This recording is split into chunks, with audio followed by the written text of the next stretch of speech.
time for the Guyana Harpy Eagles to bowl this Barbados Pride team out. They have a strong batting lineup and they can bat out the entire session. This is driven over the top of mid-on. He came down the track there, Braffett, and got enough onto it. And it comes down towards the long-on boundary for 4. That was a fine shot, John. Yes, not too bad shot. Just using his feet nicely. He got to the pitch and then lifting the ball over the head of the infield. Dimitri Cameron, not right back, you would say, at mid-on where the 30-yard circle would be in a limited overs game, but very much in perhaps a run-saving position.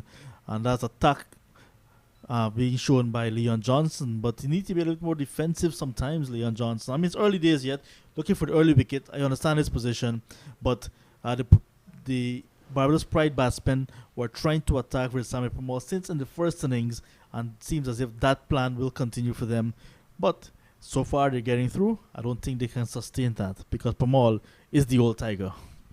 So let's see the old Tigers. He moves in once again, bowls to Braffett. He's coming forward. He's on driving, reaching for the pitch of the delivery, and then turning the wrist over on driving down to Niall Smith at mid-on, and there is no run.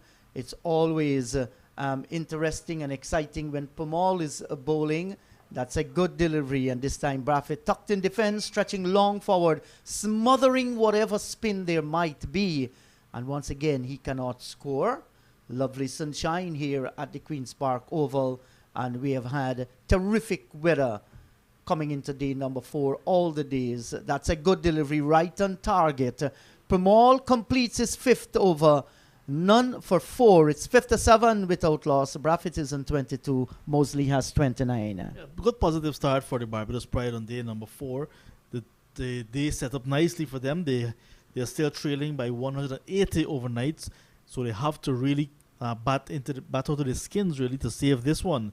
So they really want to have a good start if they're going to do that. And they've started positively with the openers Braffett and Mosley. And an early wicket here could really set the cat among the pigeons, and that's not what the Pride would be looking for, but the Harpy Eagles hunting their prey very early. Certainly they will be looking for the breakthrough here. Mosley and Braffett, both of them scored 17 in the first innings, and on a good cricket pitch they'll be looking to improve that and improve that performance by miles as well.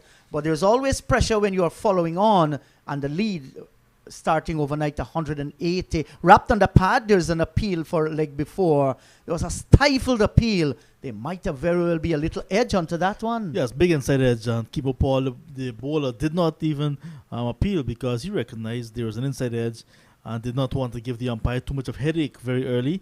And umpire Tuckett was not called upon really. Just the fielders that slip and the wicketkeeper going up. Especially the substitute fielder in Kevin Sinclair. He's looking for the breakthrough early. And they need it because if they really want to win this one, they must pick up 10 wickets. Paul comes in, bowls to Mosley, and he's coming forward, opening the face down towards a point. Gudakesh Moti is in the way, and once again, there is no run. And when you're following on, and you look up and you see that's a huge lead, the last thing you will want to do is to come out and lose early wickets. That can put pressure on you. At the same time, you will not want to be bogged down. The thing is, play your natural game. That is of vital importance. Paul round the wicket to Mosley, and he's covering up. They're going to get a single. Moti collects and fires the return at the wicket. But they had it covered in any case. But good attacking fielding by Gudakesh Moti. So if you have just joined the broadcast, let me remind you, day number 4, the final day in this match between Barbados Pride and Guyana Harpy Eagles. The Pride, they are struggling at the moment because the Harpy Eagles scored that whooping 490 and then bowled them out for 266 and then forcing the follow on overnight 44 without loss. They have progressed to 58 without any loss. So Johnson is asking his long leg to move away towards the left. That's Dimitri Cameron. So no doubt we might see a short delivery or maybe the Yorker. You'll never know what's in the game plan of Kemo Paul. And that's a good delivery, right on target, coming back into the right-hander, forcing him into the defensive shot. He wasn't all that comfortable, but just have been pulling the left hand off the bat. That was well bowled. Oh, well bowled, Kimo. And looking very good despite coming from the southern end of the ground this time. First time we're seeing him operating from that end of the ground. But doesn't look too bad at all. Nice, consistent bounce. And that one rushed onto the bat of Craig Brathwaite. So the extra pace as well. And Kimo looks really good once again. Yes, certainly. And he will be looking to get it, the length in that, so that he can swing it back and squeeze it between bat and pad or for a leg before. That's exactly the game plan. Well bowled, but this time much more comfortable. Brathwaite, the ball flies away down towards the backward point, and the right-hander cannot score. Keon Harding is in the way at backward point. Well, what am I saying? It's Akshaya Prasad, rather. John, I was out Fox when I looked and see both Harding and Akshaya Prasad wearing number 7. I'm going to win the lotto, don't worry. So 2 slips and a gully, a backward point. There is extra cover and a mid-off. So here is Kimo Paul once again, and he's bowling to the right-handed Brathwaite.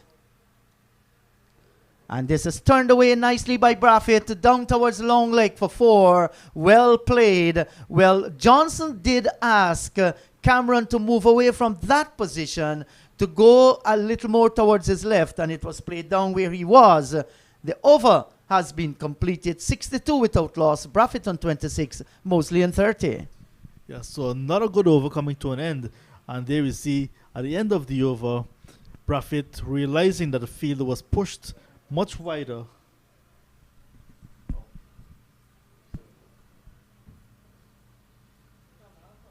.62 without loss with Brathwaite on 26. Mosley has 30.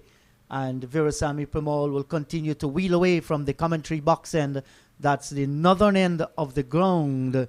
And so far, these two would have been very tight this morning. Craig Brathwaite and Mosley. So Mosley is going to be the one taking the strike. And skipper Leon Johnson, very careful how he's setting his field. Just the solitary slip and a backward point. There's a forward short leg, short backward square, extra cover, and a mid-off.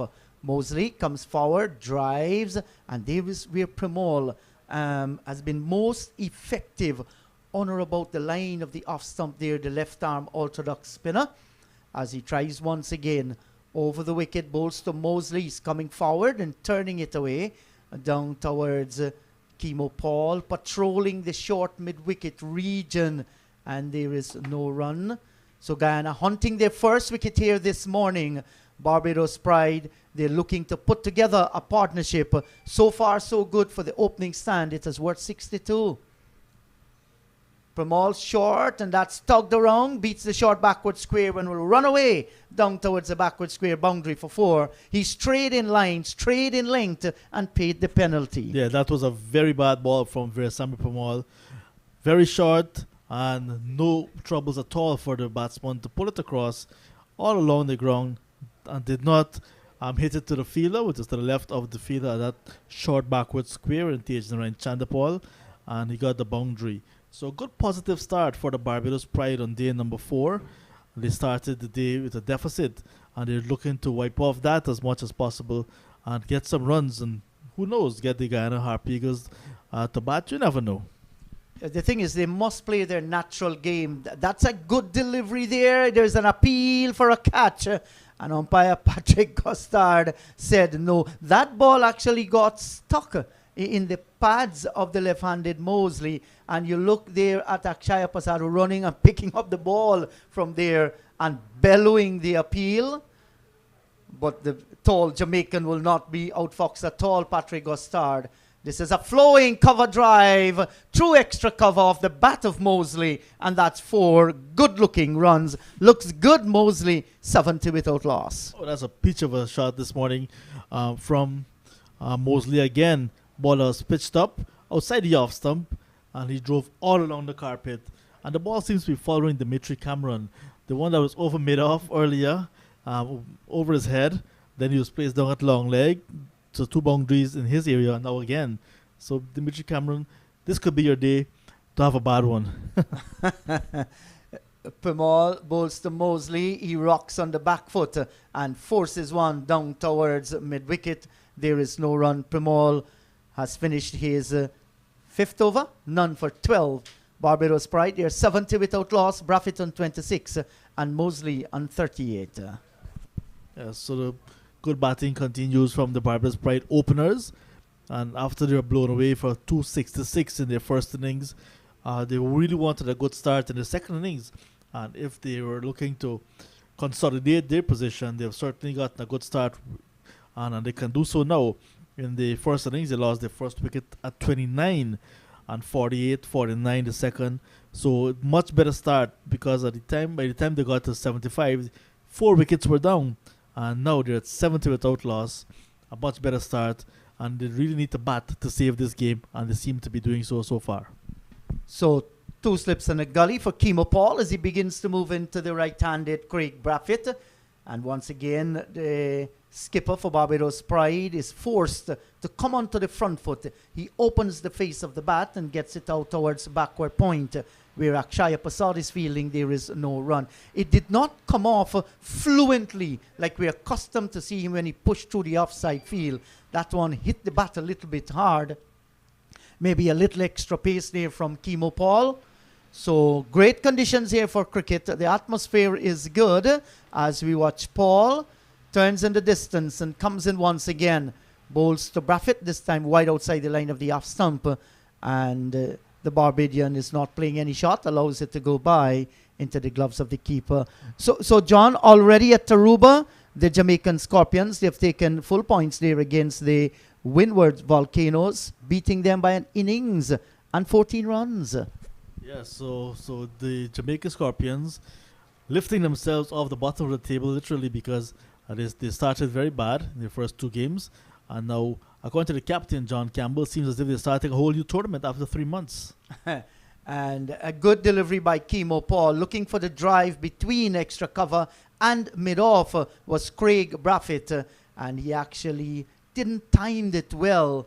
Plays it away on the offside of the pitch. There is no run. And Leeward Hurricanes against Trinidad and Tobago Red Force. Hurricanes 357, 241 for 7 declared. Red Force 140 in their second innings. 143 for 6, requiring a further 316 runs. In fact, required 316 runs more to win the game. They had 4 changes to their team, 2 forced on them.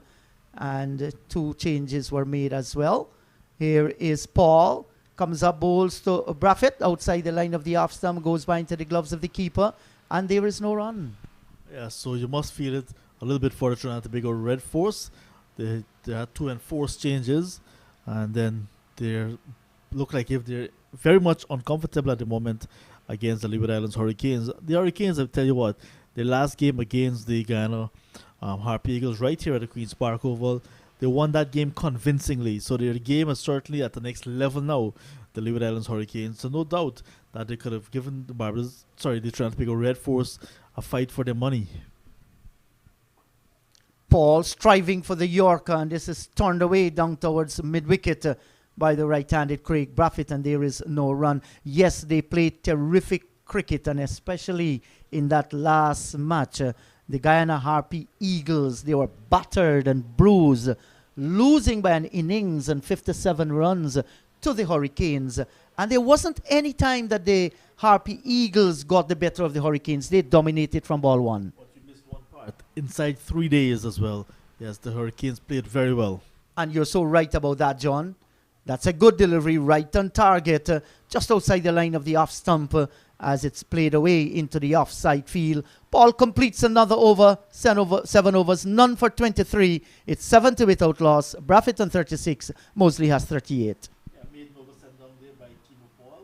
But the Barbados Pride looking very positive, so they were not giving any scoring opportunity from Paul on that occasion.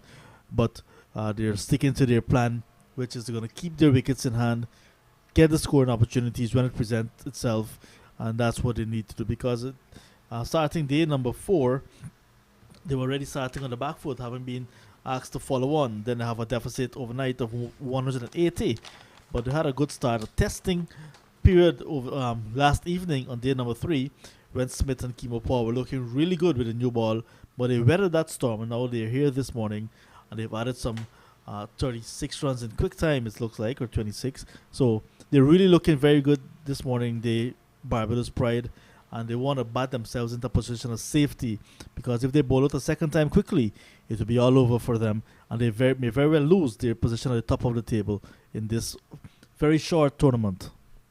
Yes, well, the situation of this match will certainly test their character, their skills, their ability to concentrate and to bat long. So Virasamy Permaul has been pulled out of the attack, and Niall Smith has been reintroduced. Well, last have you seen the manual scoreboard being used in the JIT? So it's really nice to see the manual scoreboard again in operation.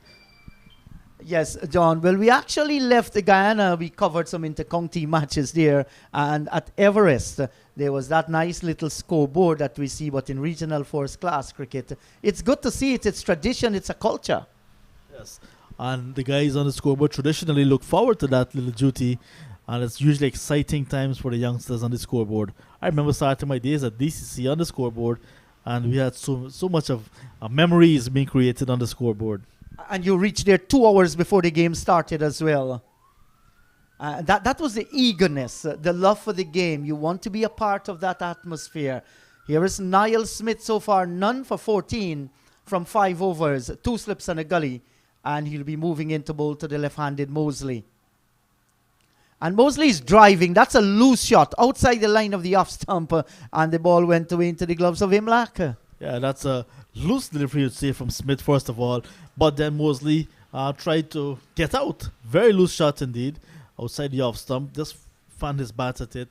And almost got the edge to the keeper. And they have 2 slips waiting there. Captain Johnson, Vice Captain Kimo Paul. And then there's a gully as well. So he needs to be very careful, Mosley. You do not want to ruin the start that he has. 38 from 78. That's a good position to be in from as an opening and overnight batsman. You just need to bat long. Just be patient. So Smith comes into Mosley, and this time he's forcing one down towards the gully position, and we have a misfield there, and it's gone away down towards the wide third man boundary for 4. Yeah, so once again we see Smith bowling outside the off stump, and Mosley just hanging his bat out.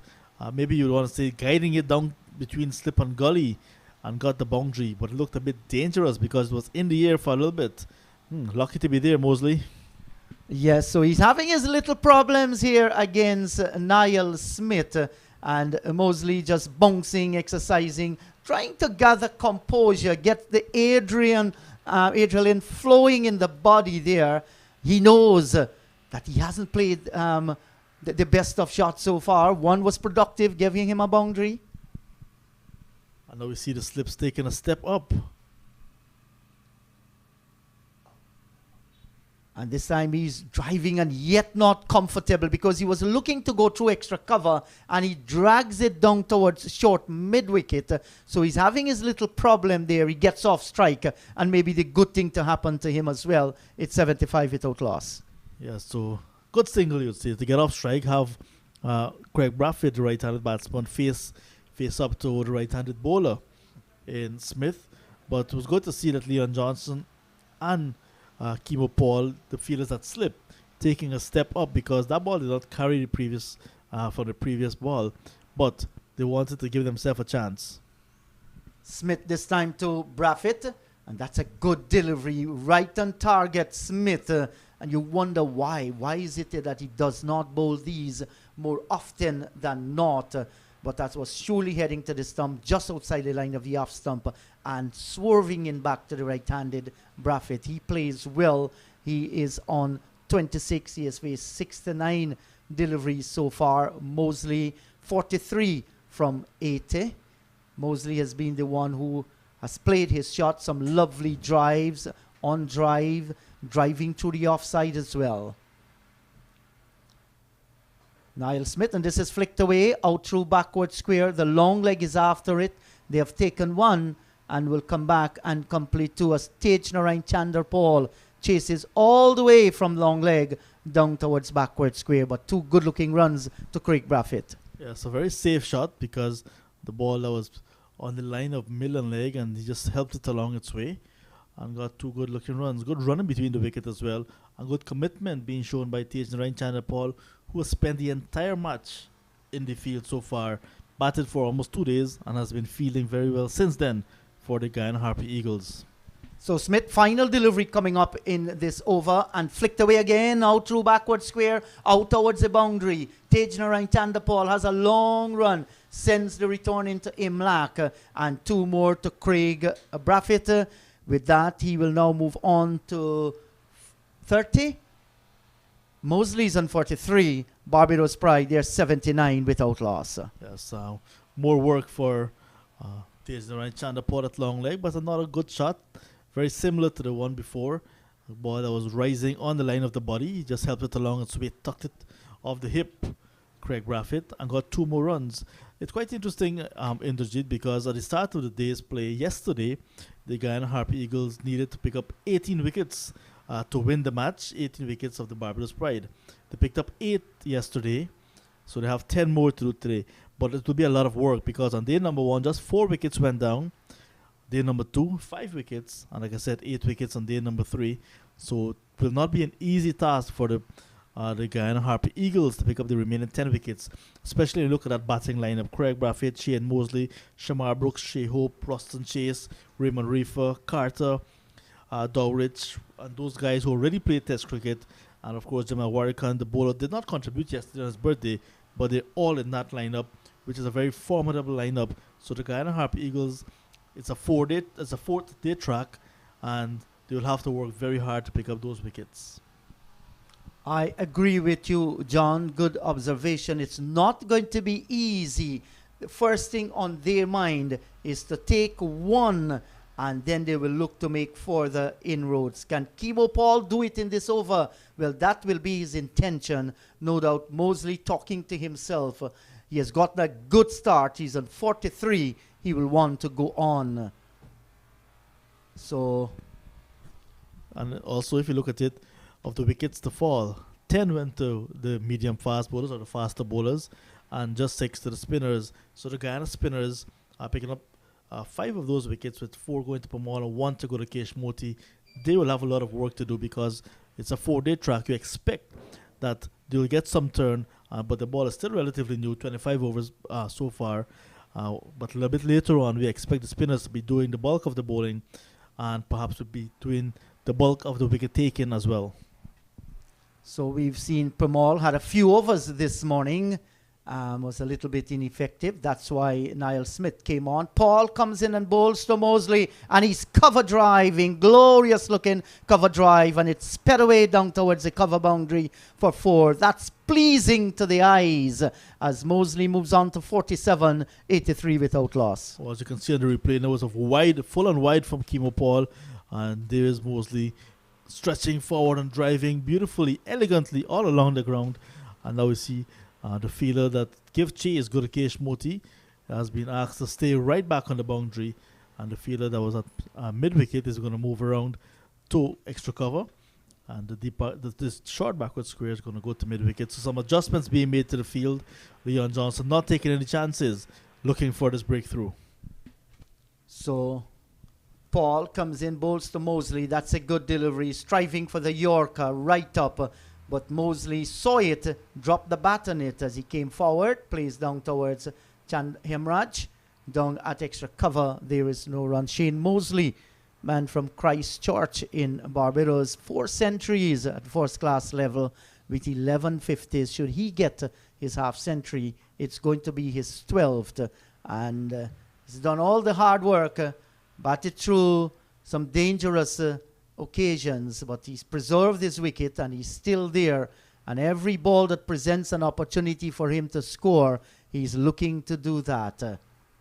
As Paul comes in once again to Shane Mosley, and he's driving down towards wide mid-off into the ground, and then it scoots away to Virasamy Pamal.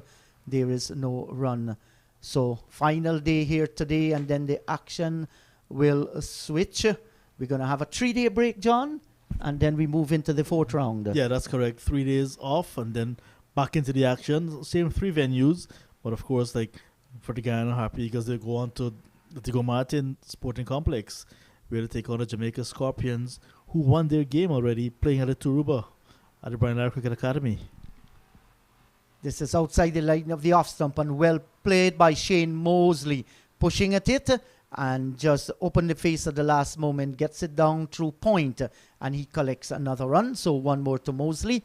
He's on to 47. Yes. So the teams are all here in Trinidad and Tobago, and they'll be having their remaining matches, at the various venues. And one thing we can perhaps look at that is constant is that we're blessed with good weather so far. All 4 days in this match has been brilliant sunshine, and a check at the extended forecast shows that the weather will continue this way even for the next round. That's so nice to hear. Paul ball to Braffett. He comes forward, plays down towards mid-on. There is no run. Full-length delivery there. And Braffett could not have done much with that one as he defends down towards mid-on. Yes, one of the things you must notice as well that is remaining constant is the Sahara dust. And the forecast says it's going to come in a little bit more over the weekend. So yesterday we had 5% more than it was the day before. And they did not give a percentage. They just said it would be more than yesterday. Yes, and the Sahara dust is taking many parts of the world by storm. Outside the line of the off stump, beaten as he pushes at one. There was an appeal for a catch at the wicket, no edge found, but that was well bowled by Kemo Paul to bring his over to an end. 84 without loss. Braffett is on 30. Mosley has 48. Yeah, there you can see Kemo Paul getting the ball to pitch on about the off stump, and a slight movement after pitching away from the bat, and there was Craig Braffett just offering the bat and did not get the edge. So good delivery from Kemo to end the over number 26. 84 runs on the board, 84 on Kemo Paul's back as well. So the battle continues here at the Queen's Park Oval.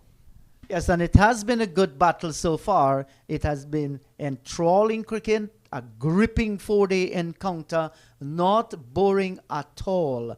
And these two teams, whenever Guyana and Barbados play each other, this is the expectation that there is going to be exciting cricket with all cricketers present, ensuring that they give up their best. And this man, Niall Smith, he has improved. There's been a better performance by Niall Smith in the second innings, and he should have really gotten the wicket of Craig Braffett, who gloved the catch to the keeper, but umpire Carl Tuckett just misjudged it. He felt there was no glove onto it. Our replay does not lie, showed there was a glove onto it, but those things happen in cricket. They will have to fight for the wickets. Smith comes in, bowls to Mosley. He's driving at one, the edge found. There's an appeal, and he's given out. Well, I think what umpire Gustard was wanting, he wanted Mosley to walk. He didn't walk, and he took some time before he raised the dreaded finger, and you could have seen the shock on the Harpy Eagles thing, but Mosley has gone. He's gone, caught behind by Imlach of the bowling of Smith for 48 of 85 deliveries. Yes, the replay shows it was a ball that was pitched up from Smith and taking the bottom of the bat, the outside edge, and Imlach gloving it nicely, denying Mosley his half century at this level, and he's gone for 48. He'll be disappointed, and the Barbados Pride losing their very first wicket, but I think the foundation has been laid for them to bat very long in their second innings, and they will see the umpire giving the decision quite belatedly, and that must have given the Guyana Harp Eagles some anxious moments, because it was a healthy edge and the ball was taken cleanly by the wicketkeeper, and Smith, who realized that that was the case, was not even looking back at the umpire, ran down to celebrate. When he got to celebrate, he realized that the umpire did not give him out as yet. Mosley was still there. Then when he looked around, then the decision came and the celebration continued. But umpire Patrick Gustard reminds us so much of umpire Steve Buckner, and we used to call him slow death. So he takes his time to make a decision, and similar to to umpire Steve Buckner, umpire Gustard just delaying the inevitable. Yeah, well, I think this was even a little bit more long than umpire Stephen Buckner. I don't know. His back was actually facing us. I don't know if the finger was gradually coming up, but it took a while. Can't blame Mosley for that. Mosley must be sent off by the umpire, so that is what he was waiting on, whether the umpire is going to say yes or no. And in the end, as the Harpy Eagles glared at the umpire and glared at Mosley, umpire Gustard decided to raise the dreaded finger. So that is history now. Mosley has returned, caught by Imlach at the wicket of Smith for 48, 84 for the loss of 1. Smith now 1 for 23 in his 7th over, and he's going to feel relieved. Like I said, a much better spell in the 2nd innings. Nothing is wrong with his rhythm, was just his control. I don't know if the head was falling away or the arm was falling away as well, but he's a very good fast bowler, and it's good to see he's having a better performance in the 2nd innings as the new batter is out in the middle, Shamar Brooks. And he too, Brooks, is a classy player, Shamar Brooks. And in the 1st innings, just made 2 was LBW to Chemo Paul. He didn't play a shot, badly misjudged the Guyanese fast bowler. So he's going to take his first delivery now. Here is Smith, comes in, bowls to Brooks. That's a good delivery, good one to greet him. Short, lifting, and you could see the staggering movement of the bat there from Brooks as he pull it inside the line and allows the ball to go through. So John has just left and Sean Divas has joined me. Good morning to you, Sean. The Guyana Harpy Eagles getting the breakthrough. Yes, well, good morning to you too. Good morning to everybody watching and listening to the live CWI feed. Vinud Mamchan organized it. Good for him. Yes, the Guyana Harpy Eagles getting an important wicket. And that's a good delivery taken on the pad. A question asked, but it was clearly going down the leg side. But Niall Smith here has been most effective in comparison with what he did in the 1st innings. For Guyana to have any hope of winning this match, they have to take at least 2 wickets in the 1st session. And I agree with you, Niall Smith is the fastest of the Guyana bowlers, and he's bowling with a lot more control. He's been injury plagued throughout his career, and that may be one of the reasons why he's not developed as thought he would. Outside the line of the off stump, and it goes by into the gloves of the keeper. There is no run. And like I said, good start this morning. They have picked up that early wicket. Shamar Brooks, who didn't play a shot in the 1st innings, went LBW. He wants to cash in on this pitch. On the other hand, I think that Leon Johnson might very well need to give Smith maybe a 5-over burst from this end, because they have to pick up wickets and pick them up frequently. Yeah, 84 for 1. They began at 44 without loss, so they're scoring pretty quickly. This is outside the line of the off stump. There is no run, and the reason for that as well is that because Leon Johnson need to pick up early wicket, he started with an attacking feel, so there were gaps and the leverage of going over the top as well. Well, that's what he has to do. He's got to attack, and if the scoring goes out of hand, then he can defend. But you have to attack at first, because 224, that's just to make Guyana bat again. So even if Barbados make like 300 and are dismissed just after tea, Guyana can make those runs. And this is an on drive, a delivery pitched in line with the stumps down towards mid-on. There is no run. A successful over for Smith. 1 for 23. Braffett is on 30. Brooks is yet to score. Barbados Pride, they're 84 for the loss of 1. Yes, good conditions again. We're blessed with glorious sunshine for all 4 days, despite the Sahara dust. The pitch is still pretty good. The outfield lightning fast, so good conditions to bat in, but it's a pitch that will give the bowler something if you bend your back and put effort into it. Yes, and that's the reason why we had the Barbados Pride bowled out for 266. Veerasamy Premal picking up 4 wickets there, the leading wicket taker, but it generally was a good performance by the Guyanese bowlers. And you're right, despite it presents an opportunity for batsmen to score runs, there's an opportunity to, once you bowl well, you can get wickets. Good cricket pitch. Well, the 2 most experienced fast bowlers in the Guyana team operating in tandem right now, Paul and Smith. Paul, 1 for 23 from 7 so far. Good delivery, right on target. And the right-handed Braffett is playing forward. And the ball goes on, crashed into the stumps at the non-striker's ends. And no harm done. Yes, coaches always tell you to play as straight as possible. But when you play very straight, you get robbed of your runs because the stumps act as a 12-month fielder. Yes, certainly did on that occasion. If it had gone past Smith, they might have gotten in fact, Kimo Paul, they might have gotten a single. You'll never know. Paul comes in once again to Braffett, and he's coming forward, playing what you call a little check drive down towards short cover. And once again, cannot get past the field. Hemraj busy in that position, coming around towards his left and fielding. And usually there's nobody directly behind the bowler or the umpire unless Kieran Pollard is batting. Yes, he's a guy that looks to hit very, very straight. I see some strange fields that when he's batting, there's a man directly behind the umpire for him. Paul tries once again. Bowls to Braffett, and this is whipped nicely off the pads. Protection on the boundary there. Dimitri Cameron comes off the long leg boundary, sends the return in, and he gets a single. So one more to the right-handed Craig Braffett. He now moves on to 31. Yes, he's looking good. He's 76 balls. He's well set. He got 17 in the first innings before he was suspendiously taken at forward short leg by Passad. But he is the one that is looking to bat long. He's got the temperament, the concentration, and the runs to make Guyana work hard. So Brooks taps away at the crease and awaits the bowling of Paul. 3 slips and a gully.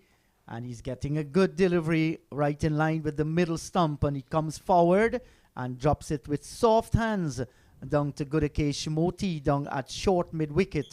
And once again, he cannot score. In the slip cordon, we have 4 slip. The skipper himself, Leon Johnson, he has claimed that position over the years. And he has taken some fine catches there. And of lately has dropped a few too. Kevin Sinclair, he's a substitute. He's at second slip. And we watch Paul. He comes in, bowls. This is wide outside the line of the off stump. Not forcing the batsman to play any shot. Akshaya Pasad, he's at third slip. So they are in the catching position. And there's a gully as well. Hemraj is at backward point. And in the gully is Tej Narain, Chander Paul. So he turns in the distance. In fact, walking back to the top of his mark there, Kimo Paul. Needs to maintain the pressure. Has done well so far. But he's hunting his first wicket in the second innings. Bowls to Brooks. He's getting a good delivery and he's covering up. Plays down on the onside of the pitch. None for 29 from 9 overs. Barbados Pride, 85 for 1. Braffett is on 31. Brooks is yet to score. Well, their first target would be to make Guyana bat again. That's 139 runs away. They've already lost 1 wicket. But Guyana's target would be to get as much wickets as possible in the first session and a half. Because you don't want to, if they make 300 or 300 plus, you don't want to have to deny the overs in replying to that total, and then the match will still be drawn. At this point, Barbados Pride a trail by 139 runs with 9 wickets standing. What the Pride batsmen need to do out in the middle there is to ensure they play their natural game. You don't want to force the bowling. When the bad ball comes away, it comes your way, you make use of them. The good balls, you look to defend your wicket. Niall Smith outside the line of the off stump, and Braffett is stretching long forward and allows the ball to go by. There is no run. Well, a draw for the Pride would be technically a win for them because they would get more points than the Harpy Eagles, and they're already in the lead with 42 points, so they will progress. And Harpy Eagles must win this game to have any chance of winning the tournament, especially since Trinidad facing a defeat. And if they could beat Barbados, the whole tournament would be opened up. Yes, certainly. It opens up the entire tournament. Barbados, they have played good cricket. They played good cricket in the first and second rounds.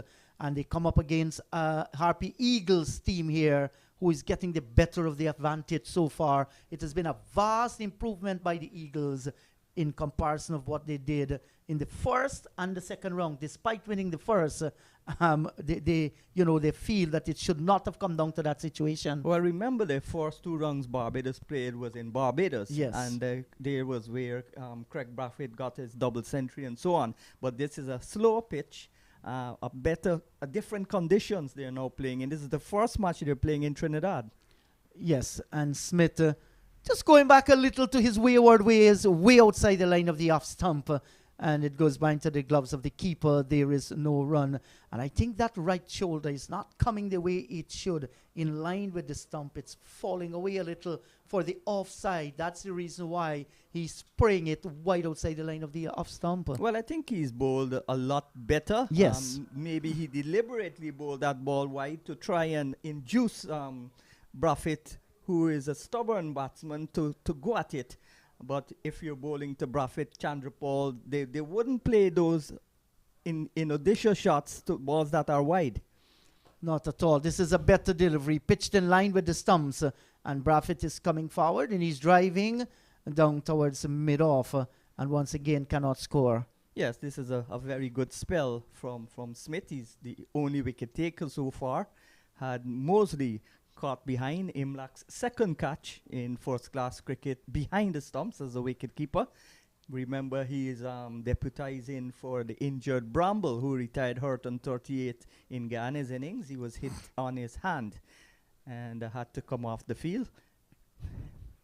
This is outside the line of the off stump, and Brathwaite is cutting this one away, out through point, and away to the boundary for 4. It was short and wide, and given the treatment, got the power on it, Brathwaite. He gets the boundary.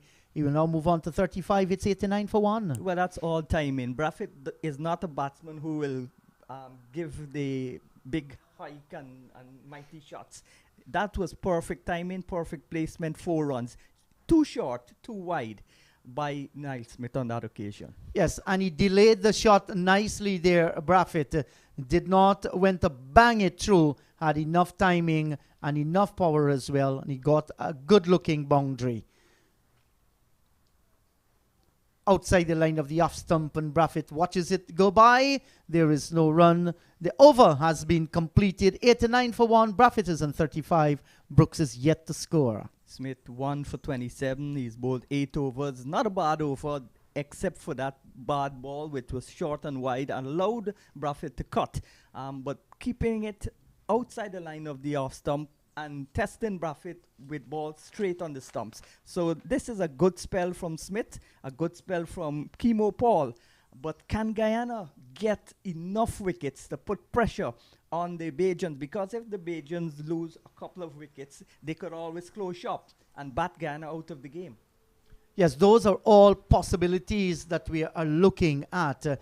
But Sean, you know that more than many other people, this game can fluctuate and change so quickly. You just add 2 more wickets to this, and it makes a whole new complexion out in the middle. So you're absolutely right. The Kemo Paul starts another over from the southern end of the ground, and he'll be bowling to the right-handed Shamar Brooks. And Brooks is driving sweetly, beat Chandrapal at extra cover, out towards the boundary. It's going to get ahead of the fielder now, and that's 4 good-looking runs to the right-handed Brooks. Lovely cover drive. Chandrapal dived at extra cover, couldn't bring off the save. 93 for 1. Brooks opens his account with a fine 4. Yes, Shamar Brooks has really been a classy batsman in the mold of a Carl Hooper. He actually said once that Carl Hooper was his favorite batsman. Since at the youth level, I've been impressed by him. And this time showing good discretion. Short, lifting outside the line of the off stump. And he shoulders arms and allows the ball to go by into the gloves of the keeper. There is no run. So in the first innings, Brathwaite made 17. Brooks 2. Shane Mosley 17. Ruston Chase made 10. Reefer 29. Carter 6. Dowridge 46. Jordan 6. Harding 1. And Hope 119. A splendid century by the right-handed Shea Hope. Paul comes in wide outside the line of the off stump, goes by into the gloves of the keeper. There is no run. Yeah, but in the first innings, that was a reasonable total, 200 plus. But only one batsman scored 100, and the next best was 44 from Dowridge.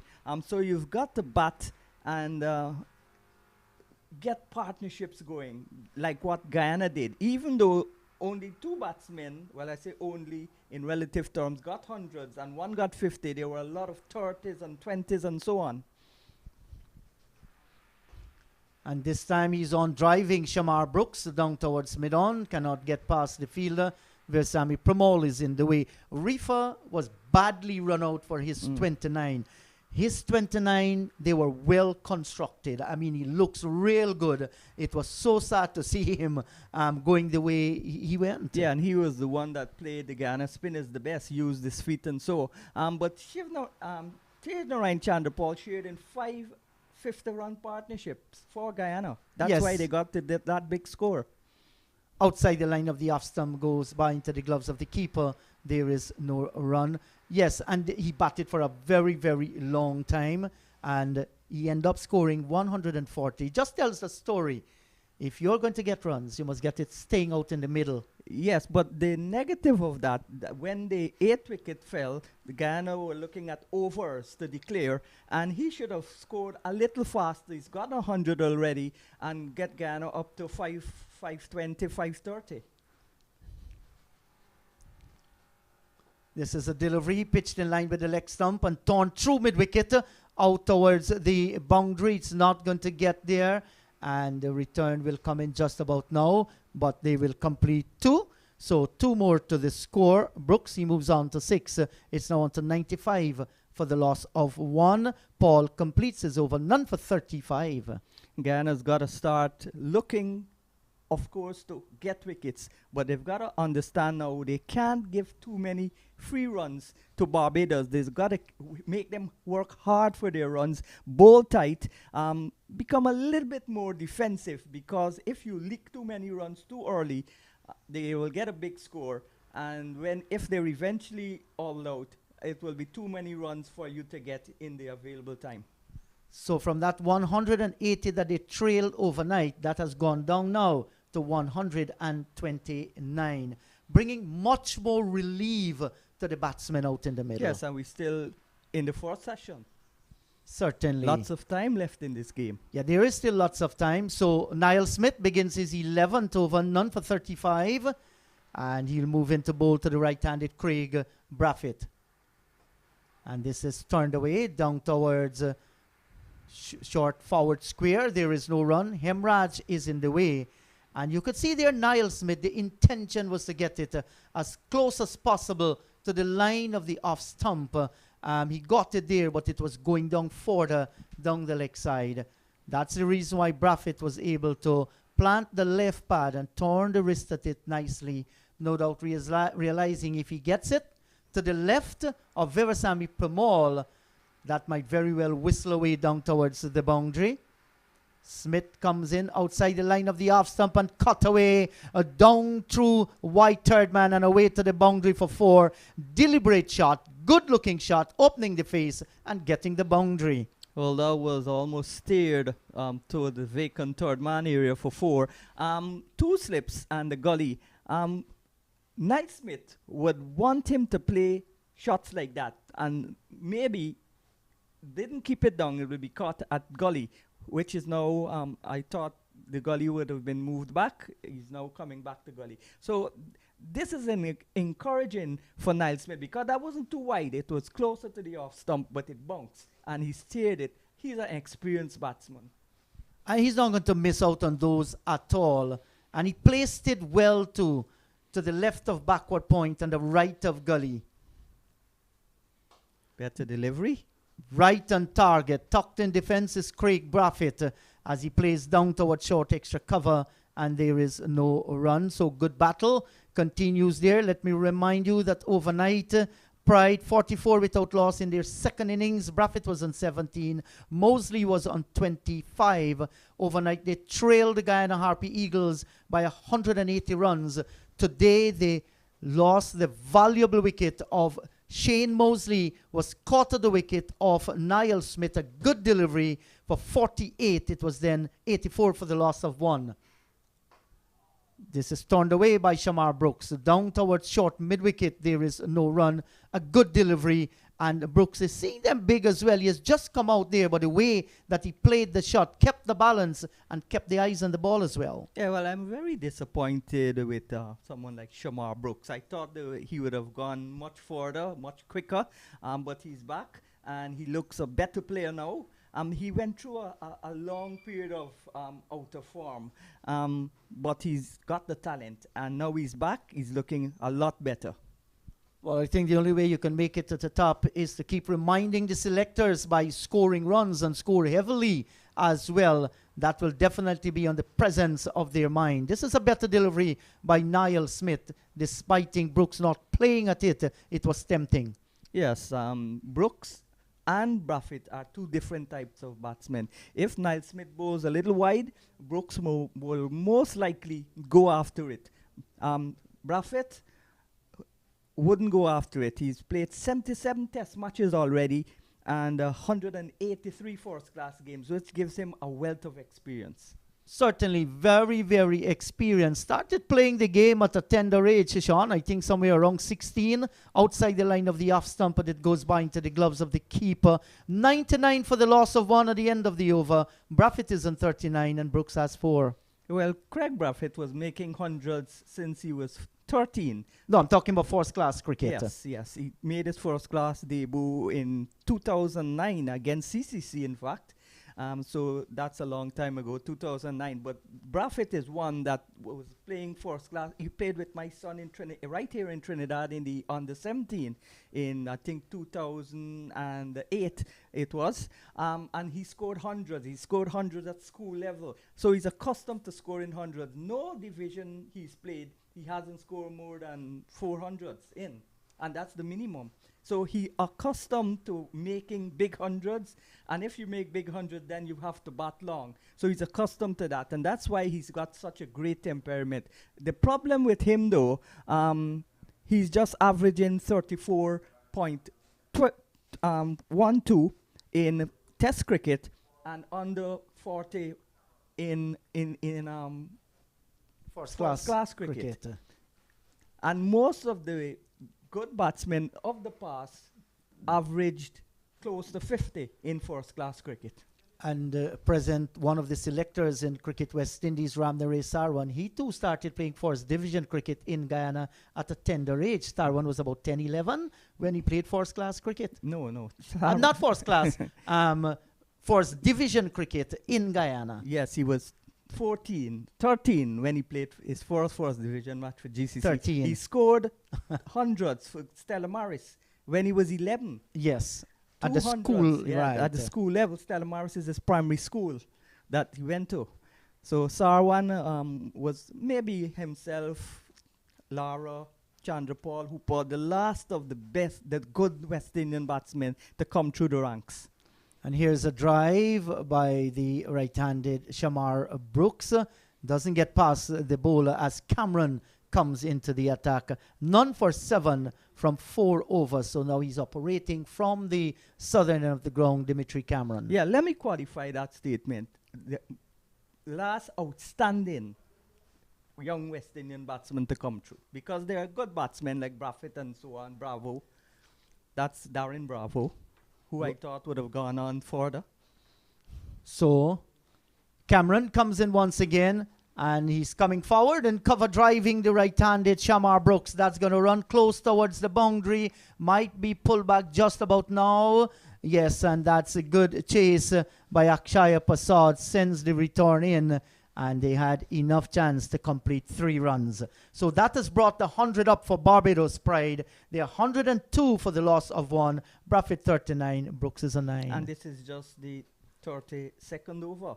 So the run rate is a healthy one, and that was a nice shot. He just tried to caress it. He didn't try to hit it too hard, just pushed it into the gap, came forward, and Dimitri Cameron on his first match for Guyana, on his debut, he's been put under pressure.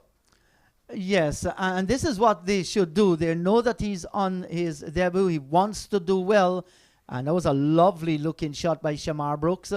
And this is a delivery. Just pulling back the length and having the line a little bit outside the line of the off stump, forcing Brooks on the back foot to defend and play down towards extra cover. And Sean, there are some cricketers that are real gifted. They're great timers of the ball. They have all the time in the world to move out in the middle. You look the likes of Carl Hooper, Ramnere Sarwan, a great timer of the ball. We're watching at Shamar Brooks here. He's a good timer of the ball. Shea Hope as well. Some others are different. They'll more go for power. Outside the line of the off stump, goes into the gloves of the keeper. There is no run. Yes, like Shemron Hetmeyer and those kind of players, they are power players. But there are also some who neither power nor timing, like Chandra Paul, but he gets the job Chandra done. Paul is a good timer of the ball as well. Yes, he was a good time of the ball, but he wasn't always a good time of the ball. He just used, when he was younger, he used to use the pace of the bowling, hit it behind the wicket on both sides to score majority of his runs. And this is flicked away. That's going to go through forward square by Braffett and out towards the boundary for 4. A full toss on the line of the leg stump. And Braffett is not going to miss out on those at all. He's a seasoned campaigner and he paid the penalty. Dimitri Cameron. Braffett moves to 43, 106 for 1. Bad line delivery and picked off easily. There's wide expanses of acreage of land on the onside. And he pitched on the line of the leg stump. Free hit for him. But I'm talking about Chandra Paul. Chandra Paul, when he was younger, Tejaran Chandra Paul at 19 was a far better batsman than Shivnarayan Chandra Paul at 19. But the difference... Better than Shivnarayan Chandra yes, Paul at 19? I'll explain why I said better. The final delivery coming up here. Short, lifting outside the line of the off stump. The over has come to an end. 106 for 1. Braffett on 43. Brooks on 9. More from Sean. You're going to take John down that track that you were talking about. Yes, better in the sense that he could hit the ball harder, he could score faster, and that's the sense I'm talking about, his technique and so on. But Shivnarayan Chandra Paul now would bat for ages and make big runs. He never scored big runs, on the 19 level for Guyana, like double centuries. The first double century scored was when he played for the West Indies on the 19 in England, and he was always frail and tended to get sick most of the time. So that's the formative part of Chandra Paul's career. When he developed now, and it took a long time to get his first 100, he had a lot of 50s. When he developed now, he learned that this is not the way that he would want to be. So he tried to bat as long as possible, get big runs, and that's what made him one of the best Guyana batsmen. All right, Sean, as we see the summary of the match in front of us right now, the Barbados Pride 106 in their second inning to the loss of 1 wicket. Mosley, the lone casualty this morning, 48. And Craig Bradford, the captain, is still there. He's on 43, not out. And Shamar Brooks just got into the middle. He's on 9. So, lots of runs in the first hour this morning. Remember, they started Barbados Pride on 44. So, they've added 56 and 62 runs in the first hour this morning. Lost 1 wicket, a good scoring rate, and just 1 wicket. That wicket of Mosley. So Braffett, this captain, is still there, and Shamar Brooks. They'll bat until the cows come home because the deficit still 118. So lots of work still to be done. This time we want to say good morning to Mr. Hardyal, who just sent us a message. He said he's getting us loud and clear down there in Campbellville at the Regal Stationery Computer Center. 609 Seafood Street in Campbellville. They're not open today for business, but they're open listening to some cricket. Yes, and I want to say good morning also to Dalip Singh. He is the president of the Essequibo Cricket Board. He owns the WD Hotel and Mall in Charity. And also to Dave Narain from Dave West Indian Export. I also want to say good morning to Uncle Preman, lives in Curip. And his club, Riversdale Cricket Club, was the first club I ever played for in Trinidad. Oh, that's nice. So I know the Curup doubles man at the junction is really nice doubles. Yes. So how are you enjoying your doubles so far in Trinidad, Sean? I haven't tasted the doubles as yet. Well, you're a bit behind time, Sean, because in Trinidad you must have Well, some I doubles. really don't like food. It's only when I got sick I was forced to eat food so that my medication would work. All right. Good morning to Mr. Arun Gupta, the managing director that is leaving the Bank of Baroda very soon, down there in Guyana, with the head office in Avenue of the Republic and a branch at Monrepo on the east coast of Demerara.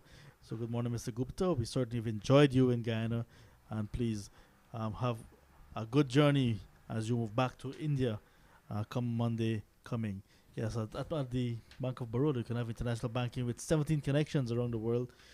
Savings account, checking account, electronic banking, wherever I you go. know someone who is very close to me that used to work at the Bank of Baroda. But I also want to say I forgot. Yesterday, umpire Basil Morgan called me from the volcano-hit island of Montserrat. And he said, say hello to him. Hello to you, Mr. Morgan, the retired first-class umpire who's always up to date with stats. He says, good afternoon. That was yesterday. Told me to say good afternoon to Clyde Butts. Yes, so good afternoon to Mr. Morgan and his family. He said he was enjoying cricket in his hammock. Yeah. Just enjoying it. So he's following all the matches. So we're about to resume the action. And Sean, an exciting second hour in the first session awaits us. Yeah, Smith speeds in from the commentary box and again bowls a wayward delivery, angling it across the batsman, but going too much down the leg side. That's been his problem throughout the first innings in this game. Better spell this time around in the second innings, but he's tending to lean, and that may be the reason why the ball is going down the leg side. He's got two slips and the gully, a square cover, extra cover, and the mid-off. There's only three men on the onside. There's a mid-on, mid-wicket, and a man at backward square. So you've got to keep straight or outside the line of the off-stump. Better delivery outside the line of the off-stump. A little movement away from Brooks as it goes wide to be taken by the keeper. Yeah, so much better bowler performance from Niall Smith this morning. Yesterday afternoon, that performance started. So it was a much better performance, we'll say, in the second innings from him. And Dimitri Cameron having his first ball this morning. Not quite able to get what we saw from him in the first innings. But what I suspect is happening with him, running in from the southern end of the ground, is causing some amount of problems. Not major headaches just yet, but he's not looking the same bowler like he did when he was bowling from the top end. Smith is in, bowls a good delivery, outer half of the bat found. That's a fortuitous boundary. Came forward, Brooks, and it found the edge, but it found a thick edge, outer half of the bat, and it went all along the ground through the slip cordon for four to the unprotected third man boundary. So as you can see there, he is not trying to hit the ball, he's just trying to defend, and the ball got the outside edge, and because of not trying to hit the ball, it did not fly into the slip cordon in the air, but went all along the ground of the defensive blade, but the outside edge found. A moral victory for Smith, excellent delivery. And that's also frustrating when you've got a small total to defend. It's gone down to 140 now. They need to make Guyana bat again. It's frustrating when balls go past the outside edge or hit the edge and go for boundaries. You don't get a wicket, plus 4 is credited to the batting side, and the runs required are getting less.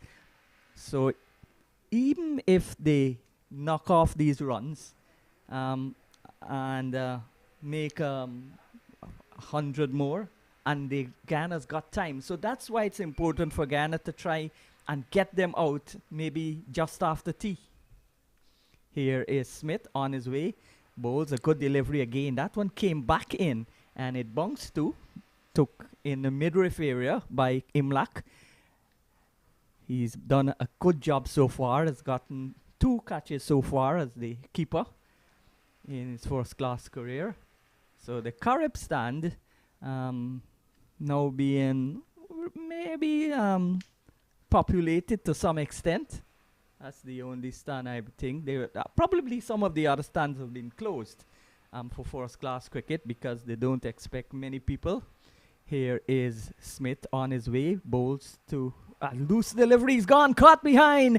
Good delivery from Smith. He's taken both of the wickets this morning. Excellent spell he's in, and that's a good delivery. Bounced a little bit, went away, touched the edge of Brooks' bat, and he's gone. Caught behind off the bowling of Smith. 13 runs, 110 for 2. So Shamar Brooks' number 13 on his back is gone. Caught behind. He was actually drawn into this shot, as you can see here. It was a short ball to start with. Outside the off stump, and there he was following that ball, and then they took the outside edge and into the gloves of the wicketkeeper, Tevin Imlach. He was taking the second catch, and this is the second innings. Both catches he has taken this morning. So good to him, but bad for Shamar Brooks. It was a good delivery, drawing him into the shot, and then the Barbados Pride losing the second wicket. And Brooks not trying to hit the ball too hard, was trying to get bat onto it and just got the edge, and that catch was easily taken. So not a failure for him in this match. 8 in the first innings, 13 in the second innings, and I think that will be the end of him this season. There you see healthy edge, and the ball was going just about chest high for Imlach, and there we see the umpire as well sending him on his way. But Brooks walked, realizing it was a healthy edge. He did not wait for the umpire. He walked. A good breakthrough. Yes, fine spell from Smith. That's what Guyana needed to do. Pick up about 2 or 3 wickets in the first session, maybe more. And once wickets tend to fall in clusters, then it's unlikely that even if someone stands up at the other end, like in the first innings with Hope, then the total will be below 300. And if they make a below 300 total and be bowled out an hour before the close, then Guyana will have enough time to knock off like maybe 70, 80 runs. Yeah, so, but they're scoring very quickly at the moment, the Barbados Pride. But if they bat and they get a big enough total and still bowled out, the Guyana Harpegos may be looking at a bigger target in the fourth innings of this game, and the match may very well go into a draw. Well, they must try to get those runs, even if they open with Imlach and Hemraj, and try to get the runs. Chandrapal has already shown his worth, but his style of batting, he bats through the innings, he's the stabilizer, he's the glue that holds the innings together, all of that, but his style won't be needed if Guyana has to chase down a target in a short space of time. This is a ball that's on the line of the leg stump as Cameron starts a new over from southern end and played out towards the deep mid-wicket. Pomal comes across to his left to do the fielding, and Braffett goes to 45. He's faced 93 balls. And if there was one person that can save this match for Barbados, it would be Craig Braffett. He's now 29. He's a matured young man. He's got 77 test matches on his belt, 10 hundreds, 25 50s, and he averages 34.12. He averages 39 in first class cricket. He settles, and this is a ball that he's driving out towards mid-off as Cameron pitched up, and there is no run. In first class cricket, he's had 103 first class matches, very, very experienced, 26 hundreds. Of course, 10 of them are in test cricket, 50s, 60 50s. That's a great achievement. And as you said, wealth of experience. He began in 2009 for Barbados against CCC at the first class level. So he's been there for a long, long time. Here he is, getting a good ball. He strokes it out. And the thing with Braffett, he doesn't try to hit the ball too hard, just caresses it, comes forward, and works it into the gaps. He's a good gaps finder, if you can, that term. Yeah, he's been around for a long time, like you mentioned, and certainly one that will score big, score heavy, and to do so, some beautiful shots he'll play. And like you said, a gaps finder, yes, he's been piercing the gaps nicely, and not trying to play too many shots, but play the ball on his merit, and that has been perhaps his stronghold. Cameron in bowls. There's a man posted now on the cover boundary. He comes across his right and does the fielding, so limits the scoring to 1. So Braffett goes now to 48 from 96 balls. Hope is yet to score. In fact, this will be his first ball he's going to face. 115 for 2. Remember, they need 224 to make Guyana bat again. They began the day at 44 without loss, and they lost Mosley, caught behind by Imlach off the bowling of Smith for 48. 85 balls. It was 84 for 1. A good solid opening partnership with Braffett. And then they lost Brooks, also caught behind off the bowling of Smith for 13, 110 for 2. Since then, these two have joined forces, and Brooks gets off the mark. He's on 1. Remember, Hope scored a brilliant 100 in the first innings. So these two are arguably the two best batsmen in the Barbados side. Oh, but this Barbados side has some really good players, and to say who you say maybe the best, not too sure just yet. But I love what Shea Hope has brought to the table in the first innings. Looked really good. The captain here standing up and looking really good as well. It's too much to really single out one or two. Well, I really like the way Hope plays his shots. I'm more a fan of classical batsmen. That's why most of the batsmen who I like, including Carl Hooper, many people deem as a underachiever. That's why I'm not a big fan of Chandrapal's batsmanship. I'm a big fan of his ability to make runs, and runs is important. That's why you call them a batter. Your first task is to make runs. So I respect Chandrapal as a great accumulator of runs, but to look at him, I like batsmen like Lawrence Rowe, Carl Hooper, Shea Hope, Virat Kohli, Brian Charles Lara. Yeah, Brian Charles Lara, Sarwan. Those types of batsmen. So it's not a disrespect to the others who've scored more runs.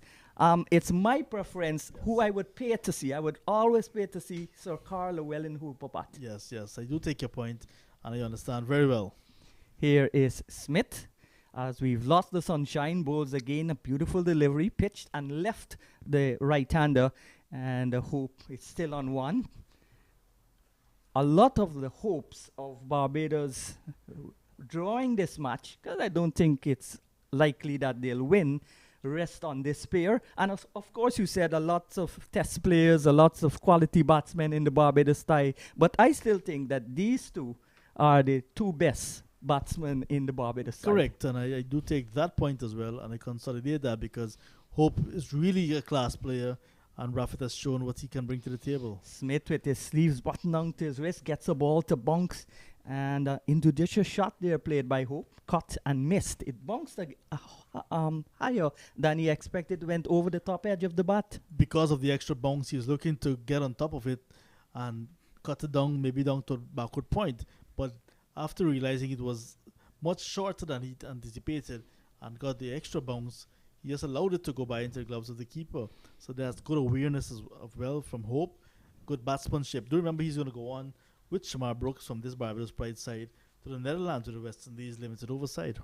Here is Smith, 2 slips a gully going down, bowls a short delivery, and that had some pace. And initially he was maybe looking to play, then decided it was too high and pulled out of range.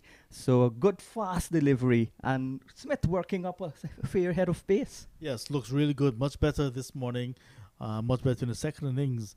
And that's really good to have your fast bowler firing on all cylinders. Leon Johnson perhaps was having some headaches in the first innings, looking at the work of his senior campaigner, Niall Smith, but seems to be much easier now that he is finding his rhythm. 4-6 on his back, goes past the umpire, and bowls another good delivery. Good pace and carry again, so Smith is putting in the effort here, and that's good to see. When he started with a bang, and then he pettered off for a while, maybe too many injuries affecting his early career, and now he's back.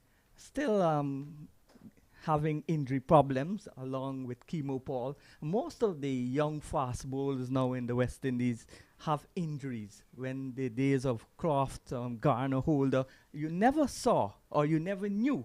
Maybe they had injuries, but you never knew of some of the injuries they had. That's a good lifting delivery. Excellent short ball aimed on the line of the neck. And when you bowl a ball like that, it's hard to play. And luckily for Brooks, for Hope, he played it well, took the bottom hand away and just kept it down. Well, it's hard to play. It's also hard to get out of the way. He did both, actually. He managed to get some bat onto it and also protected himself. That was a sharp rising bouncer into the body. A well played Hope, well bowled, Niall Smith. Yes, Smith working up some steam, races in from the commentary box and passes the Jamaican umpire, got start bowls to Hope. Hope plays it into the onside, out towards the forward square, and there is no run. So a fine over, a lively over comes to an end. Hope is on 1, Braffett is on 48. 116 for the loss of 2 Barbados Pride. They need 224 to make Guyana bat again. They need 108 more runs to do that. Yes. And over at the other venue at Diego Martin Sporting Complex, the Trinidad and Tobago Red Force in their second innings, 214 for 8. 214 for 8. And they're still 245 runs away from that victory target. It means that the Leeward Islands Hurricanes are on course for an outright victory. Yeah, so that game could be over just before or just after lunch. And already the other game was finished with an entire day to spare. So they get extra rest. This is a packed schedule, 3 games being played in about 20 days. So those teams who get the extra days will be glad for it, especially in this heat of Trinidad. Yeah, any day off will be welcome because it's extremely hot in Trinidad and Tobago these days. Short delivery from Dimitri Cameron, turned away into the onside, and good run in there. Excellent run in by these two. The 50 comes up. The 50 for Braffett. Yes, he's 50 from 98 balls. And this is his 39. This is his 61st first class 50.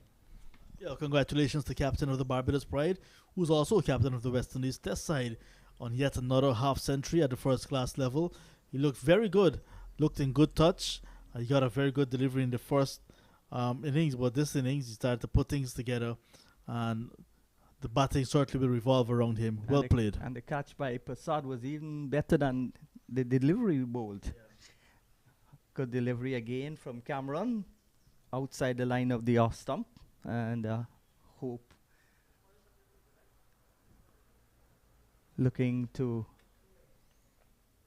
not looking to play any shot. So 2 slips a gully. The Sahara dust evident overhead. The sun has taken a break. It's slightly overcast, and lovely shot, stopped away out towards the backward point boundary and down to the boundary for 4. So lovely shot there, and the batsman is Braffett. Celebrated his 50 with a lovely 4. Yeah, that was easy for him. That was a very wide and short delivery from Cameron to begin with, and Braffett, no danger in his shot, just offered the bat and placed it nicely into the gap. So as you can see, the scoreboard, in this case the Tins taking over on the manual scoreboard, and 122 for the loss of 2. The Barbados Pride in a very good position to perhaps draw this game. Cameron, as the sun breaks out back, bowls a good delivery, came back, made a bit of height, and Braffett, no worries, just left it alone. Guyana's got to be careful to don't let the runs leak too quickly, else they'll be definitely a draw. They've got to defend, put more defensive fielders, and yet try to get the wickets. That's going to be a difficult situation, but the batsmen are scoring too quickly. The runs are coming at too fast a rate. This is a short ball, and cut away out towards the backward point boundary. Consecutive boundaries in the over. Well, 3 boundaries in the over, and this is a poor bowling from the Barbadian, and this is short and wide, and allowed Braffett to score too many free runs, and that's going to hurt the Harpy Eagles. The target now to make Guyana bat again goes below 100. It's 98. Yeah, so that ball was not as wide as the previous one that was cut away, and this one was much closer to the body. And there was the captain of the Pride getting on top of it, but placing it beautifully into the gap at that wide third man region, just to the left of the fielder, down at backward point and into the boundary for 4. Good delivery again, made a little bit of height, but again a single to Braffett, as he will keep the strike as the over comes to an end. So 59 to Braffett, 1 to Hope, 127 for the loss of 2 wickets, 97 runs to make Guyana bat again, and this game is going further and further to a likely draw. Yes, and that over from Cameron, not putting any pressure at all on the Barbados Pride skipper. That was releasing any pressure, because there's a new batsman at the other end. Shea Hope just gotten there. You may want to think that the bowlers would apply the pressure at both ends so that they can create the opportunity to pick up more wickets. But Cameron, like I said, not looking the way he did in the first innings when he was bowling from the northern end of the ground. So perhaps he has a problem running into the little wind that we have here, because you can see the flag stretching out a little bit. There is some wind here today at the Queen's Park Oval, so that may be causing him a little bit of discomfort. But Smith is in a very good spell from the northern end, so obviously Leon Johnson will not remove Smith to bring Cameron at this end. Maybe he'll be looking to bring a spinner at the other end. Yes, I was just thinking that he'll probably bring Moti, because they look to attack Correct. Pomal. And Moti will probably drive the runs, give them a longer time to score their runs. Here is a ball that's on the line of the middle and leg stump from Smith. But if they attack Pomal, may not be a bad situation for him to come and bowl. Leon Johnson can give him the support by setting some of the field to that type of batting, and you never know. Well, Guyana's still in front. If you get a couple of wickets, especially Braffett and Hope, I'm not saying that the other batsmen are not up to the grade, but they're more likely to be dismissed quicker than these two if they're batting at their best. Here's a ball that's on the line of the leg stump, short from Smith, and Braffett turns it into the onside for its 60th run, brings Hope back into strike. Hope is the informed batsman. Well, Braffett is informed too. He's got the only double century in this season. But Braffett is the type of batsman that could bat long and make big runs. Hope is a type of batsman that can bat long and make big runs also. So these are the two key batsmen for Guyana to get. If they can remove one or both, they will be back in the game. And that's why you need to attack. Bring in Pamor, bring in Moti, whoever it is that will be the one that is showing more effect. Have one of them settle in at one end and ring the changes at the other, because Niall Smith is bowling very well from this end. He's already in a long spell. I don't think he can be going maybe for another over or two. And you don't want to give the opposition too many free runs. This is a good delivery again. And with the spin introduced, most likely the run rate will be slowed. Most likely. And that would be good for Guyana Harpy Eagles, meaning that the batsmen who are in no hurry to score, because they don't want to win, they want to draw. Our draw would be technically a win for them, and will get them further into the lead. So it is important that the Harpy Eagles pick up some early wickets, some quick wickets, you'd say. And remember, it's still in the first session on day number 4. Here is Smith on his way, bowls to Hope. Hope is pushing it into the offside. Moti comes around to do the fielding, and there's no run. Yeah, but Hope is having a time against the Harpy Eagles bowlers. The last match he played at the regional first class level, he got a double 100 against the Guyana Jaguars. But that was since 2015, 2017. 2017. Yeah, so now you would say back-to-back centuries for him against the same opposition. So he's riding that wave of good luck, and he'd want to continue in that form. Smith speeds in, bowls. Lovely shot again, just caressed it, just punched it, didn't try to hit it.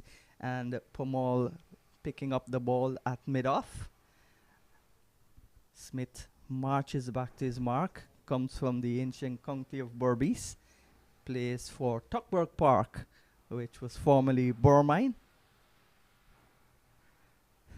That's the same club that Shepherd hails from. If you're hearing some noise, Sean, in the background, it's some work being done to the stands here at the Queen's Park Oval. Smith from the commentary box end bowls. And again, a lovely shot. That's caressed. Absolutely superb timing. Period shot. That's what I like to see. Shy Hope going onto the back foot and caressing it like a bullet from a gun to the boundary. He goes now to 560 to Braffett. Barbados Pride needing 224 to make Guyana bat again. They're 132 for 2, 92 runs to go. Yeah, that's a lovely played cover drive from Shea Hope. The ball sat up nicely just outside the off stump, and there he was, just placing it in the gap, and the outfield doing the rest. What a way to end the over for him. And the Barbados Pride now continue to look really good this morning. Hope getting his first boundary in the second innings. He's now on to 5. Braffett on 60. Looks very composed at the other end. 132 for the loss of 2. The deficit now just 92 runs for the Barbados Pride. And if they continue to bat this way, they'll be having Guyana bat again if they need a rise. But so far, they're looking good to at least draw this game. As we say good morning once again to Indrajit Prasad. Good morning to you, John. Hello to listeners once again.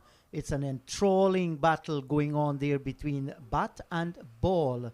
And the sun continues to shine in all its splendor as Guyana Harpy Eagles continue to hunt for another wicket. So Moti will be bowling from the southern end of the ground, and he'll be bowling to the right-handed Craig Braffett, who is playing a captain's knock here. He's leading from the front, has faced 105 balls so far for his 60. So just go through the field so you have an opportunity to know exactly what's going on there. We see that the substitute, that's Sinclair, going down towards the boundary. In fact, he has gone there to get the ball, and now he's going to come in again. So we're going to have how much? One slip. There's a fine third man. We're having cover, extra cover, a mid-off. And now we're going to have a mid-on. And we also have a player down on the backward square boundary areas. This partnership, very useful for Barbados Pride. Of course, you don't mind who is there to come. You are the ones out in the middle there, and you're the ones that need to do the job. So there's a man in front the face of Braffett as he comes forward, headed down the leg side by Moti and turned away. Imlak scooting away from behind the stumps, cannot prevent the single. So one more to the score, one more to Braffett. He moves on to 61. Back comes Hope in strike. Yeah, so single easily taken, and rotation in the strike, despite they're both right-handed batsmen. It will still cause some amount of discomfort for the bowler because Shea Hope is a bit more attacking, while Craig Braffett not prepared to play too many shots but play the ball on his merit. So rotation in the strike is important.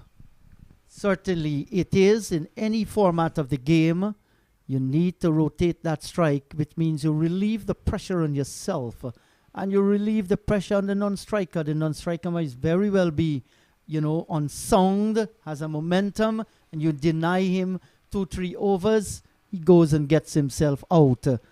So the name of the game is to score runs here. And I think that Barbados, they've been playing well so far. Absolutely no problem. 133, they have lost that 2 wickets. But at no point in the game, in the second innings, you feel that they're going to crumble. Wrapped on the pad, there's shout, he's gone. LBW, the valuable wicket of Shea Hope. He stands there, and now he's going to walk away very slowly. That was a quicker delivery, and he's been given out. Like before John Ramsing, we might very well have the replay from our friend Roddy Lalman. Yes, here we see Moti replacing Dimitri Cameron, who I said was not bowling the way he did in the first innings. He's bowling from the southern end on this occasion. And that angle will not tell us exactly what happened. But I can tell you, it was a full delivery, quicker one, and Shea Hope caught by surprise, hitting him on the back foot, and it was hitting perhaps middle and leg stump. Good delivery from Gudakesh Moti. Like I said, caught Shea Hope by surprise, much quicker, much straighter, and there he is, sent on his way. Disappointing way for him to be out. He looked real good in the few deliveries he has faced, following up on that 119 in the first innings. But it's a good breakthrough once again for the Guyana Harpy Eagles, now picking up their third wicket this morning, and they can start peg away like that. That's a very good wicket. And Cameron was struggling. The bowling change like we were calling for was made, and Moti immediately striking. It's Moti 1 for 10 so far. He's in his fifth over, and he has gotten the breakthrough. So 84 for 1, 110 for 2. Now it's 133 for the loss of 3. And the Guyana Harpy Eagles, they're moving towards their position once again as the new batsman. That's Ruston Chase. He has come out in the middle. And Braffett will need somebody here to bat sensibly along with him.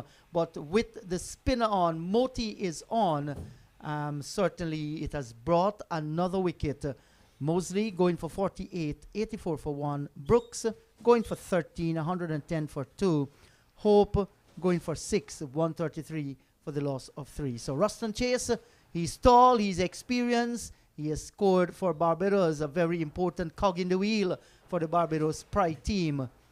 And Ashkaya Prasad continues to look him in the face at silly point. There's also a slip. Moti bowls to Chase, and he's opening the face of the bat, runs it down towards short third man. The score stays on 133 for the loss of 3. The ball is now 38 overs old. The pitch has flattened out, has dried out. Spinners will have a much better time. And here is Trace driving Moti down towards wide mid-off, looking to pierce the offside field between extra cover and mid-off, but straight to mid-off. There is no run. Kevin Sinclair is in the way. So here is Moti once again, comes in, bowls to Chase, and he's coming forward and on driving down towards wide mid-on. And they will go and complete one. So he's off the mark with 1. Chase, 134 now for the loss of 3. And as we head for lunch, these two, no doubt, will be looking to preserve their wickets. Yes, another 22 minutes or thereabout before lunch. And the bowlers are attacking. And that's outside the line of the off stump. And here is Craig Braffett showing good judgment. A successful over for Moti comes to an end. 1 for 11 so far. Pride 134 for 3. Braffett is on 61. Chase is on 1. So the game now has changed a whole lot. Now that 3 wickets are down for the Barbados Pride. You mentioned they have to preserve their wickets, but by the same token, the Guyana Harpy Eagles realize that another 2 wickets or so will get them into that lower middle order, and then the tail end is to come. And if they can get Craig Braffett out, he may be batting the way Shea Hope did in the first innings. He held the innings together, but if Craig Braffett can be dismissed now, the Guyana Harpy Eagles will know that they're going to be just a few wickets away from a good victory. But Braffett knows his responsibility. He knows what he has to do in the middle, and he'll be looking to deny the Guyana Harpy Eagles as much as practical. But he has a good start, 6-1, and he will want the batting to revolve around him. He's going to take the bulk of the responsibility like he should. He's the captain. Yes, and he's well set too. He has done all the hard work. And we know when Braffett gets to this position, facing 107 balls, 61 runs, he will want to convert it into another 100, but that's a long way off. And Barbados trail by 90 runs. That in itself too is a pressure on them. Virasamy Pramal has been given the ball once again, and this man continues to bowl well for his country. Yeah, spin from both ends now. Like I said, the ball 38 overs old, and the pitch is dried out. It's a 4th-day wicket now. So obviously the Guyana Harpy Eagles, heavily dependent on spinners, will be looking to their spinners now to do not only the bulk of the bowling, but the bulk of the damage and picking up wickets. Barbados Pride will have their work cut out this morning and in the afternoon sessions. Now it's Pramal to bowl to Ruston Chase, and the umpire signal dead ball as Leon Kimo Paul just exchanged position with Tej Narain Chander Paul. Chander Paul is coming down towards extra cover, and Paul is going out towards mid-on. So let's see, Ruston Chase, how he's going to play Virasamy Pramal here. Comes up, bowls to Chase, down the leg side, and that's flicked away, out to true forward square. Cameron is after it. They've gone for one, and they will come back and complete two very easily. So Chase, he has gone on to two, 135 for three. Hitting in the air, but in the gap. So it may think that might be a psychological victory for Virasamy Pramal, having his man hit in the air. Cameron was a bit too straight. And let's see if Pramal will get it, continue to bowl the same way. He's attacking his stumps. And he bowls again in line with the stumps. This is played down towards mid-on. And Paul is in the way. Once again, there is no run. So if you can squeeze in a few tight deliveries, a few tight overs, and you frustrate Ruston Chase, you might very well have him going for big shots. And Pramal having a little bit problem there. Has it anything to do with the pitch area where the boots might very well be sinking in a little? Twice he stopped in his approach. And that's a good delivery right on target.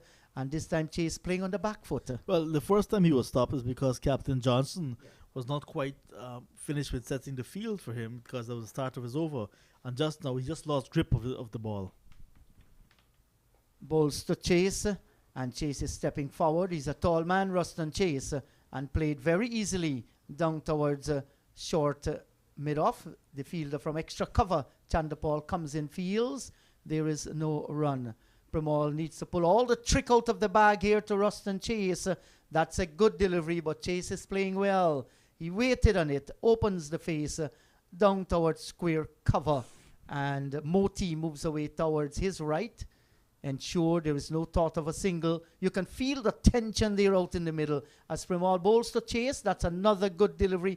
Playing on the back foot, the end of a very good over. 136 for three, Barbados Pride. Braffett is on 61, Chase has three. A little bit of variety was evident in that opening over from Virasamy Pramal in this new spell.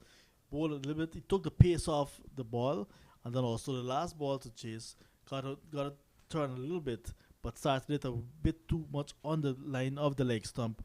And I think once he settles in, Virasamy Pramal, he can be a handful here.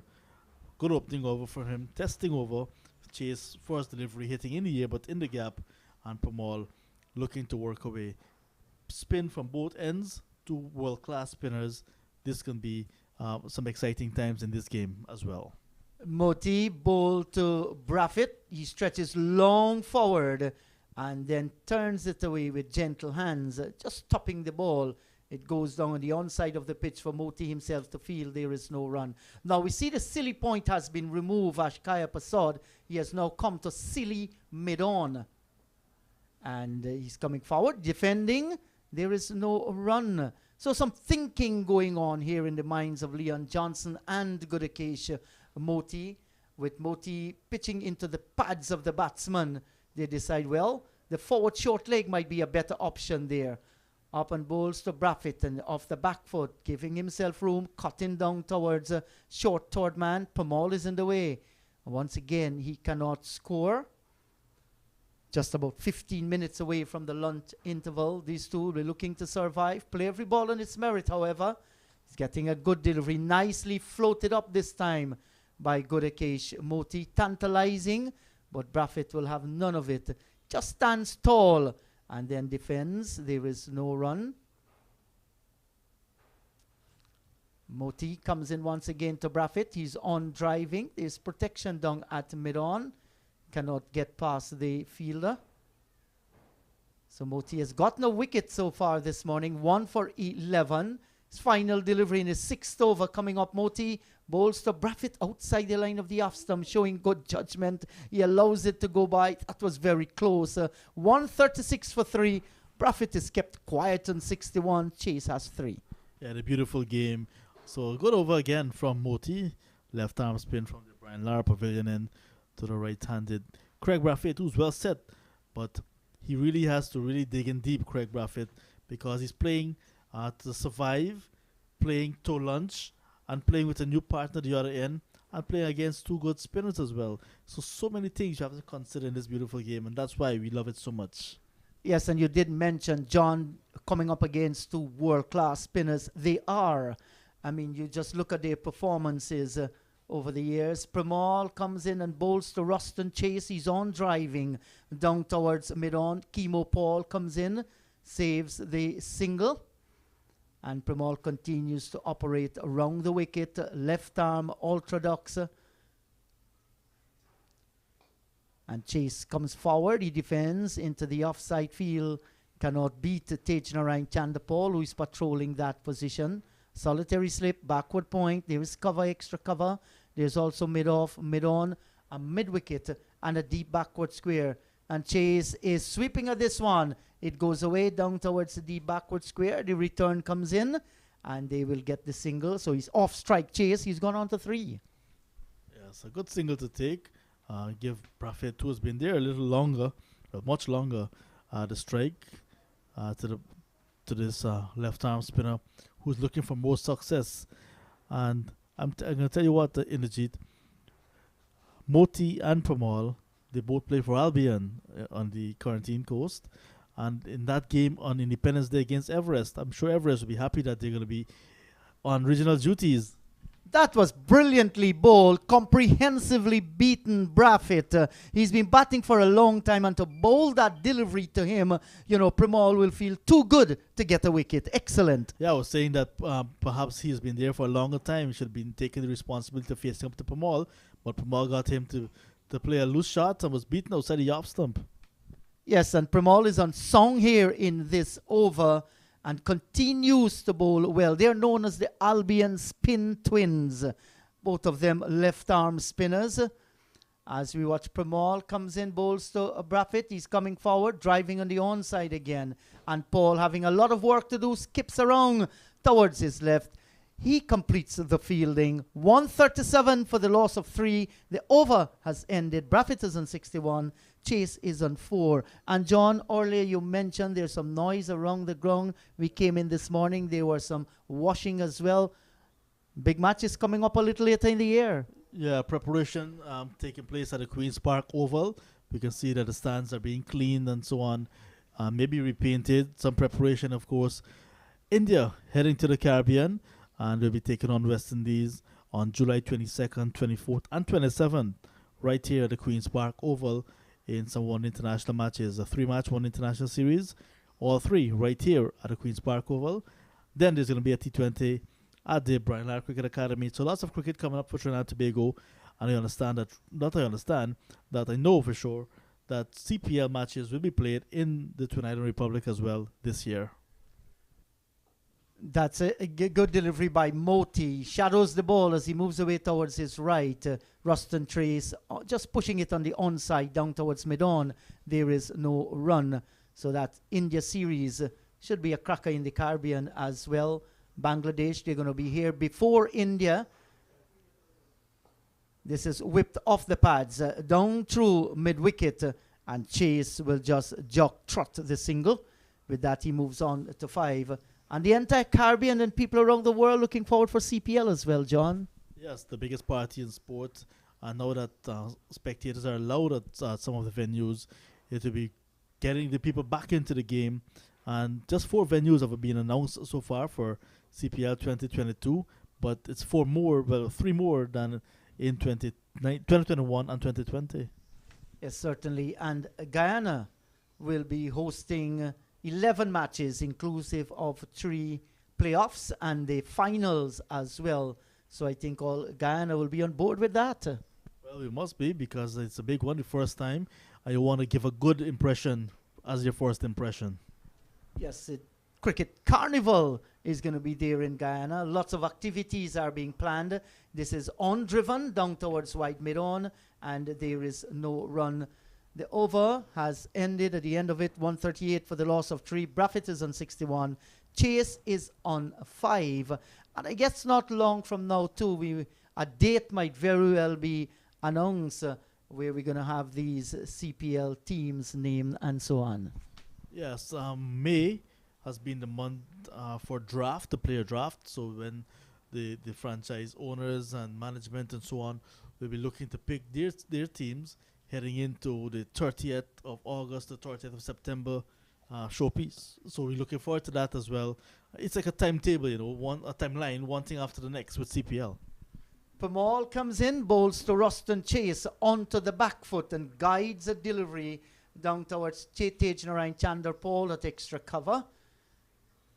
Pamal, none for 15, is in 8 over at the moment. Bowls to Chase, tucked in defence very quietly as he plays on the onside of the pitch down towards short mid-wicket. Dimitri Cameron comes in, he feels, and once again there is no run.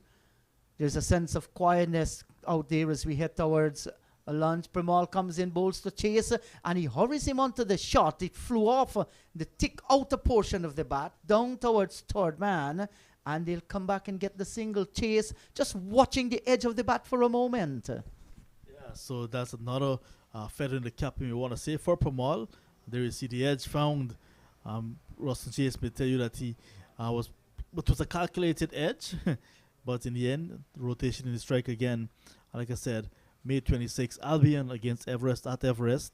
And Albion will be missing the services of Pamal for sure, Moti, but they'll have Devendra Bishu. You mentioned Moti and Pamal being spin twins. Moti had to wait a little while because Pamal was partnering Bishu for a long time as the spin twins for Guyana. So right about that. Had a little discussion the other day with the leg spinner that you mentioned there, Bishu, down at Albion. This is on driven. There is no run. And Bishu said that he is working on his fitness. He wants to make a comeback in T20 and one-day cricket as well. So we wish him all the best. Premal comes in and bowls to Braffett. He's stretching long forward there as the ball goes away into the offside field. The over comes to an end from Premal. 139 for 3. Braffett is on 61. Chase has 6. Yeah, that will be interesting if Bishu makes a comeback in limited overs. But he was a very good test bowler. He looked good at the first class level. Made his debut for West Indies in the 2011 Cricket World Cup down in India. And since then, well, was in and out of the West Indies team. But he looked real good when he was on sound. He had a really good test match against Pakistan with the ping ball. So, yeah, so Devendra Bishu, good morning to you. And we're looking forward to a good game on the 26th of May when you take your team down to Everest for that big one, Albion against Everest. Yes, certainly. That's going to be a huge match. Independence Day in Guyana. Good delivery. Locked in defense here. Ruston Chase onto the front foot. Plays on the offside of the pitch. I want to say thanks to Cap Global, Regal Stationery and Computer Center, Diamond Trading, Trophy Stall, Archie Mohan, Big B's Restaurant, Badish Thakur, 4R Ricky Denarine. Thanks, guys. Without your kind assistance, I would have never been in Trinidad and Tobago to cover this match. And I think Ramesh Sunij of the Trophy Stall. Yes, Ramesh Sunij, right, of Trophy Stall. Hello to you, Ram. These are guys who have always helped in sport. Trophy Stall, a huge name in Guyana, John. Horse racing, athletics, domino, cricket. They're always there providing trophies and medals. And Chase is getting a good delivery, covering up. Plays down towards extra cover. There is no run. And our dear friend, Mr. Boyle from Eureka Labs. Thank you so much. We were given free antigen test, a trusted lab and a household name in Guyana as well. So there's a solitary slip. There is a short third man. We're having cover on the boundary and an extra cover. Good delivery, well bowled by Moti, and Ruston Chase had to bend a little, come down as he plays the defensive shot. Yes, you really had to come down quickly in that one because not a quick one from Moti, but was on the wicket, on the line of the middle and off stump. This is whipped off the pads. This is going to go away down towards the mid-wicket boundary for 4. That's a fine shot by Ruston Chase. Moti strayed in line and paid the penalty. Good-looking shot to bring the over to an end. 143 for 3. Braffett is on 61. Chase has 10. Yeah, why would you want to do that? He was bowling very well just on the line of off stump and middle this time, straying on the pad and paying the penalty. But Chase showing good awareness and equal to the task, got the ball, a loose delivery on the line of leg stump and whipped it away into the boundary for 4th mid-wicket. There's no fielder deep on the onside. The 3 fielders are all in the ring and he got it past the field at mid-wicket and into the boundary. This outfield continues to be very fast Yes, it is quick. Once you time the ball and you pick the gaps, it will run away, like we have seen on so many occasions. Virasamy Pamal comes in now and bowls to Braffett. He's coming forward, driving down towards mid-off. Kevin Sinclair is in the way. There is no run. He's substituting for Anthony Bramble, who is carrying an injury to his left wrist. Was struck there by a short lifting delivery as he plays forward, stretching long forward, killing whatever spin he's getting off the pitch here, the right-handed Braffett. And might very well be time with Primal bowling his overs quickly for one more over before the lunch session. Here is Primal once again. Comes in, bowls to Braffett. He's getting a good delivery. And the Pride captain stretching forward, no problem whatsoever. He's defending, so he's leading the batting, and that is what captains do. Good captains will do, setting a high example. He's on 61 of 126 deliveries. Primal comes in, bowls to Braffett, and he's stretching long forward once again. Plays defensively, and then walks off the pitch. Just taps the pitch that is not being used here today. Goes down, does a little bit of up and down to get the blood flow. He too has immense powers of concentration. There's a solitary slip and a forward short leg. Primal bowls to Braffett. He's defending once again. Good bowling here by Primal, drawing Braffett onto the front foot. And his line has been excellent, Primal. His final delivery in his 9th over, none for 16. Here is Primal. Comes in, bowls to Braffett. He's coming forward defensively, very tight. Nothing between bat and pad as he defends. It's 143 for the loss of 3. Braffett is on 61. Roston Chase is on 10. Yes. As we head towards tea on day number 4, the battle continues. So Barbados Pride still trailing by 81 runs. This means they have to get at least 81 runs to make Guyana bat again. And Guyana Harp Eagles need to pick up 7 wickets if they're going to control this game and look for the victory. They're already doing so by picking up 3 early wickets. They had to pick up 10 in the second innings. They have 3 so far, still in the first session. So some more work to be done in the second session. Moti bowls to Ruston Chase. A good delivery. And Chase plays well. Half cocked as he plays the shot. On the up and plays it down towards Kimo Paul at cover. Can't get past Kimo Paul. Here is Moti once again. There's a forward short leg and a slip. Those are the close in fielders to the bat. And Chase comes forward, drives down to Chandler Paul at extra cover. Cannot score once again. Moti mindful that there are huge territories on the onside. He wouldn't want to stray on the leg stump. And here is a good delivery at the last moment. Chase decided to play at it, but he kept it down nicely. It goes away down towards backward point where Primal is fielding. Extra bounce from Moti. That's a very good sign for him. Here is Moti comes in once again, and that's a good delivery. He's coming forward. So today, Mosley was caught at the wicket off Smith for 48, 84 for 1. Brooks caught at the wicket off Smith for 13, 110 for 2. Hope was LBW Moti for 6, 133 for 3. Those are the wicket gone today. And he comes forward on the up and cut away down towards Kimo Paul. He knocks it down and then retrieves, but they choose the opportunity to score a run. One more to Chase. He has now gone on to 11. So the final delivery coming up, and this might very well be lunch on day number 4, with Pride starting on 44 without loss. Braffett on 17, Mosley on 25. They trail Guyana 180 runs. Moti, now the forward short leg has now come to Silly Point.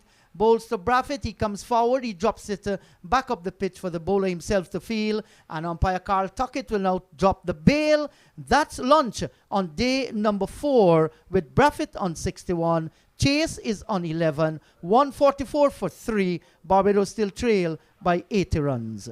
Greg Braffett really making the difference between Barbados Pride drawing this game and losing it 6-1. A good knock from him. 100 runs exactly added this morning and 3 wickets going down. So 3 wickets, which means that the Barbados pride would not be so pleased, but they have scored 100 runs. That's fair enough, but they're not happy that they've lost those 3 wickets. It means that the Harpy Eagles will be happy with their morning's work, and they seem to be the side that's leaving much happier. But a good battle still here at the Queen's Park Oval, and lots will be dependent on Craig Braffett. He has a good partner in Chase at the moment. Little partnership of 11 developing. Still have Raymond Reefer, Jonathan Carter, Shane Dowridge all to come, and we all know their capabilities. So we'll take a break for about 40 minutes. When we come back after lunch, we'll have the rest of this exciting game. Maybe will be the second and final session. You never know. But do join us in about 40 minutes when we have some more action for you live right here at the Queen's Park Oval.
Well, welcome back to a sunlit Queen's Park Oval here in Port of Spain, Trinidad, where we greet you with the news that set 224 to make the Harpy Eagles bat again. Barbados at lunch have progressed to 144 for 3 with Craig Braffett, the captain. He's on 61 and Ruston Chase 11.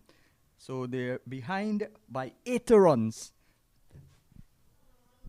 Today, the Pride began at 44 without loss, and they lost Mosley caught behind by Imlach off the bowling of Smith for 48, 85 balls, 84 for 1. Good start. Good foundation being built by Smith, by Mosley and Braffett, and then Brooks was next to go, caught off the bowling of Smith again by Imlach. He went for 13. It was 110 for 2. And then Hope, the last one to go, was bowled by LBW, bowled Moti 5. And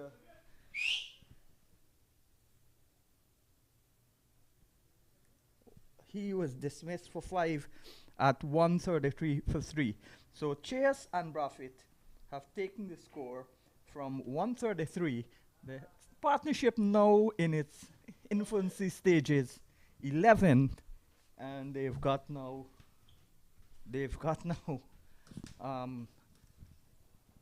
runs to get to make Guyana bat again. Niall Smith, who bowls a lively spell in the first session, he will start. As I say, good afternoon to John Ramsey. Hi, good afternoon, Sean. Good afternoon once again to our many viewers. We're checking the feed. We have lots of viewers and listeners this afternoon. So good afternoon to you. Yeah, Niall Smith looked impressive this morning. The spinners got their opportunity just as we were heading towards lunch. And they were also doing a containing job. And I guess because the batsmen were looking to play for lunch as well. But Smith was attacking. He looked aggressive as well. And he looked like he was going to pick up some wickets. So Leon Johnson calling on him once again. Well, he has taken 2 wickets. And Moti, the other bowler, to get a wicket. He had 1 for 17 from 9 overs. So good afternoon to everybody, wherever you are, whatever you're doing, across the 166 square mile island of Barbados, and of course the 83,000 square miles of Guyana, the only English-speaking country in South America. Guyana on the South American mainland. Here is Smith from the county of Berbice, bowls to Chase, and Chase drives. First delivery, back of a lane, driving on the up, and it went out to Passad, who's feeling at cover, and there's no run. So 2 for 40. This is his 13th over, and Smith has really bowled a lively spell. He's running and bowled hard. That started since yesterday afternoon with the new ball in the second innings, because the first innings looked a bit wayward, spraying the ball both outside off stump and leg stump. Was too short on the occasion, but he looked much better in this innings. You can see it's also telling on his performance. He's gotten some wickets, 2 already.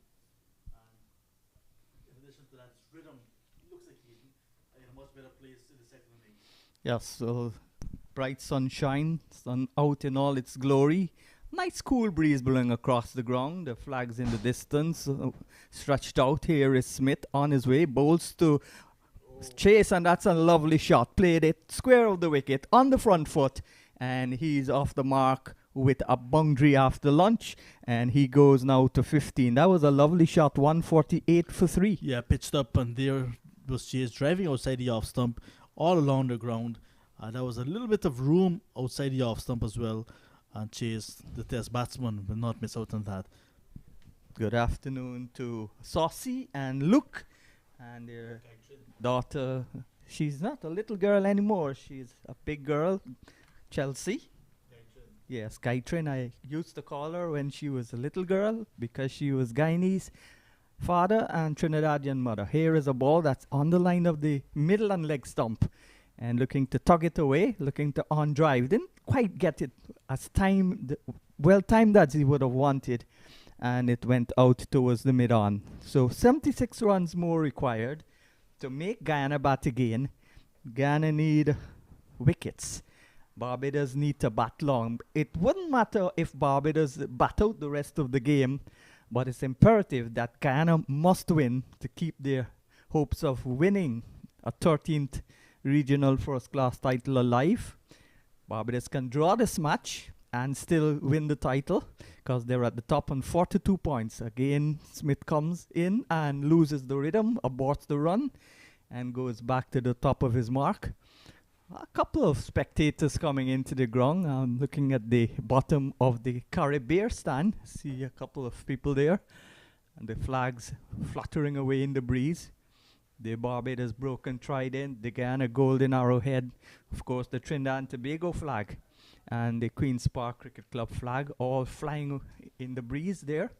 The trees, the leaves on the trees, relatively still, which means the breeze is not that strong.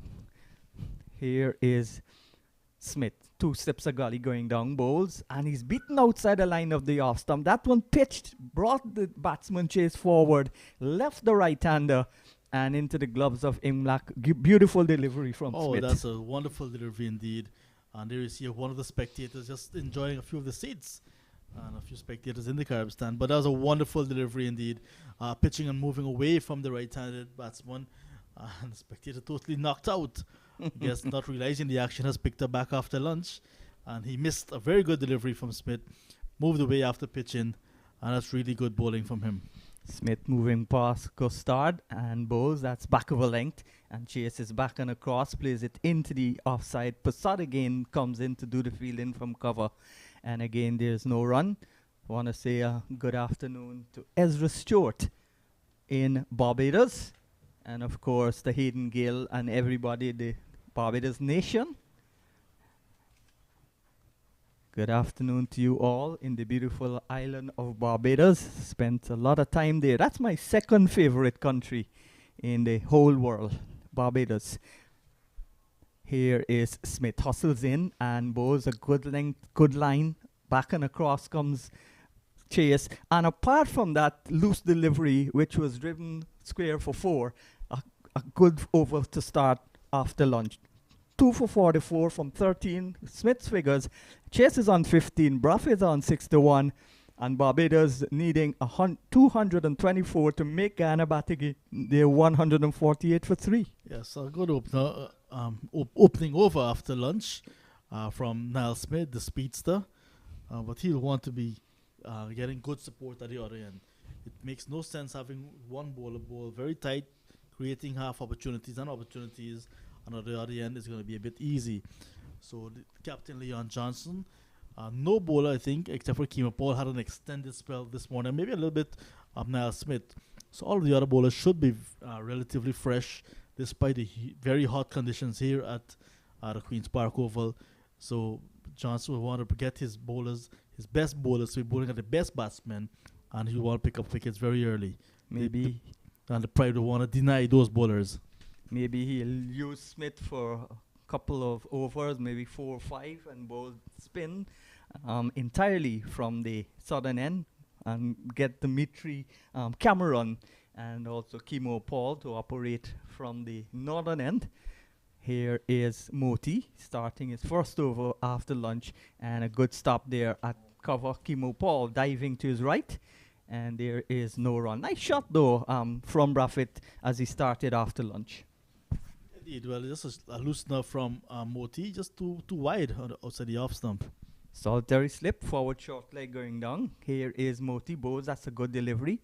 More pad than bat, back towards the bowler, and there's no run.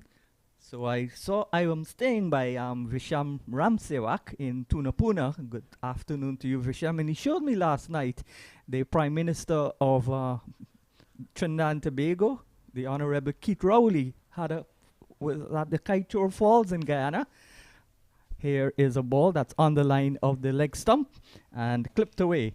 And there's no run. Of course, the Kaitour Falls, the most famous of the Guyana Falls, but not the only one. There's the Orinduke and a lot of others. But the Kaitour Falls is 11 times the height of the famous Niagara Falls, which are on the border of Canada and America.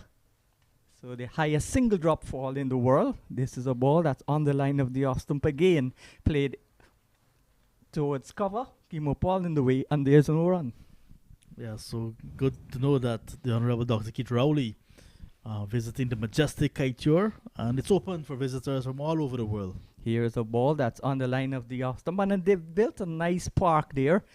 Nice falls flowing down from the Patara River in the hinterlands of Guyana. Guyana's got a major part of the Amazon jungle incorporated in the country.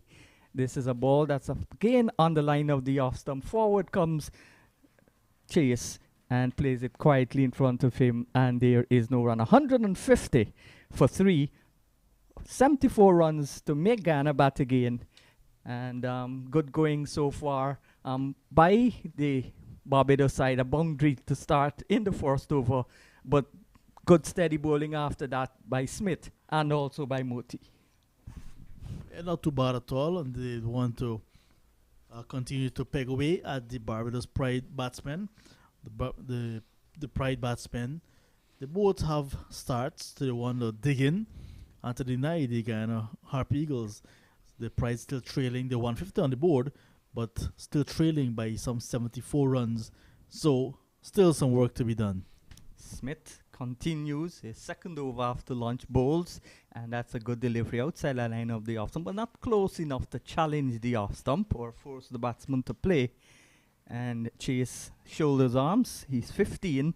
Braffett, the West Indies and Barbados Pride captain, he's on 63. Well set. He's faced some 136 balls so far. Once again, good afternoon to everyone across Guyana. Good afternoon to my mom. Good afternoon to Basil Morgan in Montserrat. And good afternoon to you, wherever you are listening or viewing the broadcast. This is a good delivery, pitched up and forcing it away into the offside, out towards Pomal at mid-off. And there is no run. So lovely sunshine. We've been blessed with 4 days of consecutive sunny days. And that's what you want for cricket. Cricket is played in this type of weather. I know some of the players out there may say it's extremely hot, maybe too hot. But when it's raining, we cannot have any action. Here is Smith going in. Bowls is out, caught on the second attempt. Bubbled at second slip. And the fielder, who's at second slip? Oh, Johnson at first slip, bubbled it, and then took it on the second attempt, and he still has the ball. So Guyana making a vital breakthrough just after lunch, and Niall Smith again in the action, picking up his third wicket. He's now had 3 wickets for 44 runs, and Barbados now from a position of 144 for 3 at lunch.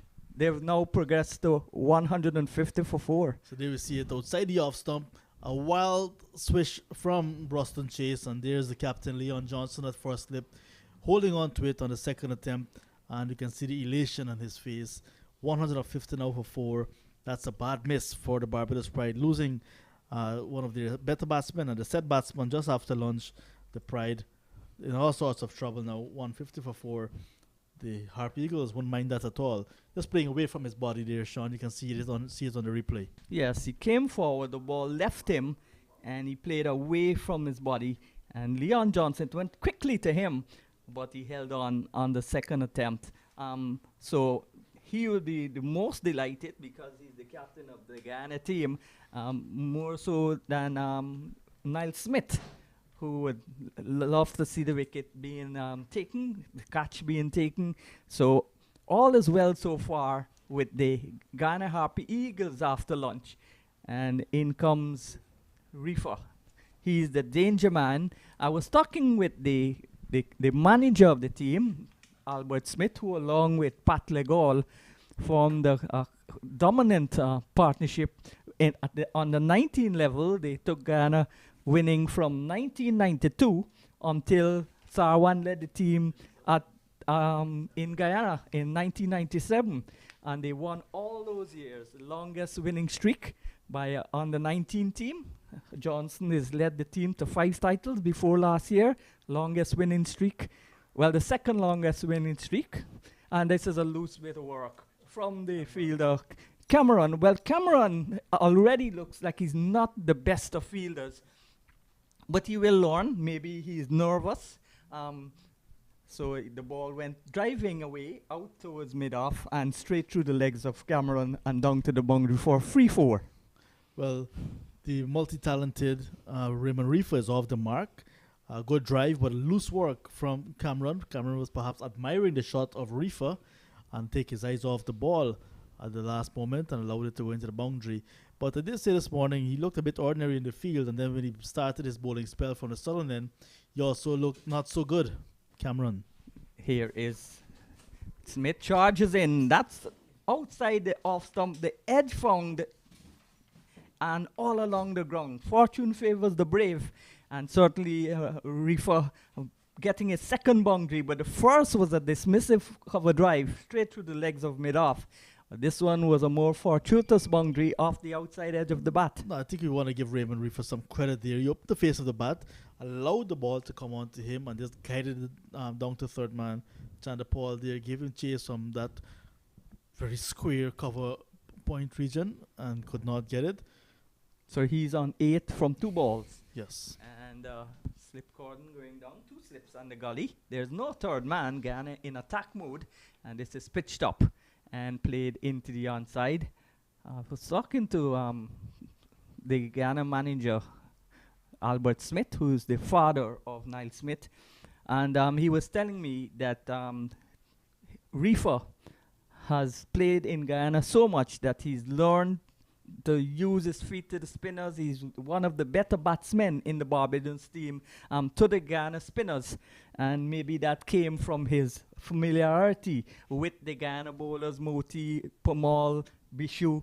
He played with all of them, and plus he played club cricket in Guyana. Yeah, so we were all speaking about Braffett and Hope, what they can do for this Barbados Pride side with the bat.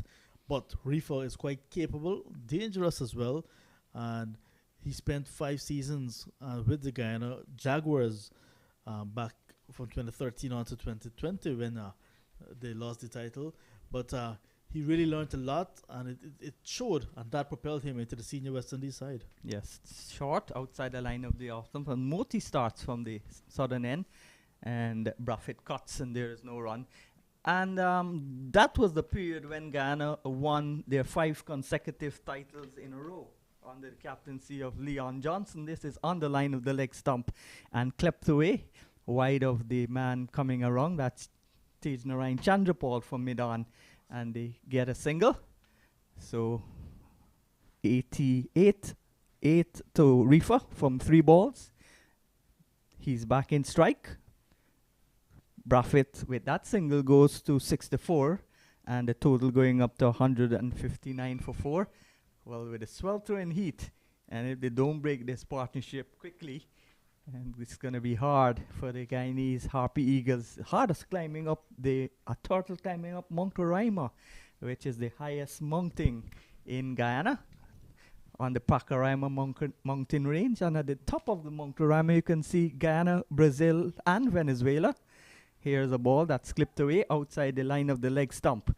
Maybe exploring the possibility of a single, but then Reefer saw Pamal coming to his left and aborted the idea. Here is Moti. Forward short leg still in place, and that one is hit just between the forward short leg and the wicketkeeper. Was there a backward short leg, or had there been a backward short leg, he would have been dismissed. And right away, Johnson, the proactive captain, puts the man at a backward short leg. Yes, and keeper Paul coming into that position. Had he been there one delivery ago, he would have swallowed that one easily. Here is Moti, turns the ball in towards the left-hander, and that's why they put the man at the short leg position and a backward short leg, and in addition to a solitary slip. So the over has been completed, 159 for 4, and the Braffett is on 64, Reef is on 8, 224 required to make Guyana bat again. Well, it's almost formality unless there's a dramatic collapse that Guyana will bat again.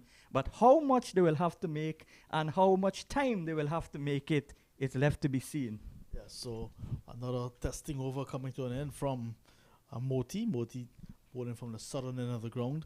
And over the course of the match, we've seen variable bounce from the bowlers running in from the northern end. Today on day 4, when you expect to have variable bounce, we haven't seen it as yet. Yes, here is Smith. Moves in, bowls again, outside the line of the leg, some bad line. He's got the field set on the offside, just 3 men on the onside. The mid-on, the mid-wicket, and the man who had to do a long chase to his right. Couldn't get there at long leg, and the ball goes into the boundary for 4.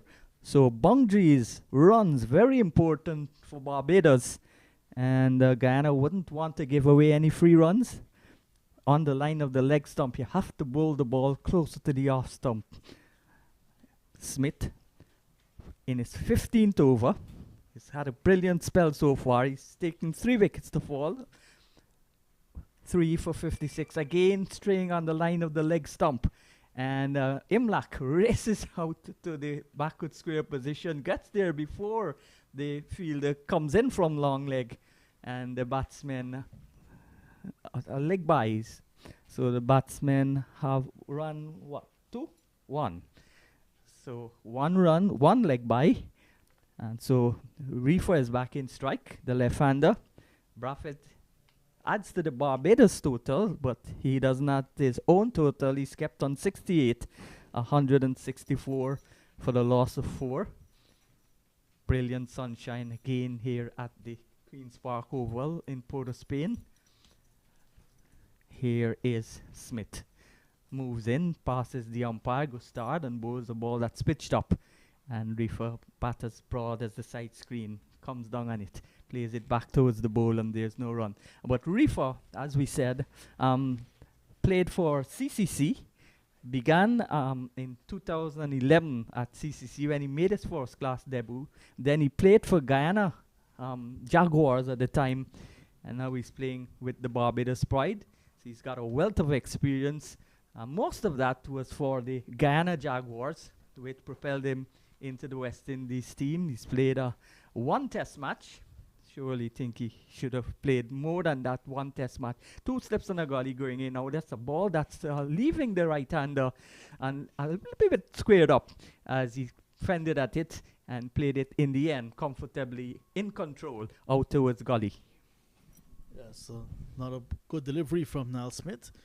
Attacking the off stump you'd want to see of Raymond Reefer, because he's coming around the wicket now, bowling to the left-handed batsman and trying to get those deliveries as much as possible up to the left-hander and force him to play the rash shot. On that occasion, he played a shot, but it was straight to the field at gully on the bounce. Smith steams in, going round the wicket now, bowls again, a little away movement, a little bounce too, and Reefer going back in total control. Those 2 previous deliveries to Braffett, that was the exact right line to bowl to Reefer. But he strayed outside the line of the leg stump and was tucked away for 4. And then a leg by Braffett, the right-hander. So that's the problem of bowling to the left-hand, right-hand combination. You have to change your line, and sometimes your length too. Here's a good ball outside the line of the off stump. A little wayward movement, but no shot played by the batsman, and the over comes to an end. So 68 to Braffett, 8 to Reefer, 164 for 4. Yes, and you can see the breeze picking up here as well at the Queen's Park Oval. Most we've seen for the entire match, Sean, and the salmon trees in the distance, they're just now finding some life. It means that the bowlers as well, running into in this case running with the breeze, will have some help. And if you're running from the other end, you'll be running into the breeze, some lateral movement. Once you know what you're doing, you can have. Yes, but the breeze looks like it's coming from the northeastern northwest. So when we look at the flags, the balls from the fast bowler bowling from this end, the commentary box end will be more inclined to go in towards the right-hander and away from the left-hander. This is a ball that's chopped away out towards the boundary for 4 as Braffett continues to pile on the runs for Barbados. He's now gone into the 70s. He's 72, and Pomal just bowling it, Moti bowling it too wide and too quick. Yeah, too quick. And that's what the batsman used, the pace of the delivery and running down the third man. And of course, the conditions here at the Queen's Park Oval making this outfield very fast. And it went into the boundary ahead of Pomal, who was given chase. Immaculately manicured sward here at Queen's Park Oval. Lightning fast, as you said, lush green. Forward comes Braffett, plays it quietly into the offside. And Chandrapal at short cover fields. Moti to the right of the umpire comes in and bowls, and forward comes Braffett, plays it into the offside, and there's no run.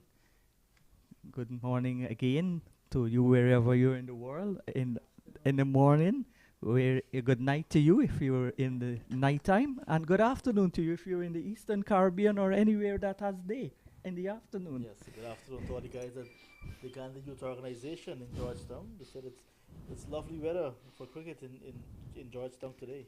Here's a ball that's outside the line of the off-stump, but I just saw a message from Sean Masai. He says all GCA matches for this weekend have been called off. Yeah, I think they were looking at the weather quite early up in the week. And today it's much better. Here's Moti bowls, and this one is tugged away. Braffett has this way of clipping the ball instead of driving the ball. He drives it also, but on that occasion he clipped it. And it didn't get a single. It went straight to mid-on. So the over comes to an end. Barbados needing 224 to make Guyana bat again. They're 56 runs short of that target. They're 168 for 4. Yeah, he hit it a bit too hard and and too straight to the fielder, who was deep, but because it was hit so good, could not get the single. So in the end, you'd say a good delivery from Moti, who continues the ball just a bit too quick, Sean, for my liking. And the Barbados Pride batsman will not mind at all. Craig Braffett steered him down towards third man for a boundary, using that pace so they can use it to their effect. Well, that's a worry for me with the spinners nowadays in regional cricket. Good delivery from Smith as he continues. And there's no run, so still Braffett on 72. Reef on strike, he is on 8. The spinners predominantly, not exclusively, not all of them, but most of them bowl too quickly at the regional first class level. And even in Guyana's first division cricket, the off spinners and the left arm orthodox spinners, you find the leg spinners bowling a little slower, or the Chinaman Googlies left arm spinner, but the conventional finger spinners, again that goes right through Cameron and down towards the boundary for 4. They've got to move him from there because this is the second occasion the ball went right through him and down towards the boundary for 4, and he might want to find a hole and stay in, but a lucky thing for him, there's no capacity crowd watching. Yeah, my recollection says that's the 4th time that the debutant has allowed the ball to go by, whether it's straight to him or just marginally wide of him. And the ball, like I said this morning, while Inajit was on, the ball is following him. And today could be the day that he may want to forget. Yes, luckily for him, as I said, there's no capacity crowd watching. He's in the foreign country, and the crowd would tear him apart. Here he is. Smith bowls a ball on the line of the leg stump and turned into the onside. So the runs coming, not rapidly, but at a fair clip. And that has been the hallmark of the Barbados Pride innings. This morning they got out to the blocks very quickly. They were helped with some loose fielding from Cameron early and some bad bowling as well. But they maintain that run rate throughout their innings. Right now it's 3.3 runs per over, which means at this level it's at a fair clip. 173 for 4 as Smith comes in and bowls a short lifting delivery, and Braffett genuflex, gets out of the way, And there is no run. Well handled though by Craig Braffett. As we said, he's so experienced. He's played a number of test matches, 180 odd first class games. He's very experienced, and not only that, he's experienced, his temperament to bat long and make big scores. That's what makes him a big threat to the Guyana Harpy Eagles. Yes, and to any side that he's playing for, he is going to be an asset because of what he's bringing to that team. And this time for the Barbados Pride against the Harpy Eagles, we can see how much of an important person he is. He's already gotten to his 61st first class 100, and wants to keep going on. Turns this one into the onside, gets his 73rd run. And a person like Braffett wouldn't be satisfied with getting just 70 odd. He will want to get 100, a big 100, and double century. He scored a double century, I think, when he was under 15 in school cricket, or under 15 club cricket in Barbados. So he's accustomed to scoring runs, batting long. Here is Smith on his way to bowl, this time to Reefer, who is very familiar with the Guyanese players and the Guyanese conditions. This is in Trinidad, but it's against the Guyanese players, most of them he would have played with. This is on the line of the leg stump, turned down towards Pamal at the long leg position. He will keep the strike. Reefer, he's on 14 at the end of the over. Braffett remains on 73. Barbados Pride 175 for the loss of 4, and the equation now to make Guyana bat again has gone below 50. It's 49. Yeah, so once they continue to bat and peg away, it means that they'll be forcing Guyana to bat a second time in this game. And after Guyana posted 490 for 7 declared in their first innings and bowled out the Barbados Pride for 266, they felt, I'm sure, that they could have bowled out the Pride for a second time cheaply. Maybe they can still do so, but at the moment the Pride fighting back nicely, and looks as if the Harpy Eagles will have to bat a second time. And I mentioned GYO just now. GYO, the guys from the Regal softball cricket teams, they're there and they're preparing for international assignment on July 1, 2, and 3.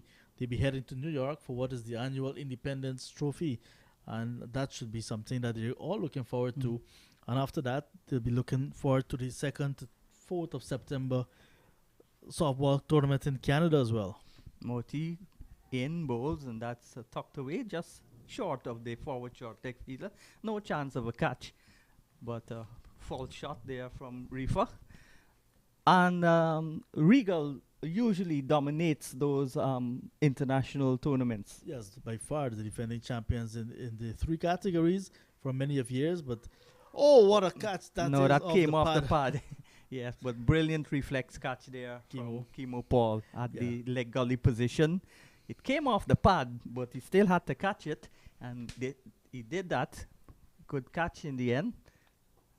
This is pitched up on the line of the leg stump again, but this time hits it in front of the forward short leg and down towards the long on position. Jock trots an easy single, and he goes now to 16, Reefer, and he's beginning to look ominous because the way he played the spinners, he was the only one to consistently use his feet to them in his first innings until he was unfortunately run out by Hope for 38. 73 to Braffett, who is now in strike, 176 for 4. And Roddy Lalmon is having a field day with that replay. He enjoyed the way that Kimo Paul took that one off the pad. Here is a ball that's on the line of the leg stump. Bad line again from the Moti, from the spinner. And tucked away into the onside. An easy single. So the runs are coming easily, too easily. 15 to Reefer, 74 to Braffett, 177 now for 4. So Moti turns from the distance and bowls a quicker, flatter delivery. Spiral into the pads, and back goes Reefer and plays it into the offside, and there's no run as Chandrapal picks the ball up at cover. Moti on his way, bowls, and back he goes and steers it, tucks it away out towards the long leg position between the 2 short fielders on the onside, the leg gully and the forward short leg. and found the gap well, and he got a single. So the overs come to an end. Moti 1 for 27 now. He's bowled 13 overs. Guyana needing I don't know how many runs because Ghana needs 6 wickets, but I don't know how many runs they would need. It's 178 for 4, and this depends on how much runs Barbados put on. Yes, most definitely. And you asked about the regal dominance at the softball level. There are 3 categories in softball cricket these days: the Legends over 50, and the Masters over 40, and the Open. So the regal side have been really dominant over the years, and now that they have 3 categories, they're taking a liking to the Legends and Masters, and not a lot of players are so interested again in the Open, but they're not enjoying their best time with the Open category. But the Masters and Legends, you cannot separate regal teams from the titles. And we know someone who has really enjoyed the way the regal side has been playing cricket is Indrajit Prasad. So hello, Indrajit. Hello to you, John. Yes, that's our team, Regal family. They have done well both locally and internationally in softball cricket. Well, I think they call it the white ball, right, John? Yes, it is the white ball. The white, it's not so soft like it used to be. It's bigger and harder. And hits hard as well. Whoa. So now we see that Niall Smith has been replaced from the top end, that's the northern end of the ground, by Kimo Paul, none for 35 from 10.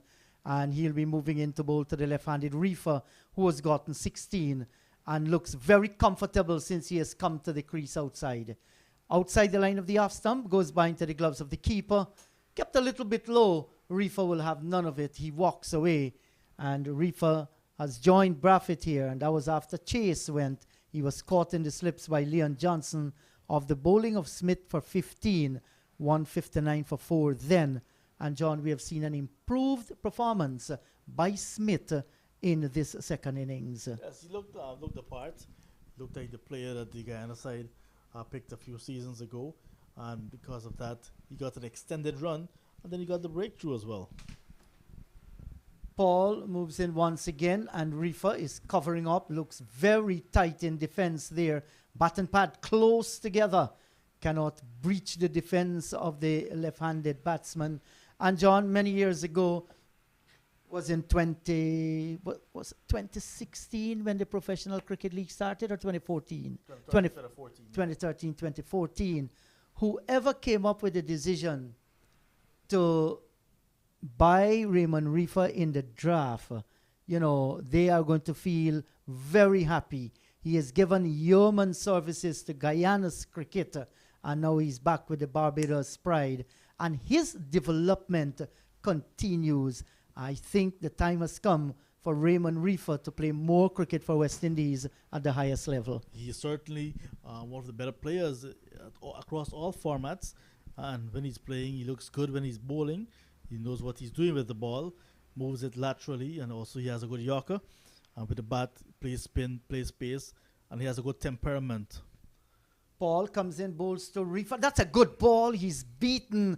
It took the under edge and flew between himself and the stumps and goes all the way down towards fine leg. And Reefer gets a run. Oh, that was a lucky one. Yes, good bowling from Kimo. Kimo will get the ball much closer to the left-handed Raymond Reefer, who we're speaking so highly about. And as soon as we mentioned that, he almost played on one. But it's good bowling from Kimo Paul. And Kimo Paul having a good match. He continues to look good. Bowled with the new ball earlier, not coming back with the old ball. And we know what he can do with the old ball. Make it dance a little bit, like we say. Well, he's an asset to this Guyana team, Kimo Paul, coming back after a prolonged period of injury. And he looks as fit as a fiddle. Now, let's see what's the strategy here. We see a fielder, that's Cameron. He's going way out towards the square cover boundary. There's still 2 slips and a gully. And Cameron might be saying, John, please, guys, do not hit the ball to me at this time. Yeah, when Johnson put his hand in the air to send Cameron out into the deep, I thought he was sending him off the field. Yes, the youngster had quite a few misfielding, and that yielded runs as well. Now let's see, the backward point has been removed. That's Stage Narayan Chandapal. He's been placed in a leg gully position. So might very well be offering the flick shot. You'll never know, but there's also protection out on the deep backward square boundary. Paul races in. That's a good delivery, well played by the right-handed Braffett. No trouble whatsoever.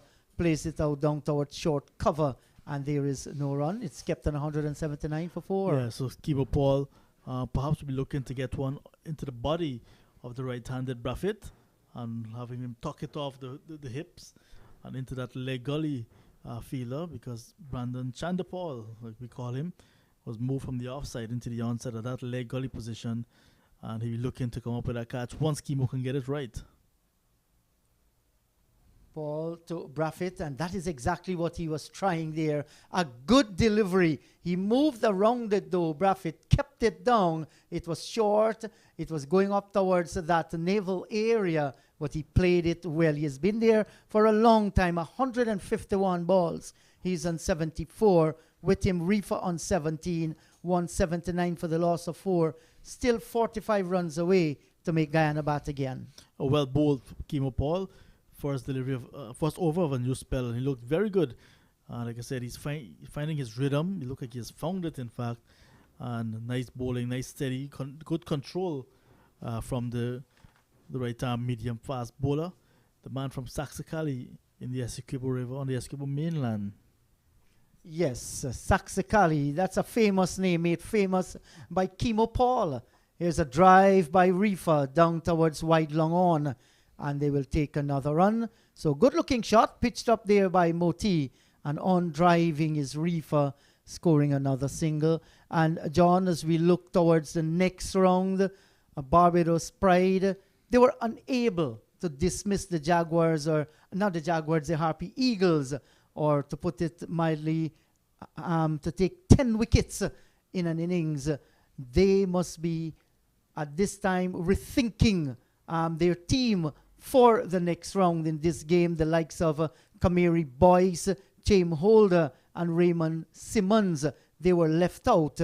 And this attack, unable to bowl out the Harpy Eagles. So some of these guys that were left out might be fancying their chances of playing in the next round. Well, there'll be 2 enforced changes, because Shamar Brooks and Shea Hope will be heading off for the West Indies side to the Netherlands. And there was danger here for Craig Braffett. He was looking to give himself room. He did. The ball kept low, but he had enough bat onto it to squeeze it out into the offside field. Well bowled by Gudakesh Moti. That's outside the line of the off stump, and he left it alone. And it was very, very close to that off stump. Well, he trusted his judgment, and it proved him right. Moti bowls again, this time a little bit wider, but a teasing delivery to Moti completes his 28th over, his 14th over rather, 1 for 28, 180 for 4. Braffett is on 74, Reefer on 18. Yeah, I think a lapse in concentration just for a moment from Craig Braffett, but like you said, showing good judgment and trusting his judgment, and the ball went perilously close to that off stump and into the gloves of the keeper, but maybe another coat of varnish on the ball or another paint, a coat of paint on the stumps would have seen him bowled. Yes, it was so close, but trusting his judgment, he has been there for a long time. Paul will continue bowling from this end, and that should be an interesting tour for Cricket West Indies, going to the Netherlands and then head to Pakistan as well.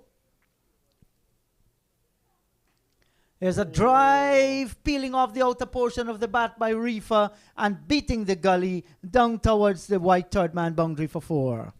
Yes, driving a bit loosely, there's Reefer, and the ball went, like you said, did not carry the hand, as you can see on the replay now, was outside the off stump, angled back into Reefer, and he drove momentarily in the air. You'd say he had it under control, Reefer, but was just for a moment in the air, fell short of the field at gully, and then beat him into the boundary for 4.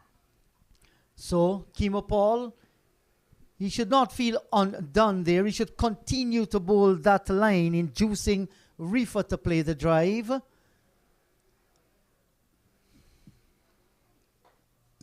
And he's driving again. Sweet looking drive from Reefer this time. He got it right into the blade of the bat.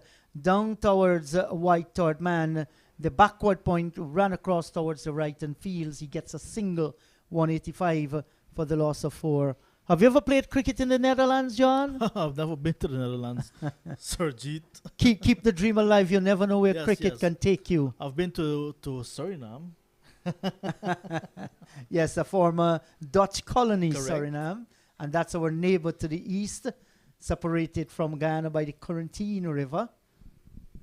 And there's going to be a bridge, bridging Guyana and Suriname. That sounds exciting as this is played away down towards White mid-on by Braffett.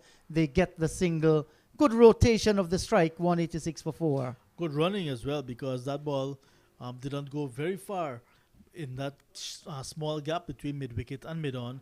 And there was Craig Braffett calling Reefer through. And Reefer's very quick between the wickets as well, quick to respond. And they got the single. Yes, and to give you that full squad that will go into Netherlands and Pakistan, Nicholas Puran, the captain, Shea Hope, vice-captain. He's playing in this match here. Nkrumah Bonner, Shamar Brooks, Casey Carty. Good to see Casey Carty having a tour with the West Indies. Yes. Showed so much promise at that Under-19 World Cup, which the West Indies won under Shimron Hetmyer. Now, this is a false shot from Reefer. He did not intend there. He was looking to go through mid-off. Got the thicker inner portion of the bat down towards mid-on. But like I said, with this old ball, Kimo Paul is going to get it to move around. And these batsmen have to be very watchful. I mean, they're already watchful. But Kimo Paul is going to ask many more questions, especially with this old ball. So Kimo Paul is going to be one of the key bowlers this afternoon as well for the Harpy Eagles. Yes, I just want to see him given a little extended run, maybe a 4 overs in a trot, and see what happens. We know it's hot outside there as Paul moves in once again to bowl to Reefer, and he jumps onto the back foot and steers it away down towards gully. There is no run, and to continue that squad, Akil Hussain is there, Alzari Joseph, Brandon King, Sherman Lewis, Kyle Mears, Anderson Phillip, Rovman Powell, Jaden Seals, Romario Shepherd, Hayden Walsh Jr. That tour of the Netherlands begin on May 31 with the first one-day international. There are 3 one-day international played there, and then Pakistan tour begins on the 8th of June. Paul's ball to Reefer. That's a good delivery outside the line of the off stump, and he was beaten. He tended to give the impression he was pulling the bat inside the line, but he was genuinely beaten as Paul completes his over. None for 42 from 12, 186 for 4. Oh, what a pitch of a delivery to end the over. Well bowled once again from Kimo Paul. Got good bounce, got good pace, and of course good carry. And there was Reefer just flirting with danger, and the edge was not found. I think it was too good a delivery to find that edge. Yes, certainly a fine delivery. So if you have just joined the broadcast, let me update you with what transpired today. At the close of play yesterday, day number 3, the Pride 44 without loss, Braffeton 17, Moseley 25. At that stage, they were trailing the Guyana Harpy Eagles by 180 runs. Today, Moseley was caught at the wicket by Imlach off Smith for 48. It was 84 for 1. The first hour produced 62 runs with 1 wicket going. After the first hour, Brooks was caught at the wicket. Good catch by Imlach off Smith for 13, 110 for 2. And then Hope, LBW Moti for 6, 133 for the loss of 3. At lunch, it was 144 for 3 with Braffeton 61. Chase was an 11, trailing by 80 then. So, Moti begins another over, his 13th of this second innings. Comes into bowl to Braffett. He gets a good delivery. This is nicely tossed up, and he's defending back up the pitch on the onside. And after lunch, Ruston Chase, he was caught by Johnson at slip off Smith for 15, 159 for 4. Outside the line of the off stump, not playing a shot. And Ruston Chase was absent a little in 4-day cricket, playing here for the first time in this year's competition. Looks to be short of cricket as well. As he comes forward, Braffett plays out into the offside field. There is no run. Yeah, indeed, it looks that way. But I understand that the BCA, the Barbados Cricket Association, There was a T20 tournament that was on, and most of these players from the Barbados Pride side were in that tournament. So they would have gotten some good cricket despite it's not the longer format of the game. Correct. They were still active. So with that single, 187 for 4, Braffett is on 76. Back comes Reefer in strike. 37 runs now closer to make Guyana bat a second time if it comes to that. But Barbados Pride doing pretty well with this partnership. Back goes Reefer, gets a quicker delivery. He adjusted nicely though to get in behind the delivery and place it out into the offside field for Chandler Paul to field down at extra cover. Here's a drive down towards long on by Reefer, and he's going to pick up another single. And Tej Narain, Chandler Paul, who fielded the previous delivery, John, he has been on the cricket field non-stop since day one.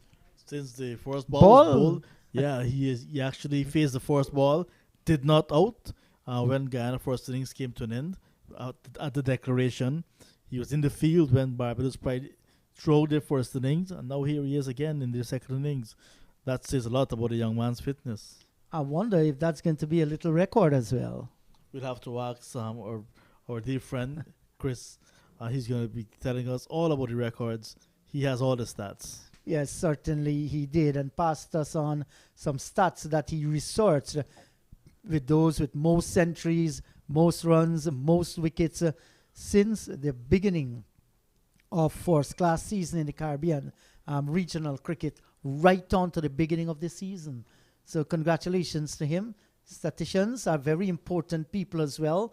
Reefer is coming forward, plays down towards extra cover, and there is no run. 188 for the loss of 4 wickets. And interestingly, too, there are some people, you know, they have different tastes.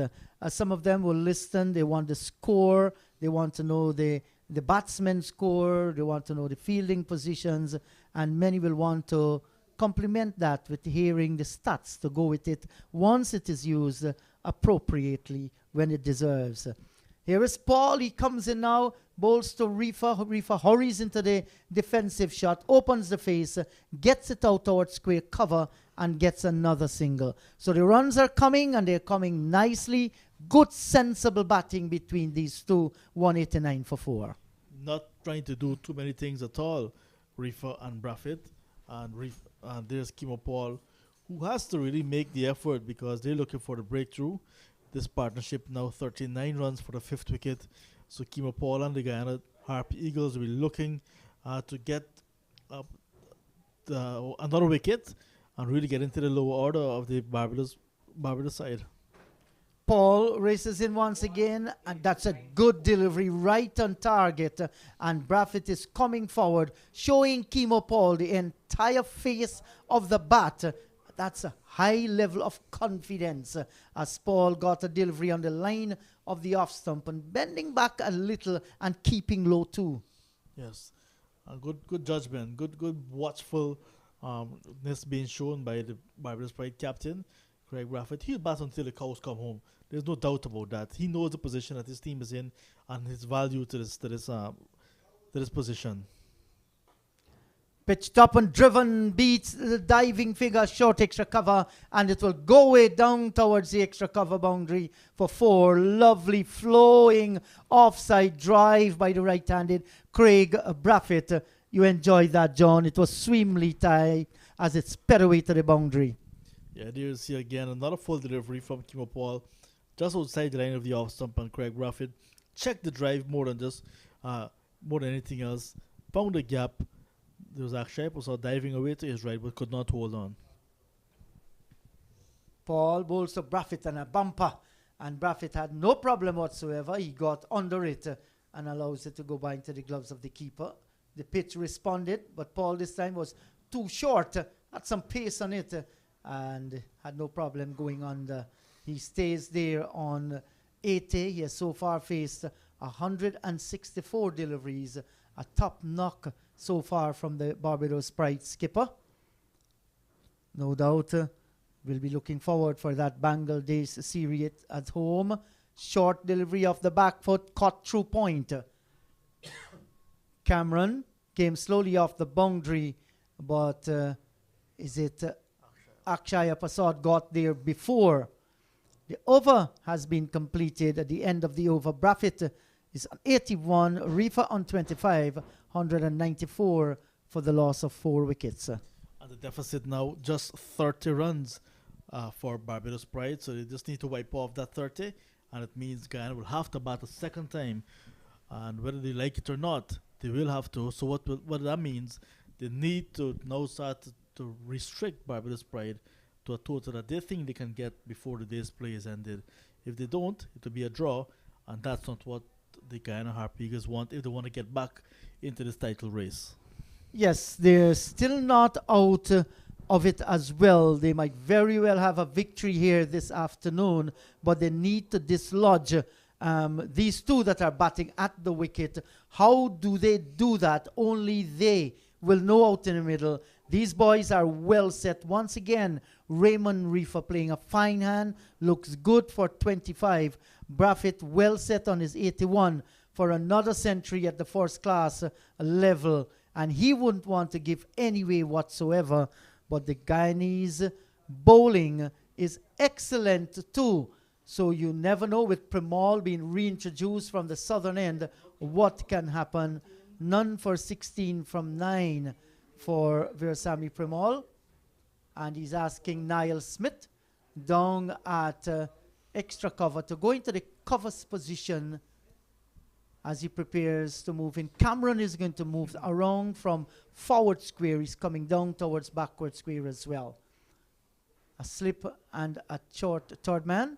Here is Premal, bowls to Braffett, and back he goes, and he was looking for that gap between the cover and extra cover, finds short third man as well. So he can't get past that field, Braffett. He looks as cool as a cucumber as we watch Premal bowls to Braffett. He's coming forward to the left of the forward short leg. Akshaya Prasad, he feels well and seems to be a specialist in that position. Akshaya Prasad, he has done extremely well fielding at forward short leg. Not every fielder will relish that forward short leg position, as Premal tosses one up nicely to Braffett. He's playing forward. John, remember Clayton Lambert? He was a bully in that position. And also for the West Indies, we had Jimmy Adams, the current director of cricket for Cricket West Indies. This is a delivery outside the line of the off stump, short and cut away.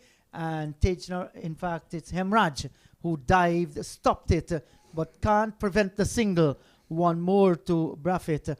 And one of the most terrific fielders you had at the international level at forward short leg was the Guyanese Fawad Bacchus. Fawad Bacchus, yes. Yeah. I remember West Indies playing Australia in a test match at Melbourne.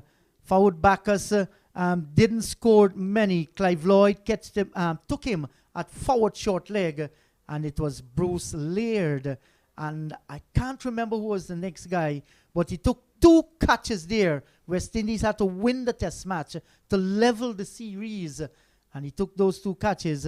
And Sir Clive always talked about that. He said those 2 catches actually opened up the doors for us winning the test match. Well, he actually made them into catches, and this is what good fielders can do.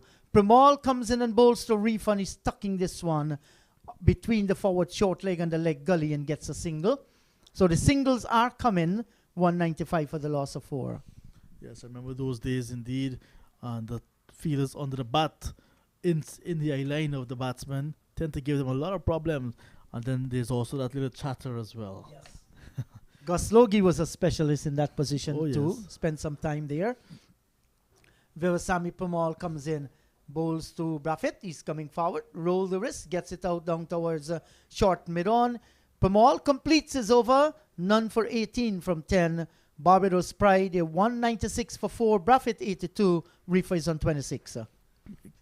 So it looks as if it's going to be spin from both ends because Premal and Moti will be looking to tie up these batsmen now. So Kimo Paul, no, he's going to continue. Yeah, but you mentioned about a 3-4 over spell or so for Kimo Paul. Maybe this is his 5th over in this spell. Not a bad effort from him. Sometimes it's difficult to get a ball out of Kimo Paul's hand, especially when he is on a mission. And he seems to be on a mission here, looking for this breakthrough, working very hard. He did not like the fact that a boundary was scored off his last over, and then he followed up with a bumper. And we know that he's a very disciplined bowler as well, Kimo. Just looking for this breakthrough, and that's what the Guyana Harpy Eagles will be looking for as this partnership now. Added 4 to 6 now, looking very good for the Barbados Pride, batting them into a position of safety with just 28 runs required to make the Harpy Eagles bat again. Yes, so Kimo Paul might very well be attacking the batsman on the body because there is a short backward square, maybe around 20 feet away from the batsman, could even be a little bit closer. And now Paul is asking Chandrapal Hemraj to come down towards short mid-wicket. And he's taking Niall Smith from mid-off, putting him at extra cover. So he's just enticing the batsman there. You're having a chance to drive through mid-off for a boundary. And if he puts it on the body there, might be hoping for him to pop the ball down towards that short backward square. 2 slips and a gully going down. Paul comes in, bowls to Reefer outside the line of the off stump, and some away movement after it passed the wicket into the gloves of the keeper. So Kimo Paul is bowling an extended spell and maybe trying a lot as well. And he's marshalling the troops because Leon Johnson, the captain, is off the field. I'm not seeing Johnson on the field, and I'm seeing the substitute fielders, 2 of them. One of that very short backward square in Anthony Adams, and of course Kevin Sinclair, who's been at slip all day. So Johnson, usually at first slip, is not around.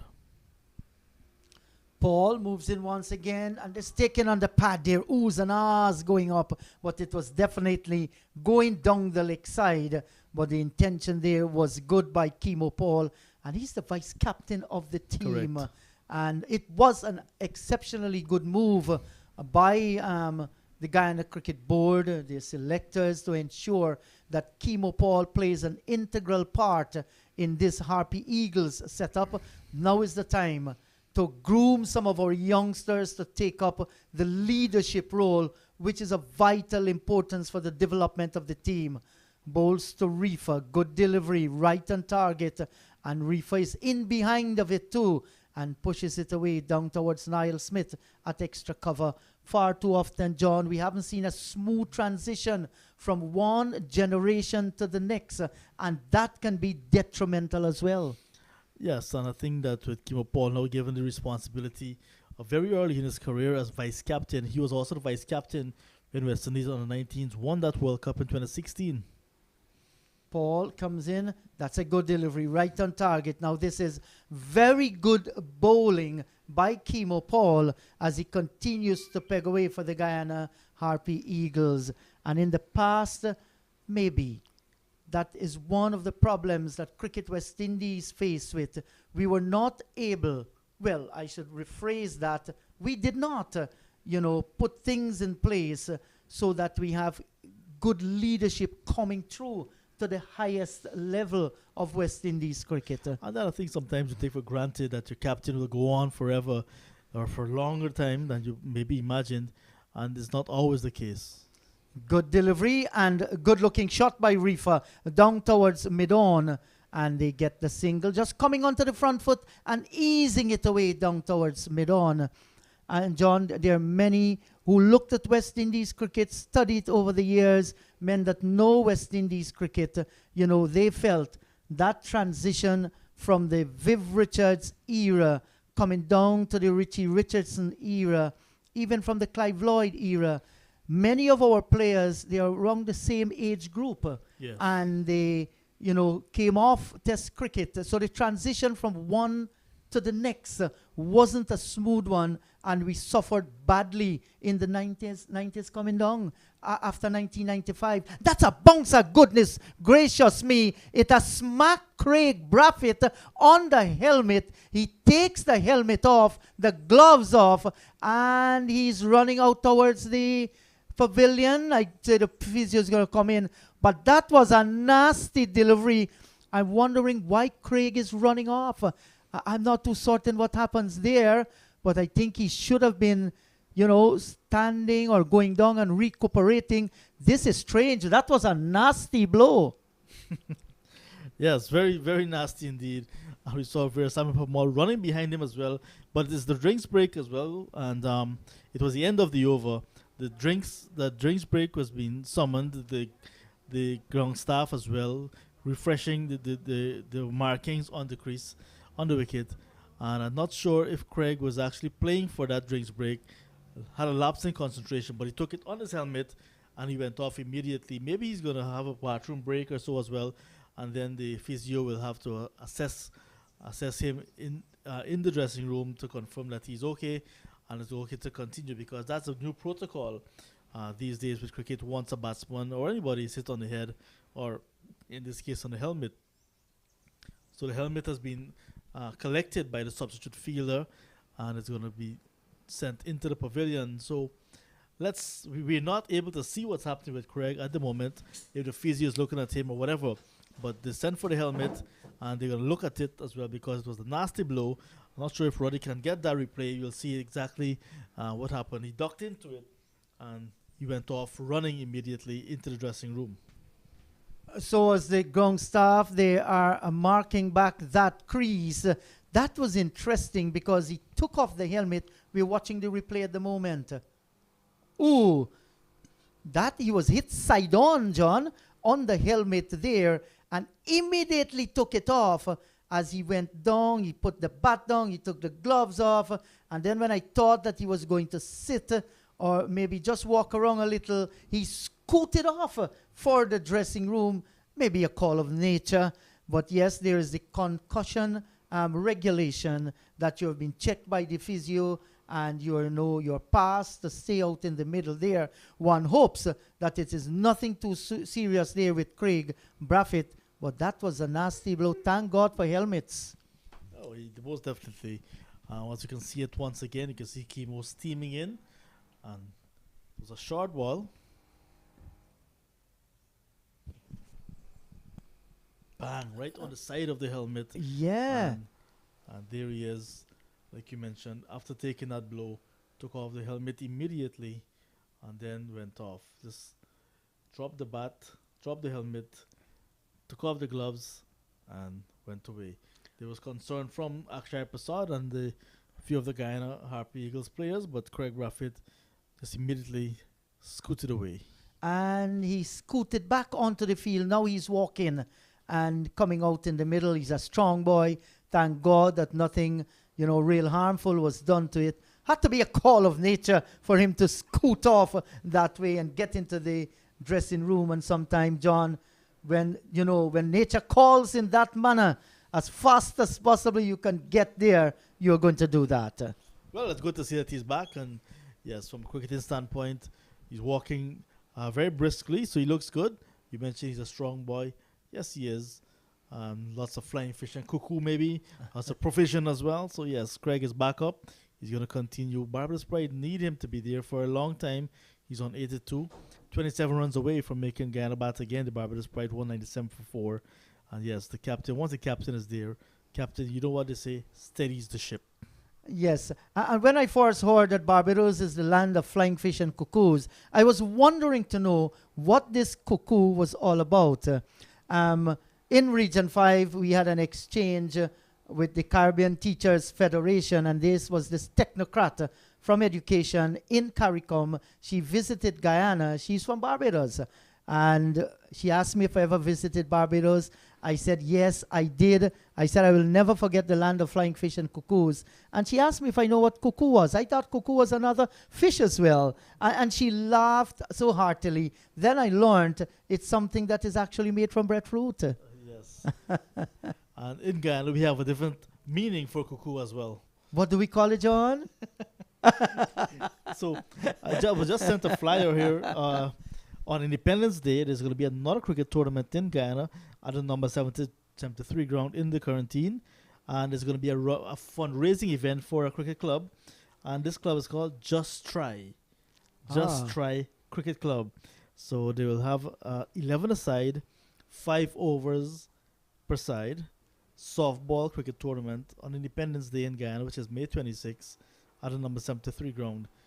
You have to pay registration fee, and lots of food and drink will be on sale, and it's a fundraising for this club. So once you're there, you can support that one. Yes, Permaul has Reefer on the back foot, and he's defending a ball, keeping just a trifle low. And the name says it all. Just try. Don't say no. Give it all your effort. Just try. Yes. Permaul comes in, bowls to Reefer, and he's gone. Caught it forward, short leg. That's a brilliant catch once again by Akshaya Pasod. And Virasamy Permaul gets his man. Reefer goes. Caught it forward, short leg by Pasod. Off the bowling of Virasamy Permaul. Reefer gone for 27. 197 for 5. And so often we've seen it after a drinks break, after an interval, a wicket falling. It usually shows that there's a lapse in concentration from these batsmen. And it's Permaul now bowling from the southern end of the ground. Got the ball to Reefer that was on the line of middle and off. Reefer got bat onto it, turned it into the onside. And there is Akshaya Pasod coming up with that catch. And yes, very elated indeed. He is making this position, the forward short leg, his own, because he came out from the start of the innings with the pads on under his pants and with that helmet. So he's looking very competent under the bat, Akshaya Pasod. And yet another good catch. Reflex catch. Well done. Breakthrough found. Reefer gone for 27. And the Harpy Eagles enjoying more success. Half of the Pride innings batsmen back into the pavilion. The second half now still there, but the captain Craig Braffett, yes, thrown down his anchor and he's looking to bat his team to safety. Yes, and he's on 82. That was a fine catches, and we do often say that catches will win matches for you. Reefer there was getting inside his stumps and looking to flick through the onside, and Akshaya Pasod had the presence of mind to keep his balance because he was making a way movement and took it going towards his left. Permaul gets his man 1 for 18 from 10.2 overs so far. Reefer going back for 27 after looking very comfortable out there. Jonathan Carter is the new batter out in the middle. He takes his guard from umpire Tuckett. And there's still a forward short leg, a leg gully, and a first slip. And Permaul tossing the ball from hand to hand. Normally when he gets wicket, Permaul, he's going to get like about 2 of them in quick succession. So he will be hoping for that momentum to continue. Yeah, he looks good just after the drinks break, landing in some good areas already. Permaul to Carter. And Carter is coming forward and just easing this one away down towards extra cover. Cameron is in the way and there is no run. And just like most spinners, they tend to bowl with a rhythm. So once he's in that rhythm, he'll be able to pick up some wickets. And of course, stifle the scoring rate. Here is Permaul, comes in, bowls to Carter. Back he goes, gets a delivery that came on to him a little bit quicker. Good delivery by Permaul once again, not straying whatsoever. So he's on song at the moment, Virasamy Permaul. And in these kinds of matches, your skipper will want your ace spinner to get it right. He's done well so far. Bowls to Carter. And Carter is covering up, plays it all along the ground, down towards forward short leg. And there is no run. And Akshaya Pasod, he looks threatening there at that forward short leg position. Can be intimidating. A brilliant fielder in that position. The batsman has to be very careful as Carter gets a good delivery and he's playing well. He's defending the end of a successful over by Virasamy Permaul. 1 for 18 from 11. Braffett is on 82. Carter yet to score 197 for the loss of 5. Yeah, so this is a very crucial passage of play again because Carter just got 6 in the first innings. He will not want to fail a second time, but that will play on his mind. He was the first victim at the first class level for the debutant Dimitri Cameron. So he will not want to fail a second time. And that will also be a very important thing for the Guyana Harp Eagles to look at because if they can get him out cheaply again, they can now get into the lower order with Shane Dowrich, who's very capable, still to come, and then the bowlers. But a wicket or 2 again from the Harp Eagles will really have them sensing victory, because it means now that they can actually look to get the Barbados Pride out before those 27 runs. But Craig Brathwaite is still there. He is the big fish at the moment. So the battle between Paul and Brathwaite continues. That's another short delivery there. There's an appeal for a catch at the wicket. Umpire Patrick Gustard says not out, but another testing delivery there for Craig Brathwaite. Where did it took? Must have had to hit something. We're watching the replay here. Did it miss altogether? So it looks as if it's the forearm guard. Yes. Yeah. So it did touch something. That's the reason why the appeal went up, touching the forearm guard. But certainly a fine delivery by Paul. And no doubt Craig Brathwaite is going to be tested with more short deliveries. Paul comes in, bowls to Brathwaite, another short one off the back foot. And this time he gets it out towards cover. The return comes in from Cameron. And he gets a single, 198 for the loss of 5. This is good battle going on out in the middle. Yes, but after that ball touched the forearm guard and got into the gloves of the keeper, there we saw Craig Brathwaite showing the umpire maybe his sleeve. And that's not really what you do at this level. But the umpire did not give the decision. The umpire probably saw it already. So that's good umpiring as well from Patrick Gustard.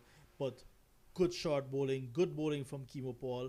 And he's in an extended spell here, Kemo Paul, bowling from the northern end.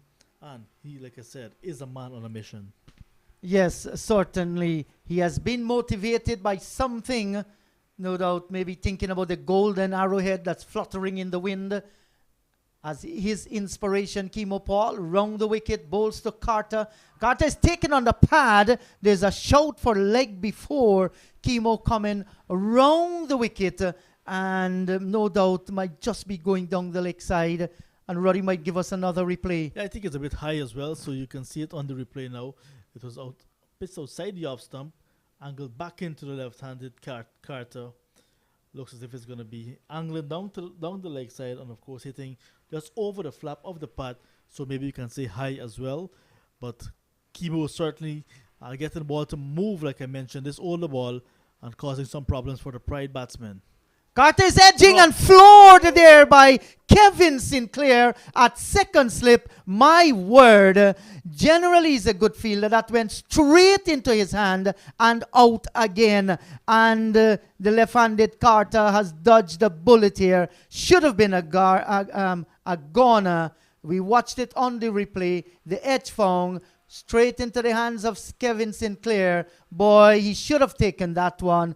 That's not good enough at this level. And now he kicks the dirt. Doesn't matter. He has floored a catch. Naughty there, Kevin. And he has been in the slip according for most of the day to the seamers. So he should have been able to take that one. Paul comes in, bowls to Carter, and he's driving fluently out through the covers. And this is going to go down towards the cover boundary for 4. This is what you get when you lapse. And Carter responding well, getting the boundary. He opens his account with 4. It's 202 for 5. The 200 coming up for Barbados Pride. That's a bad miss from Kalu. That's Kevin, they call him, Kevin Sinclair. And the edge was found. Kemo Paul working up some steam here this afternoon on the flat track at the Queen's Park Oval. And the edge found healthy edge into the hands of Sinclair and out. So the 200 coming up is now 206 for the loss of 5. So it means they now trail by just 18 runs, the Pride. And this is down the leg side, tucked around the corner, down towards short backward square. And the left-handed Carter will get another run, leg by, in fact, signaled by umpire Patrick Gustard. The score 203 now for the loss of 5 wickets. The end of the over by Paul. And Brathwaite is on 83. Carter is on 4. And Captain Leon Johnson is making his way back onto the field. And Anthony Adams with number 21 on his back is leaving. So, yes, another really lively over coming to an end from Kemo Mandela Angus Paul. And all of Saxicali, no doubt, will be glued to the television or to their cell phones or whatever device that they have that they can follow this game, because they are so proud of the son of their soil, Kemo. But that could have been a wicket easily had Kevin Sinclair hold on to that catch. And it's early days yet for Jonathan Carter. I mentioned he will not want to fail twice, but that could have been sending him back into the pavilion very early. Bad miss. Let's see how costly it will be. So the Guyana Pride will be hoping that it's not going to be costly. Here is Pramal, bowls to Carter. And Carter is stretching forward, running this one down, past the first slip, down towards fine third man. Johnson is after it. He's going to pull it back just about now. And they will go back and they'll complete two. You did mention Chemo, Mandela, Angus, Paul. I understand the Chemo and the Paul. Tell us about the Mandela and the Angus. Well, his father, Mr. Paul, said that he really loved the whole ideology and everything about Nelson Mandela, and he knew that when his son Chemo was born, he was going to be a leader. So he wanted him to be a leader like Mandela. Yes, he's defending this time. Carter, there is no run. And he so liked cricket. He was very much interested and happy with the way Angus Fraser from England was playing his cricket and bowling. He liked his work ethics. He named him Angus as well. That's interesting. Good delivery here by Pramal, and Carter is defending. And he really loved a son of Trinidad and Tobago, Keno Mason, and he wanted to name his son Keno as well, after Keno Mason. But when he was there to register the birth of Chemo, the person taking the information said, Mr. Paul, Chemo is a much better name than Keno. And he said, okay, if you say so. So that's how we got Chemo, Mandela, Angus, and of course the Paul. So Yes. hello to Miss Mary, that's his mom, and she's very proud of her son as well. That's a good delivery. Rita is his mom name, sorry. Yes, you might be right. You never know. We shall ask the big man himself. This is a good delivery, delivered by Pramal, and Carter is defending. A forward short leg, a slip, a leg gully. Here is Pramal, bowls to Carter, and he's locked in defense. Back up the track, there is no run. The over completes. 205 for the loss of 5. Braffett is on 83. Carter is on 6. And John, just behind our commentary box here at the Queen's Park Oval is the Nelson Mandela Fun Park as well. I remember in his early career, one of the early matches he played Chemo Paul right at this venue. He hit a ball way over this media center, and we said it was into the Mandela Park by Mandela. By Mandela. In Guyana too, we have the Mandela Avenue. All were named in recognition of that great South African and world leader, Nelson Mandela. You imagine spending 26 years in jail, unjustified prison sentence, and when he came out, Mandela, all he said, this is for South Africa. Yes. So he has died, may his soul rest in peace, but he has left his footprints on the sand of time. Here is Chemo Paul. He comes in, bowls to Braffett. That's a bumper, and he's hooking this one nicely. That's gone away down towards the boundary for 4. It was short, and this time he got himself into good position and made good use of it, getting the boundary. He moves on to 87, 209 for 5. Well, not in total control. It came over the top edge and down towards fine leg. Very fine as well. Over the head of the keeper, you may want to say. Had he gotten connection, might have been swallowed up by the fielder. A deep backward square right back on the boundary. But riding his luck, literally, Braffett, the 187, and Chemo Paul is bowling very hostile this afternoon and asking the test captain to be a bit more watchful than usual. And just some news coming out of Providence in Guyana, Surjit. Berbice women and the Select 11 in that senior inter-county 50 overs tournament. Select 11 batting for us 40 all out, and the Berbice women 41 without loss, winning by 10 wickets in quick time, making that 41 in just 4 overs and 1 ball. Here is Braffett steering the next delivery by Chemo Paul down towards cover and gets a single too. And just one person from the Select 11 getting into double figures. It's Nervina Ramnod, the right-arm off spinner. And other than that, there were 20 extras, 40 all out in that total by the Select 11 bowling for Berbice. Tremaine Smart, the experienced campaigner, 4 for 3 from 4 overs. And Ashmini Munisar, the young off spinner, 2 for 1 from just 1 over. and Shanita Grimmon 2 wickets for 3 runs from 4 overs. So the select 11 just 40 all out, and Barbados 41. There's an edge here and a shout for a catch at the wicket, John. And not out, says the umpire. That was pretty close indeed. This is not an edge there. Yes, there he is. Carter playing the full-blooded drive, missed it altogether, and there's an appeal for a caught behind, and umpire says not out. Yes, so 41 to get, and they got there in just 4 overs and 1 delivery. So big victory for Barbados women over the select 11. And I think there's going to be a big match on Monday when Barbados take on Demerara, and that will be the deciding match in that tournament. Yeah, so here at the Queen's Park Oval, Barbados in their second innings, they have reduced that deficit to now 14 runs. Paul comes in, bowls to Carter. He jumped in behind of this one and plays it down towards short cover. There is no run. And I'm particularly happy for Clyde Butts and Matthew Kisoon. They had a short day. Our 2-man up there on the live stream. Well, you have to take it when you get it, because some days will be extended. Well done, Clyde. Well done, Pastor Matthew. Yes, they've been doing a fine job back home in Guyana. As we watch Kimo Paul, he comes in once again, bowls to Carter. He's taken on the pad there, and that was a short delivery. Carter is down.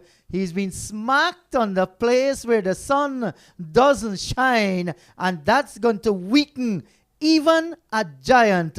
You can be very strong, but that part of the body, John, is very precious. Oh, yeah. And has he lost something there? I see they're shaking the legs. Yeah, I always am amazed when this happened. I mean, not the fact that he was hit there. What will the treatment be? Because we see that the physio tend to come out and so on.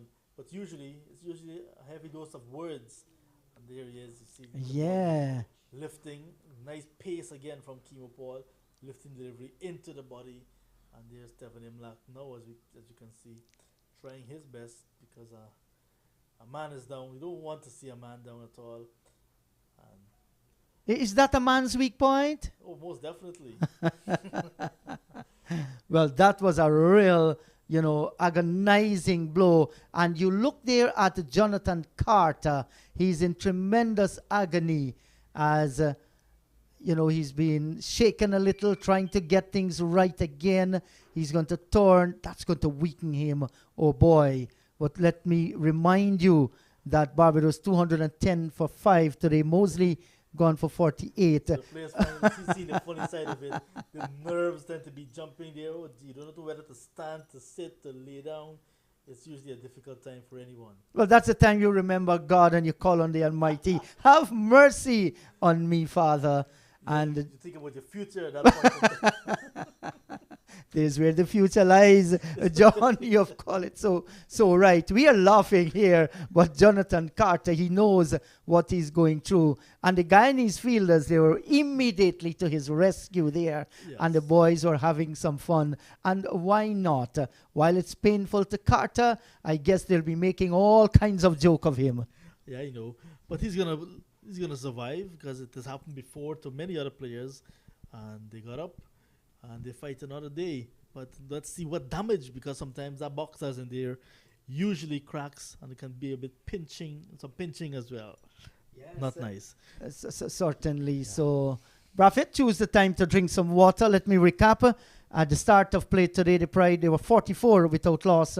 Braffett was on 17, Mosley on 25. Trailing the Guyana Harpy Eagles by 180 runs.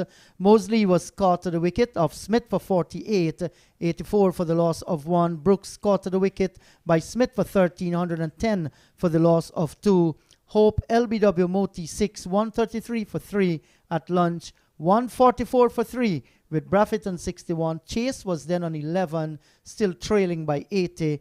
After lunch, Chase was caught by Johnson of Smith for 15. Reefer caught by Passard of Premal for 27, 197 for the loss of 5 at that stage.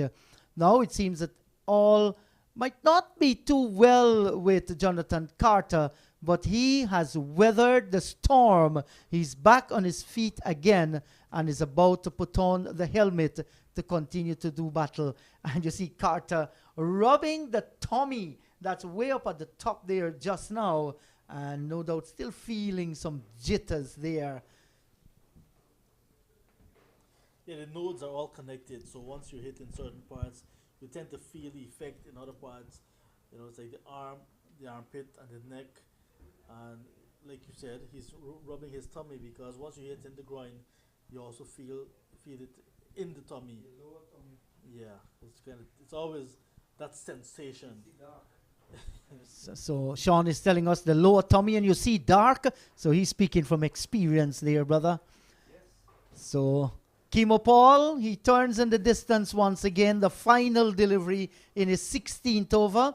He speeds in and comes in, bowls to Jonathan Carter, pitched up, and he's driving in the air. He's gone, caught at backward point by Gudakesh Moti. Full-blooded drive. It peeled off the bat, went straight into Moti's hand, took a good catch, and Paul has gotten his man. Carter gone for 6, caught Moti off Paul. 210 for the loss of 6 wickets. Give Paul the benefit. He worked Carter out. There were some good outswinging deliveries. One that was pitched to the stumps, short of a good length, took him in the groin area, hit in the box, and the next delivery pitched it, and his eyes lit up. As we look at the replay, he went for the full-blooded drive in the air, and Gudakesh Moti taking a brilliant catch, just moving away towards his right as the ball was going away from him. Good wicket to get. Another scenario in the game.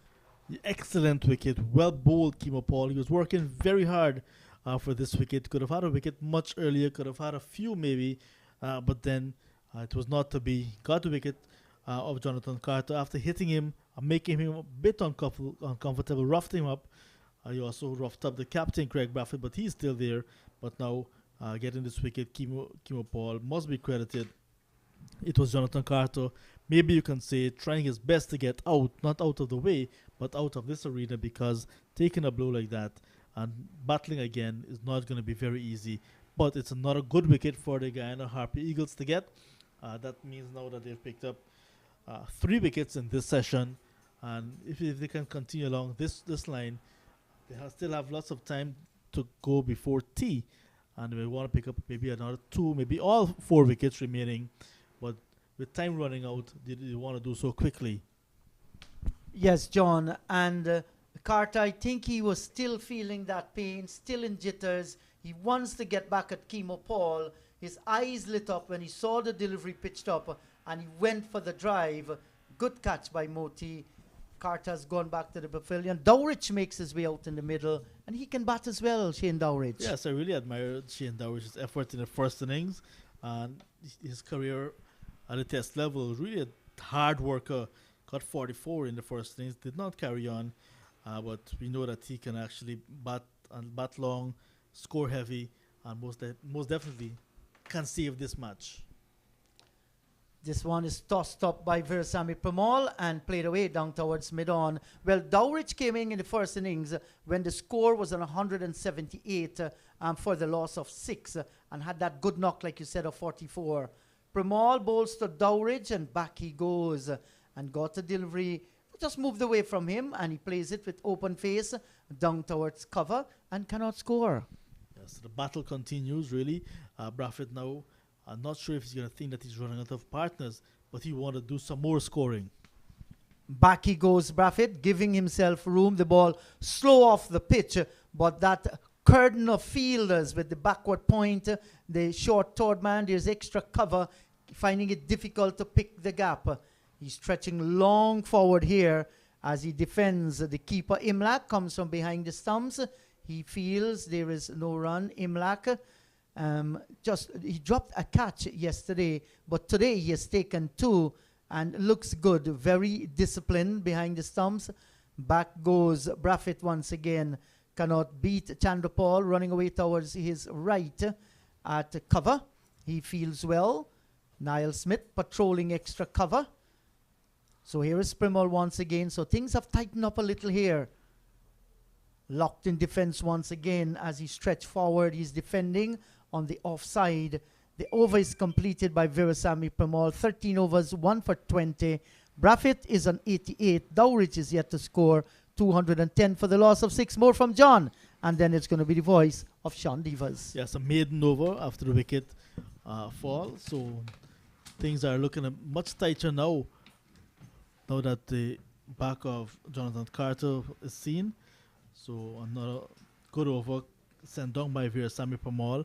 And just before Sean comes a call in, we talk about women's cricket, we talk about youth cricket, softball cricket, and just coming in as well. Speaking of some Masters cricket, so the West Indies over 50s Masters side will be heading to England, and they'll be having a tour of England and Wales, where they'll be taking on the home side, England, Wales, and India. A quadrangular tournament coming up on the 1st to the 13th of July. So the 1st is arrival, 13th is departure. So matches will be played from the 2nd to the 12th of July. West Indies will taking on Wales, England, and India. West Indies over 50s team that may include, it has not been picked as yet, Zamin Amin, who's usual captain, guys like Mark Odean, Narayan Badesi from Trinidad and Tobago, Sudesh and Sunil Daniram, just some of the names in that West Indies over 50s select side. Hello, Sean. Good afternoon to you, John. Would Colin Everton Croft be in that team? I cannot say most likely. He's invited. I know he played in the previous tournament. In Houston, Texas, yes. Yeah. So here is Kimo Paul with his tail up. He's on his way. Bowls in overcast conditions, and that's a short ball to Dowridge. And anything short to Dowridge would likely to go over his head. But this one was well aimed into the rib cage. Yes. And he just fended it away. So inspired fast spell from Kimo Paul. I was about to say that the Right Honorable Dr. Desmond Haynes is watching. The lead selector for West Indies is in the pavilion, is watching. Also, Director of Cricket West Indies, Jimmy Adams, they're watching at this contest. And Kimo Paul, I'm sure, is making a good impression. Well, I saw the Honorable Desmond Haynes yesterday when I went into the match referees box to find out how many runs was the follow-on. And here is Kimo Paul, races in from the commentary box in and bowls, and that's fighting fire with fire, looking to hook. It's going to go very close to the boundary, and it will be saved just inside. Hemraj comes in with his left-handed return back towards the keeper, Imrak, and then 2 runs to the little man. He's off the mark with that shot. 88 to Braffett, 212 for 6.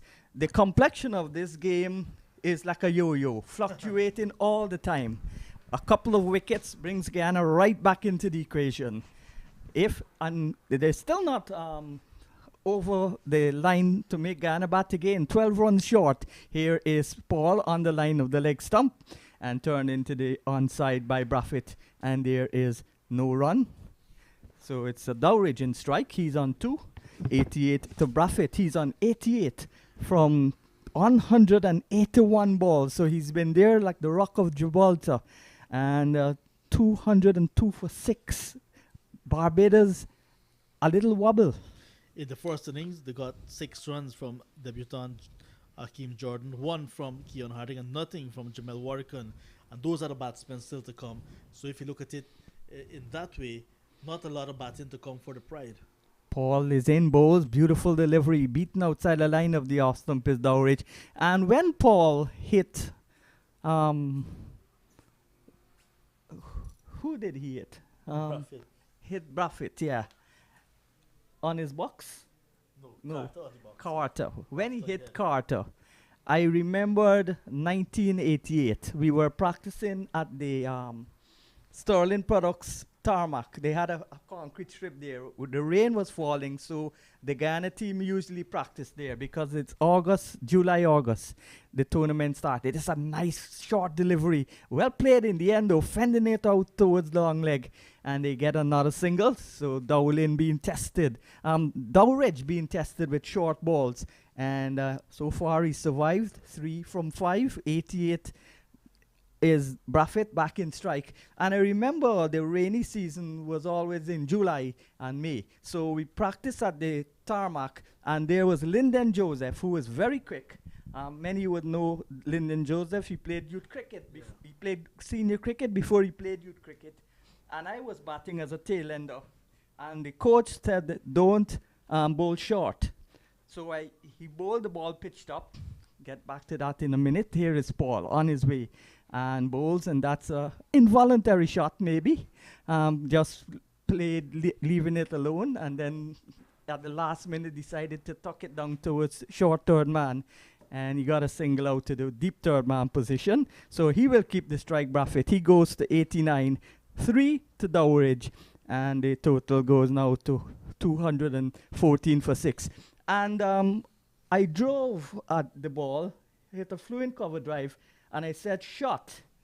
And there was Lyndon Joseph, said shot. The next ball, it was short of a length. I cut back. I knew that I would have been hit before I got hit. So I just contracted and got hit. And that's how I know how you feel. You see dark eyes. You see dark. And then my box was cracked.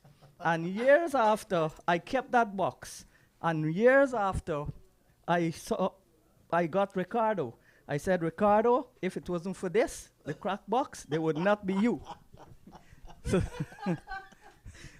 So Pamal is back into the attack. That's a very good one. Yeah. So Pamal back into the attack as we lose the sunshine for a bit here at the Queen's Park Oval. Good afternoon once again to Luke and his wife Saucy. Her name is Avian, but there's a calypso singer called Saucy. Yeah. So maybe her actions, maybe her singing, I don't know, but they call her Saucy. Then he's Saucy Wow Belfort. Yeah, you're a calypso connoisseur, so you know all the songs. Yes, sir. And that's how she got her nickname Saucy. And of course, Chelsea, I give her the nickname Gaitrin. So here is Pomal. Bowls to Braffett. Braffett is back and plays it into a lot will depend though on the exploits of Craig Braffett in this innings. He's this pair, in fact, very important to the outcome of this game. Here is Pomal, and he bowls down the leg side. Good stop in the end, but not quick enough to prevent the single. So Kimo Paul in this game in all aspects. Yes, definitely having a really good game, Kimo Paul. He got a very difficult delivery when he was batting and he was bowled. But other than that, when he had the ball in his hand, when he's feeling quite electric, and this is what the Guyana Harpy Eagle side is looking for from their senior player. And in the last 2 times he played here, he got 73, I think, in the match against Windwards, when Guyana won by 1 run. Yeah. And it was Pomal who was bowling that hit that winning run. Batting. Yeah. Here's a ball on the line of the leg stump and played out into the onside there this time by Dowridge, and there's no run. So a pulsating 1-wicket victory, and then they lost massively by an innings. To the Leeward Islands Hurricanes, yeah. So they come into this tournament with 1 win, 1 loss, and this is hit into the air. So the ploy of attacking Pomal, hitting him straight and to mid-wicket continues. Dowridge takes up the plan now, continues the plan. He's 7, and the total is 219 for 6. As you can see on the replay, it's a safe shot, hitting over the infield. There's a substitute fielder in Anthony Adams at short mid-wicket, and he hit it over his head. And once again you see the batsmen using their feet to Versame Pomal. Well, the sun back in all its glory here at the Queen's Park Oval. Lovely shot this time, all along the ground, and stroked it out to long off, and gets an easy single. So 4 runs to pass the target of making Guyana bat a second time. But even if they make 100, this is a lot of time. They've got to bat runs and time. Time is more important if they want to save this match. Yeah, just about 20 minutes to go before tea. And an entire session to And go. the entire session to follow.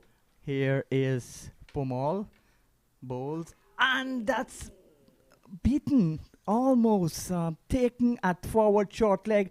It might have rebounded from Possad's pad. We'll see on the replay, and it ricocheted out towards Paul. So a technical chance, let's see.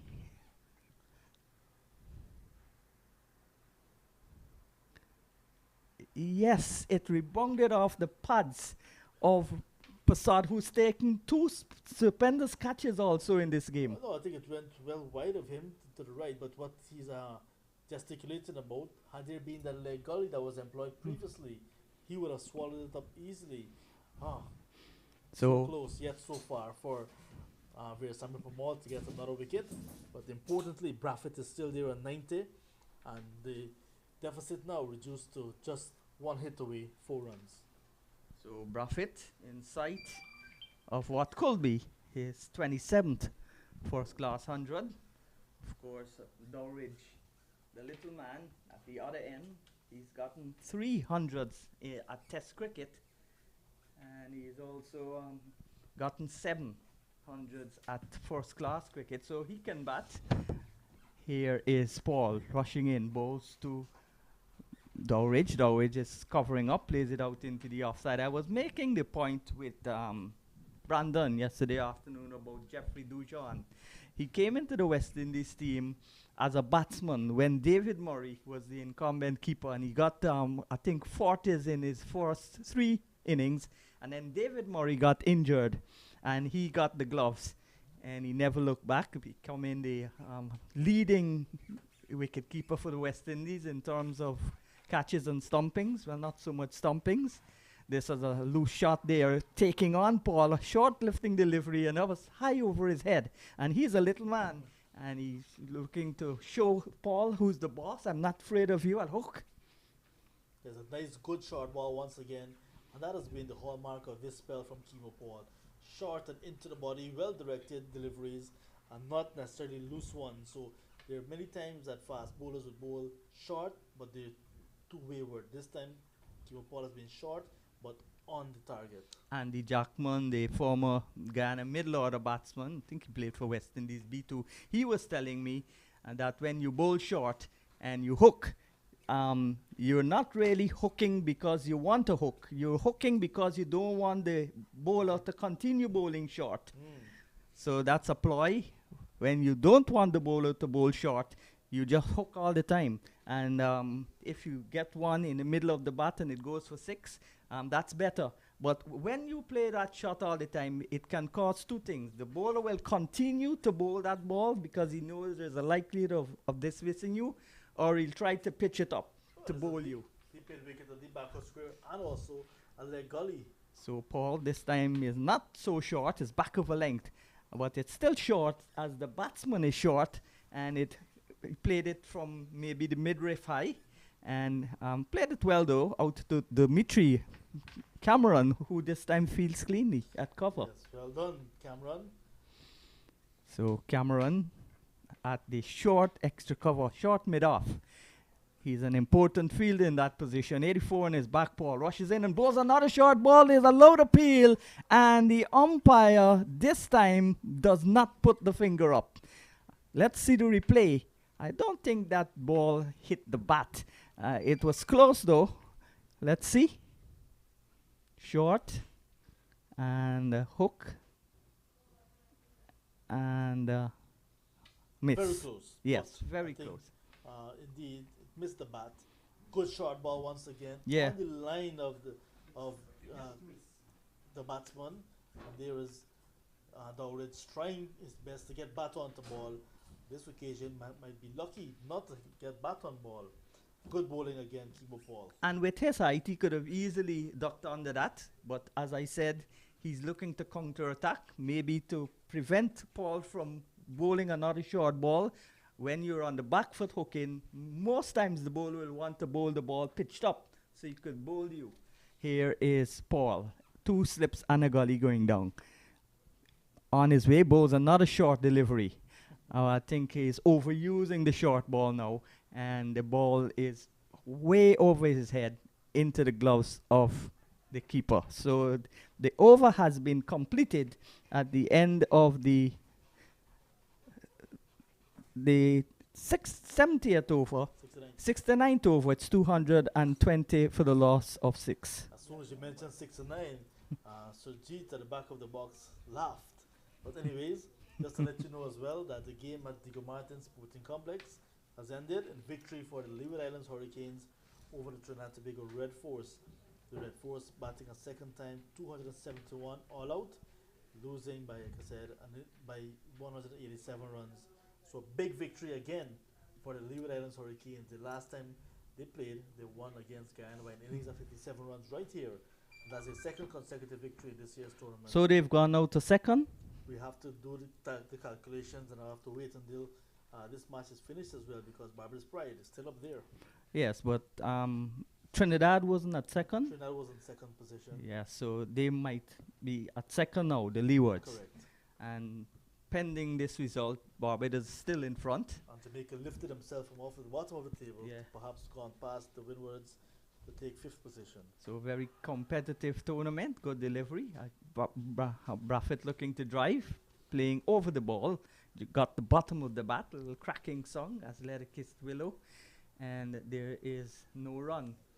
So I've got a message from the Honorable Speaker of the House.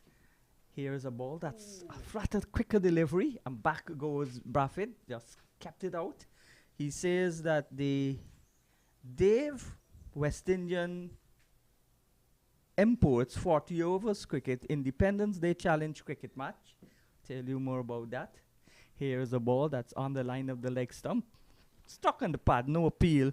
That's slated for Independence Day. That's May 26, 2020. Everest versus Albion. 10 a.m. start at the Everest ground. Admission is free. And he named a couple of players from each side who will be involved in that contest. I know you were the PRO for the Everest Club. So you would have all the details. John Ramsing. Yes, so he did mention this match a couple of times over the course of the match that we're in right now, and that should be a really nice match, exciting, and we'll bring back that rivalry.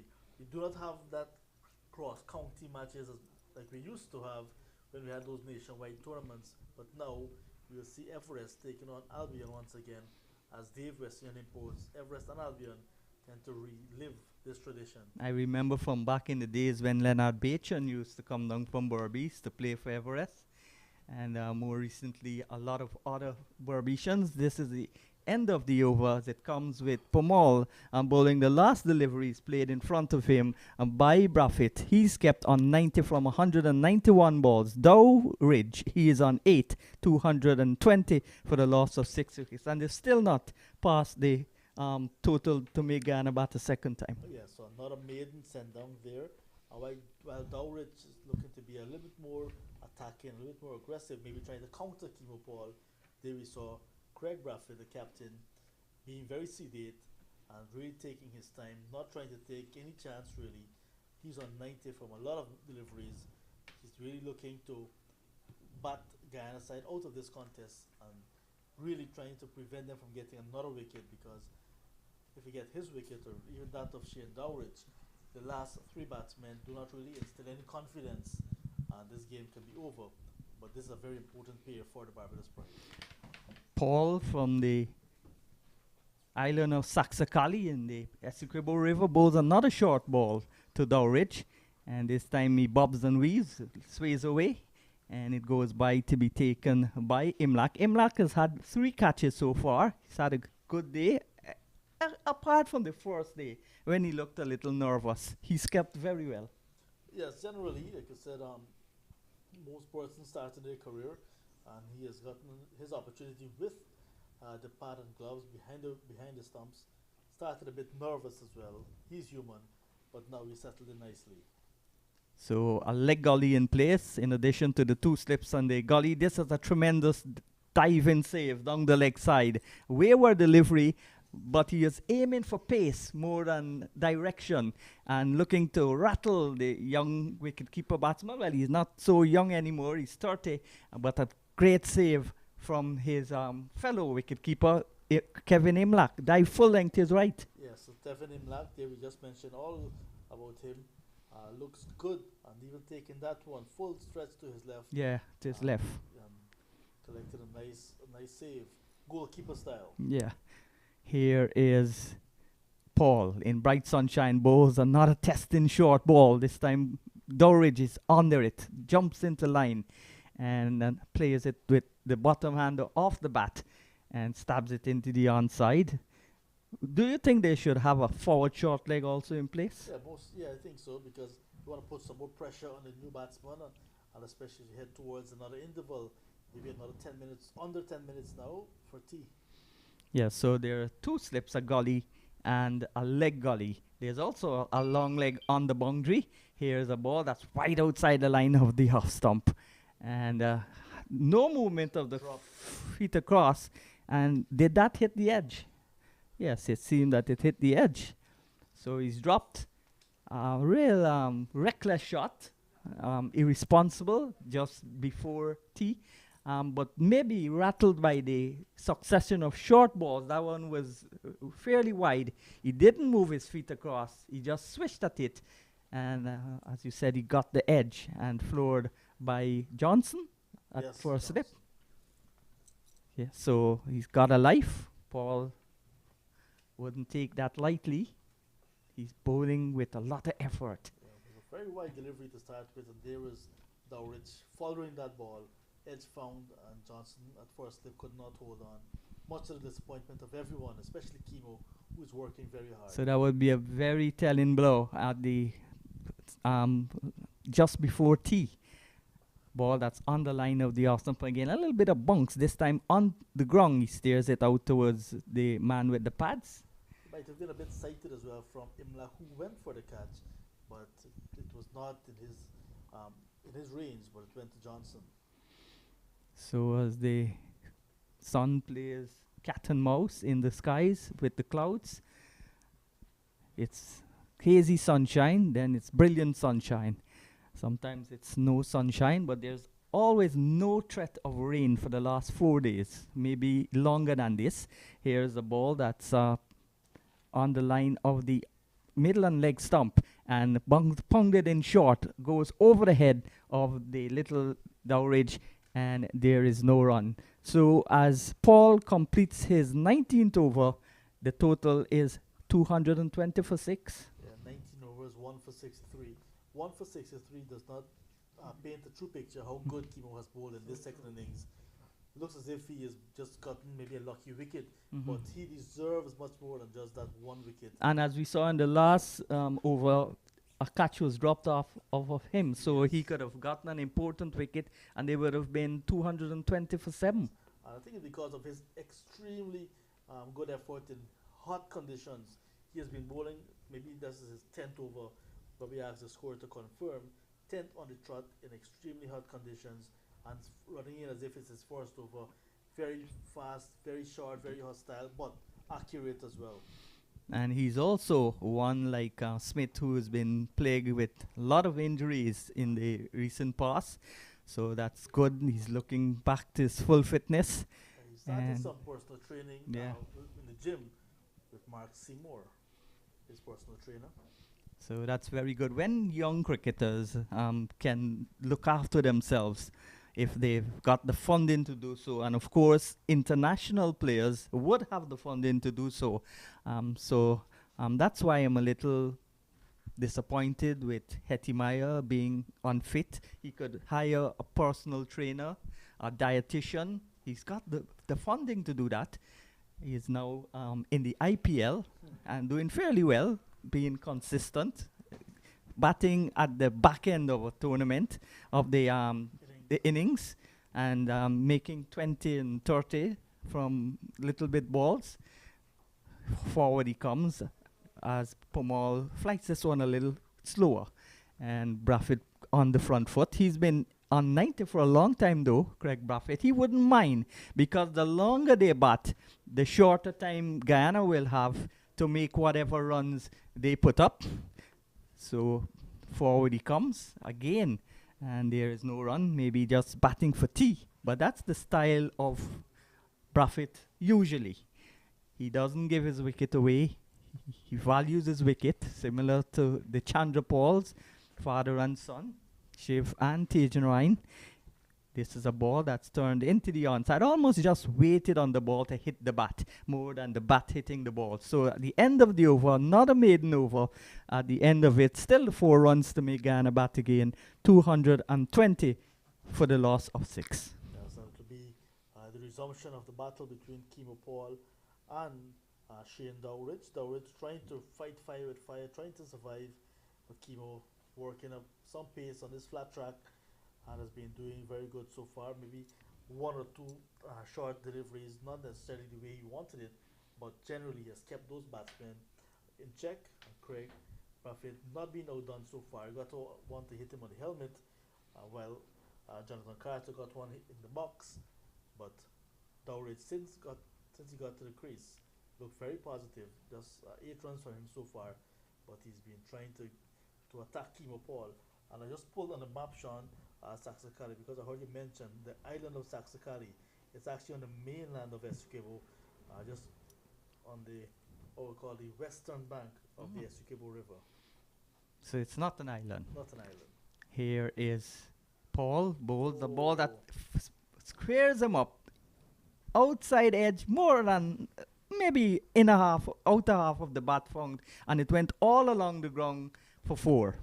And that's the sign, that's the shot that gives Guyana a chance to bat a second time. Yes, so the Barbados Pride facing a deficit of 224 and were asked to follow on. They're now wiping off that deficit. It means now that Guyana Harpy Eagles will have to bat a second time, and it's mainly because of the efforts of Captain Craig Braffett and now Shane Dowridge getting that boundary to bring scores level. So it's actually none for the loss of 6. A short delivery, and again Dowridge looking to pull. And maybe after tea, in a last-ditch effort, Johnson will want to rotate Paul and Smith at this end, or maybe start with both of them together.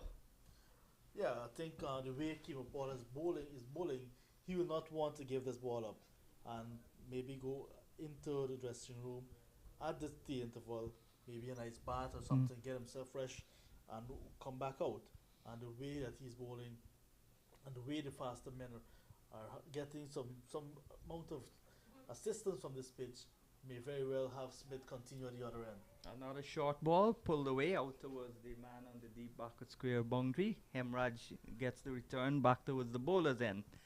And Dimitri Cameron backs up, ensures there's no overthrow, and the batsmen get a single. So Dowridge, who's been the happy hooker, he's on 13, and Braffett is on 90.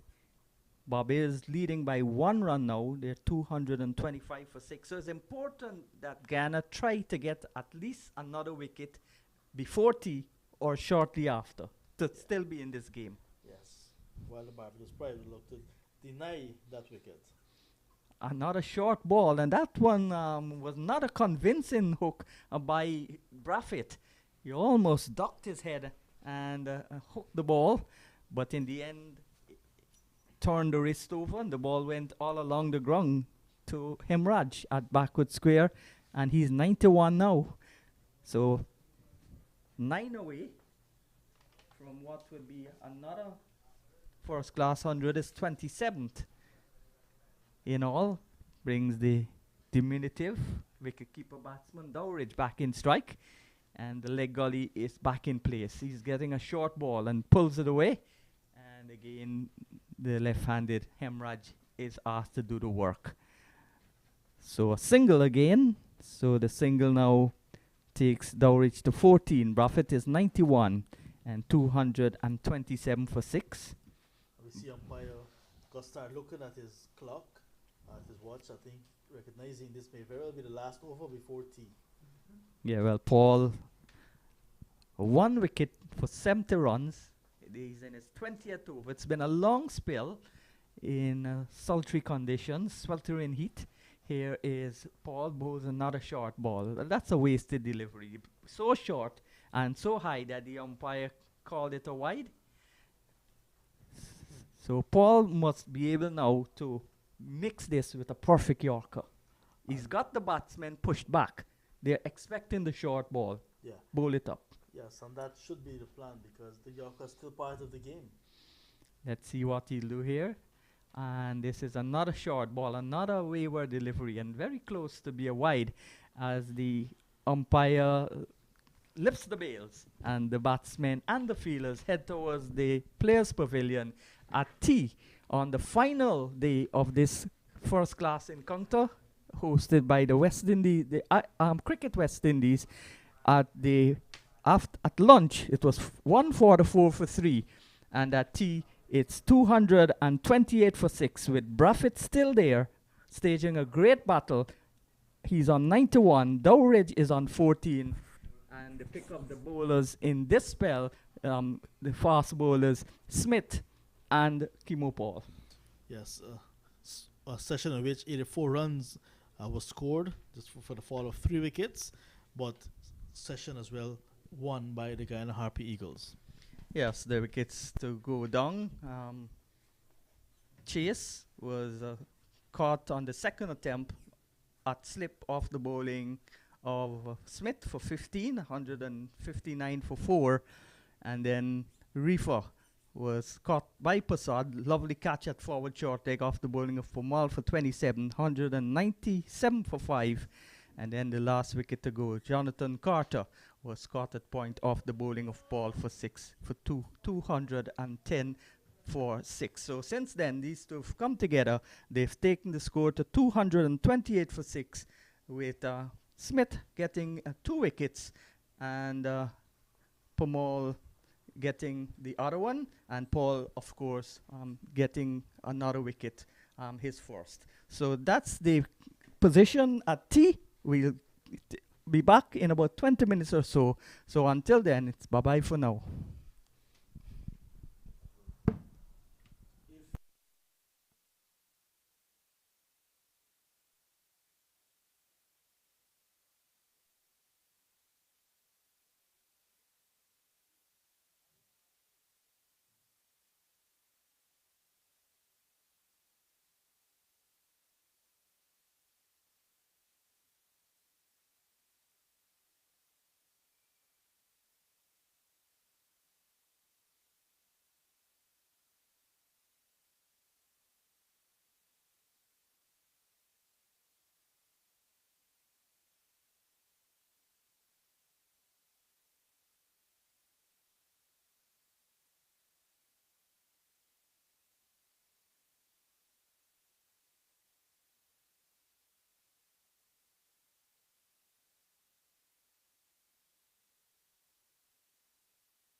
Good afternoon once again. So the umpires are making their way out in the middle for the final session of this clash between Guyana Harpy Eagles and Barbados Pride.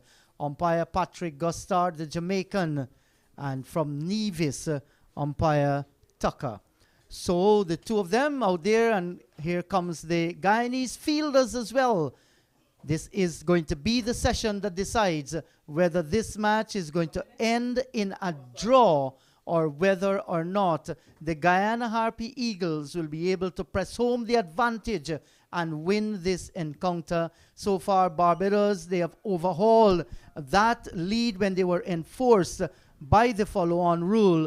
They're 4 runs ahead. 228 for the loss of 6. Braffett is on 91. Dowridge is on 14.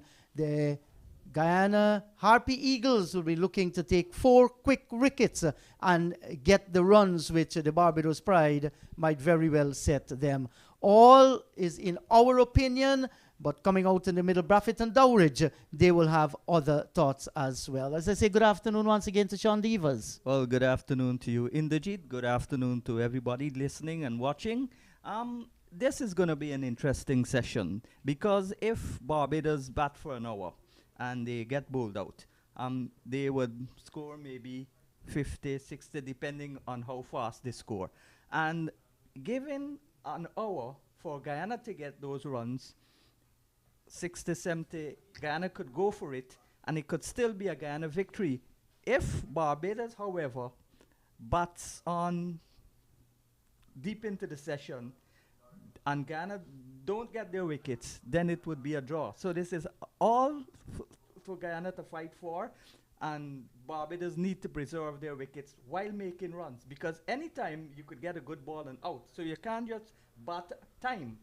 So when you're dismissed, there wouldn't be a big score for the opposition to chase. So you've got to score and bat time also. Yes, well, I think so far the Pride, they have done well in that department.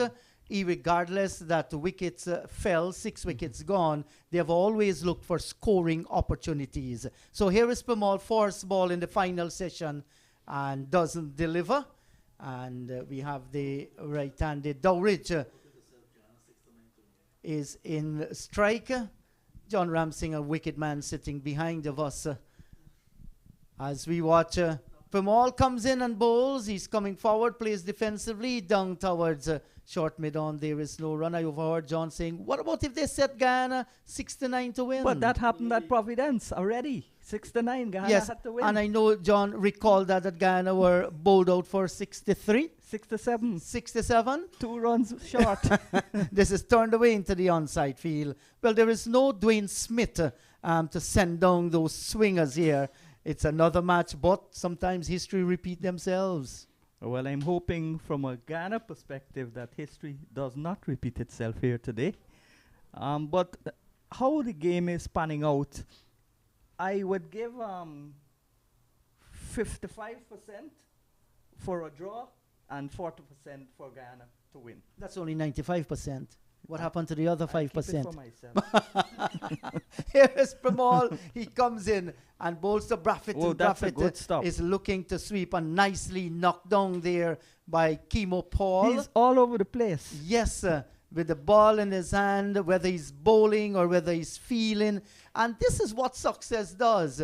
You know, sometimes too, when it's not going, the ball keep following you as well. And once again brilliantly knocked down by Kimo Paul, feeling at leg gully, and there is no run. Guyana know this is a last-ditch effort. They've got to do it, do or die.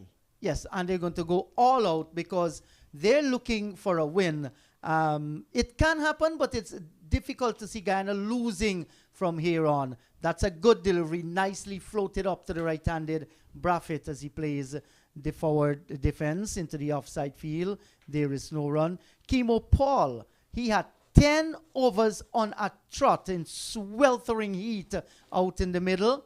Back goes Braffett. This time he beats Paul to the left, and it comes down for Cameron to do the cleaning up operation down at the fine leg area, and he gets the single. One more to Braffett. He will move up to 93 and 230 for the loss of 6. So a good testing over aimed at the leg stump looking for him to flick aerially and be caught at leg slip, but he kept all those balls on the ground. But a good ploy to begin with from all. Yes, so chase was caught by Johnson of Smith for 15. That's after lunch. Reefer caught Pramal. Passar of the bowling of Pramal for 27, and Carter caught by Moti of Paul for 6. At T, 228 for the loss of 6, with Braffett on 91, Dowridge on 14. They led by 4 runs at that stage with 84 runs and 3 wickets. 84 runs scored in that session and 3 wickets tumbling. So we're going to see Smith being brought back into the attack. Good ploy by Leon Johnson. Spin from one end and pace from the other. Yes, you could rotate Smith and Paul. Paul is already bowled an extensive spell. Even though, as John said, he goes into the pavilion and gets a hot ice bath and all of that, he would still be tired. You can't bowl 10 overs in a stretch and not slow down eventually. So he's got the fresh man now, Smith, and they're going to rotate. When he bowls like 6 overs, Paul comes back, and there's still Dimitri Cameron, but I don't think he's an experienced bowler for them to use in a situation like this. And the ball spin from the southern end. Yes, so Braffett is in sight of another century at this level. He's on 92, 203 balls, and he'll be facing up to the right-handed Niall Smith. Breaks away from the commentary box end, comes in outside the line of the off stump and cut away down towards point. There is no run. Tej Narayan Chanderpaul is in the way, and it's amazing at the effort that has been put in here by the Guyanese fast bowlers. Both Niall Smith and Kemo Paul, they've just come to the party. And Johnson is caught maybe in 2 minds. You don't want the runs to get away, but you still want the wickets. He's started with 2 slips on a gully. Now he's got 1 slip on a gully. Got the other fielder protecting the boundary. Yeah, and not a bad ploy as well, because you do not want to bowl out Barbados and then have a huge total to chase with the time available. That's a short delivery. Took some time to get off the pitch, and Craig Braffett in the end played the hook shot but kept it down. That was his intention. Maybe looking for forward of square, it went out short backward square. Yes, and we see now the ploy to bowl short balls at both batsmen from the fast bowling end. But I still think they should have had a he's going to a backward square now. Yes, there is a backward square, and now we see a fielder that's Hemraj going out towards the forward square boundary. So they might very well, like you said, Sean, be peppering both batsmen with short pitch deliveries. And this is a good sign. Most of the times you're accustomed to see our spinners operating, but we have some aggressive fast men now in Guyana. That's another short delivery, but way too short, outside the line of the off stump. And this will bring Dowridge back in strike. Braffett gets a run. He moves on to 93. 231 for 6. And you see the positive intent of Braffett, because he knows he just can't bat there because the total would not be enough if they're eventually dismissed. So he went after that ball, he chased it, and he cut it down to backward point. So he's still looking to score, but not recklessly scoring runs. Yes, but he does not want to be reckless whatsoever here, Craig Braffett. Dowridge, on the other hand, he has gotten 15, played a good knock in the first innings, and for Dowridge, a different feel. 2 slips, a gully, backward point. We're going to have a wide mid-off. There's also mid-on and a short backward square with long leg out on the boundary. Niall Smith comes in and bowls to Dowridge. Short ball, and he's cracking this one through the covers and out towards the boundary. That's going to reach now for 4 runs. Short delivery there for the taking, and Dowridge hammered it for 4. And that's a gift. Not only it was short, it was wide, and it was not really the fastest ball he's bowled today. And maybe just loosening up. This is his first over. We'll see how he goes. And as we said that, the second slip has been reinstated, and there's 2 slips now in a gully.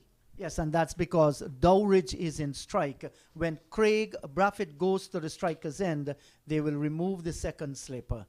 Smith tries once again,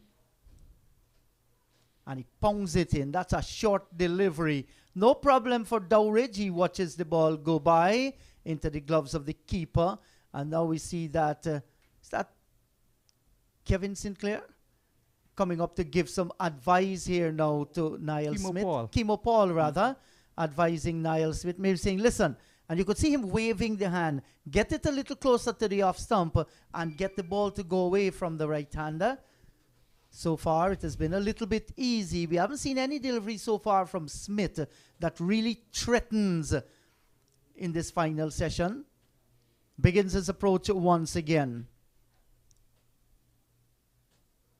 And that's a short delivery again. No pressure whatsoever. Far too short as it went into the gloves of the keeper. He has ended his 17th over. 3 for 68 so far. 235 for 6. Braffett is on 93. Dowridge has 19. Barbados now lead by 11 runs. And even though Smith is quicker than Paul, Paul is more accurate. When you bowl the short balls, you aim it at the ribs, you aim it at the neck. And that is what Paul did. In fact, he hit Braffett on his helmet. Yes, and that was a crushing blow. But apparently that's a very strong helmet that Craig Braffett has. And saw Craig there withstanding that. And he's still out in the middle on 93. He's in strike now. A Spamal will bowl over the wicket to the right-hander. Leg gully, a slip, and a silly mid-on. Back he goes, wrapped in the pad. There were oohs and ahs and a shout. But umpire Carl Tuckett remained perplexed, not raising that finger. It was going to beat the leg stump anyway.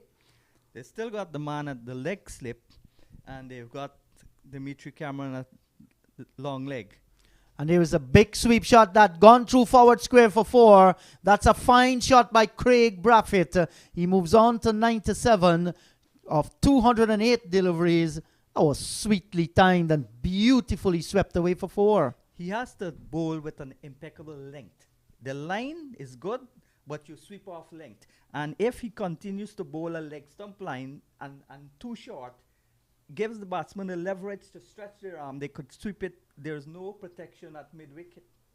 Yes, your captain do not have a feel for that kind of bowling, and Braffett is well set there.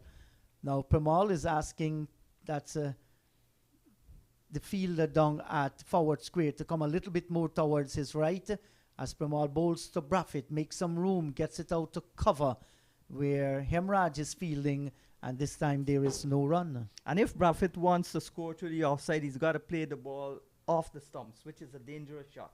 Yes, and that is what he has been doing, giving himself a little bit of room, playing off the stumps, gets a good delivery, better line by Virasamy Premal, right on target, and you could see Braffett there, just looking to give himself a little bit of a room, and then realize that the ball is tight on line.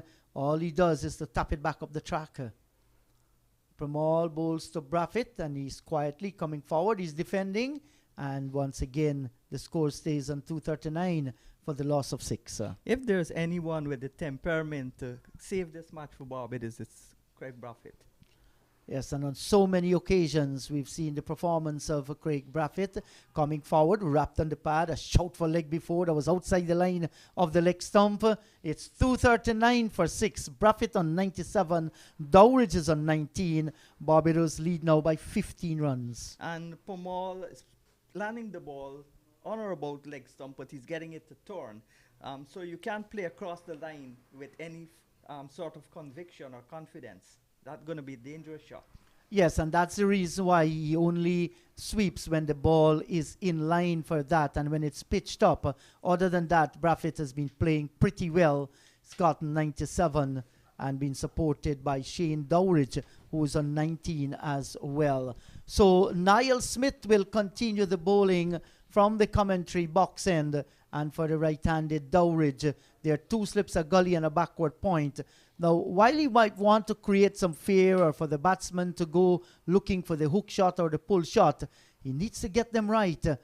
Comes in Niall Smith, bowls off the back foot, punch through the covers. This is going to run pretty close towards the boundary. Cameron is in pursuit. He's not going to pull that one back. It goes away for 4. That was lovely timing by the little wicket-keeper batsman, punching off the back foot. He moves to 23, 243 for 6. Exquisite shot by Dowridge. Leaned into it, punched it, timed it. 4 Yeah. runs. Yes, it was a bad ball by Niall Smith. It hadn't any pace whatsoever on it, and it was short. It was outside the line of the off stump, asking to be hit, and that is exactly what little Dowridge did. I'm wondering to know Smith cannot be looking to loosen up now. Had some time, even as though he went for tea. You know, those who want wicket will tell you that they will just continue to warm up and await their bowling. This is a short ball and pulled around down through forward square this time by Dowridge. So I think what is happening here is that Niall Smith is overusing the short delivery. Yes, Niall Smith is not the type of bowler to bowl short. He's the fast of the bowlers, but he's more likely to get the ball back of a length and swing, get caught behinds and caught at slip. But Kemo Paul now is a little slower, but he's nippy. He gets the ball to kiss the pitch and bunks, and he's got good control. Yes, you're right about that. And on most occasions when Kemo bowled the shorter deliveries, he's very effective. So Smith tries once again, comes in outside the line of the off stump, and off the back foot comes the right-handed Craig Braffett, forcing one up down towards extra cover. Yes, but if he bowls consistently short, he negates the ball from moving laterally. And his strength, if all the wickets he got so far, caught at slip, caught behind. So you got to bring the ball just back of a length, bring the batsman to drive, and with his pace, bowl the odd Yorker. And that's his role. Kemo's role is different. Kemo's role, he's slower, but he can get the ball short and kiss off the pitch. You're right about that, Sean. This is pitched up, and Braffett is coming forward, stroking it down towards extra cover. There is no run. A better line delivery this time. And the length was reasonable as well. He needs to get it consistently there. You do not want to bowl too many short deliveries. He's going to waste them. When he pounds them in and gets the pace, it balloons over the head of the batsman. And sometimes when he doesn't get the pace and he bowls it short, they have the opportunity to slap or drive through the covers. And that is exactly what they have done so far. Here is Niall Smith once again. Bowls to Braffett. That's a good ball. You see, it's pitched up. And he had to come down hard on it. So this is how he has to bowl. He don't never bowl a short ball. You got to bowl that as a surprise delivery. A couple of short balls are over, push the batsman back, then bring one full, bowl him. Yes, so far so good for Barbados. This is the third over after the tea break, and they have survived and they have scored runs as well. They've gone to 20 now. Exactly. And they're playing like the team that is heading the top of the table in the second innings here. Off the back foot, and that's another shot beating the short cover out towards the boundary. Will it get there ahead of the fielder? In hot pursuit is Tej Narayan Chandapal, pulls it back, sends the return in, and that's the 100 for Craig Braffett, his 61st first-class century. No, it's 27th century. That's right, it's 27th. Half century. Yeah, you're right about that, Sean. Brilliantly played. A fine performance by Craig Braffett, surely leading from the front. And I know that all Barbados is going to feel happy for him. Yes, and all West Indies players too, because West Indies fans, because he's actually the West Indies test captain. And so that shows that if he's gotten form here, the next test match, he's likely to make runs. He's already the captain. So this is all good for Craig Braffett. Certainly, and with Bangladesh coming down here for test matches, look out Bangladesh. You're going to come up against a West Indian skipper who is in terrific form. That big double 100 in the Barbados leg of the tournament, coming back here to start the third leg with a century, and he continues to look good. Good signs. But then the other top order batsmen have got to match him, not himself alone. That's the problem with West Indies, Guyana, and most of these teams. The top order, 3 batsmen don't get big scores together. Yes, so Pramal will now bowl to the right-handed Braffett, who is on 100 of 216 deliveries. And he's coming forward. He's defending. And Sean, as we head towards that test series against Bangladesh, we have to find somebody to partner with Craig Braffett to open the batting. I mean, John Campbell was given more than a fair chance to come good. He scored, in regional first class cricket, a century in the Barbados leg. He was given a try against England as well. We need to find somebody there to partner Craig What Braffett. about Kyron Powell from Nevis? But he scored a big century, 139 in this round in Trinidad and Tobago. Off the back foot goes the right-handed Craig Braffett into the offside field. There is no run. Tajner right-hander Paul, 140 as well. So we are having some people trying to get their names there, and certainly those names will come up. Taken on the pad, not playing a shot outside the line of the leg stump. I remember when Hooper did that to Dan Raj and Ram Narayan at border, kicked them all day. So, comes in once again, Pamal, bowls to Braffett. He's coming forward, keeping it down. It goes down towards forward short leg where Akshaya Pasod, he feels the score stays on 247 for 6. I maybe think that ploy would work better with Dowridge, because Dowridge is a batsman that like feeling the ball in the bat. Braffett will do that all day. And he's defending once again. No problem whatsoever for Braffett. Pamal, 1 for 32 from 19 overs. 247 for the loss of 6. Braffett is on 100. Dowridge on 24. Barbados now lead by 23 runs. And with 23 runs already on the board, Braffett can afford to play it safe. Bat time and still score off of the bad balls. Dowridge would score more than him off of the bad balls. They've got a bat time, make it harder if they get out for Guyana to have the time enough to get those runs. So 31 overs remain in this encounter between the Guyana Harpy Eagles and Barbados Pride. So is time running away from Guyana? They haven't been successful after the tea session so far.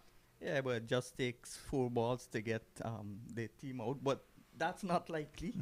I've never seen a helmet trick in first class cricket. There were hat tricks. There were 4 wickets in 5 balls and so on. But we can get a hat trick and a 1 run out or 4 run outs. Those things can happen. Yeah. The possibility. Yeah, but it's highly improbable, right? Yeah. It's not impossible, it's improbable. Now Smith has been pulled out of the attack, and Kemo Paul, the man who was fired up just before tea, runs in now to Dowridge. And that's a short delivery, a diving take by Imlak down the leg side. And a break does harm to the batters, because they've got to come back and regroup and get the conditions set and so on. But it could also hamper the bowlers, because you run cold. Yes, so Kemo Paul is out in the middle there, just hoping that he's not feeling cold, Kemo, that the blood is still warm, the coordination of the body is still there. As he steps in, might take a few deliveries to get back to his rhythm. Short ball in the air. Well, I thought that he might have gotten an edge there, but it was so close as Dowridge went for the pull shot there. Not a bad short ball at all. No, but he's got to bowl it a little lower. Aim to the batsman's neck or ribs or armpit. Yes. And make I think... him play. Yes, make him play. By now, though, I think that Dowridge understands fully. He's a wise cricketer. He understands fully what Kemo Paul is trying to do to him, and he would not like to be baited at all. And he goes down and allow one to go over his left shoulder away to the keeper. Now would be a good time to bowl a Yorker. When Yes. he's pushed on the back foot, looking for the short ball, Yorker. Yes, give him a Yorker or maybe a delivery close, short of a good length outside the line of the off stump, thinking he can cut. But the Yorker will very well be the best option, looking for a leg before or even of the ball cannoning into the stumps. But the right-handed Dowridge looks comfortable. He looks cool out in the middle, not ruffled whatsoever. Another short delivery. And he had no problem, Dowridge. He's getting under it as the ball goes away into the gloves of the keeper. And I see that umpire Gustard is signaling That's the one over the shoulder. Yeah, that's 2 short balls for the over. Yes.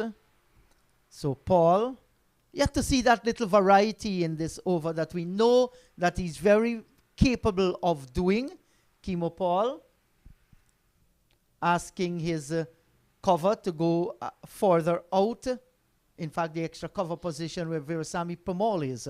And when you see bowlers and captains making so many changes, it means they're beginning to get flustered. Paul comes in, bowls to Dowridge. The intention was good. He was looking for a delivery that's pitched up, but he strayed in length, and that ball hit the helmet, and it goes away. So we're going to have 5 penalty runs, and this is going to hurt the Guyana Harp Eagles. Yes, because 23 runs, now it's going to be 28. And the longer they bat, the more they score. It's going to be almost impossible now for Guyana to win this match outright. And that's what they must do if they want to win the title. Yes, they need a win here, but from here, Barbados is doing all that they can to deny them that, as we watch Paul moves in once again. And that's another bumper. No problem whatsoever. Dowridge goes under it. Paul completes his 21st over, 1 for 71, 247 for 6. Braffett is in 100. Dowridge has 24. Initially, Braffett and to some extent, Dowridge and to some extent Braffett were being troubled with the short ball. But I think this is overdone now. You can't have a ploy that you bounce out the opposition on a pitch like this. This is not a port pitch. Yes, and they had their problems when the balls were directed at the body. And when the ball was harder. That's right. Now it's been sprayed all over the place. We foresaw it from Niall Smith, and now we're seeing from Kimo Paul. Just maybe losing the thinking of it a little. And that's the reason why Dowridge had no problem facing up to those short deliveries. So Pramal will continue the battle with the right-handed Craig Braffett, who is batting superbly on 100. Short ball and cutaway. That's going to race towards the square cover boundary for 4. Another fine shot. Short. And he just picked it up. Braffett, he moves to 104. That's the 250 for Barbados Pride. They're 251 for 6 in over number 80. And when you're anxious to get wickets, you try different things. And when you try different things, you lose your consistency. And you bowl a lot of bad balls. Yes, that was far too short and far too easy for Craig Braffett. And this time he is sweeping this one around. That's gone through forward square. Another boundary to Craig Braffett. And the runs are flowing from the Barbadian bat. He moves on to 108, 255 for the loss of 6. And Skipper Johnson will now come down and have a word with Pamal. What could he be telling him? All he's going to say to Pramal, listen, that was badly lined, Pramal. I need you to be disciplined, and you get that ball on the line of the off stump, short of a good length as far as possible, not too flat as well. Give it a little bit of flight. That is what we're looking for. And Braffett has won the war. Let's see who... Braffett has won the battle. Let's see who will win the war, because he's forced Pamal to change his line of attack from leg stump maybe off stump now. Yes, so a victory there for the batsman, but you never know coming from this angle too what can happen. There's still a forward short leg, a slip, but so far the Guyana Harpy Eagles, they have been hunting, unsuccessful of their meal. Draws his man forward in defense. That's a much better line delivery as he comes around the wicket, Virasamy Pramal. And Pamal is getting the ball to turn a little bit. But this is not a track that gives you prodigious turn.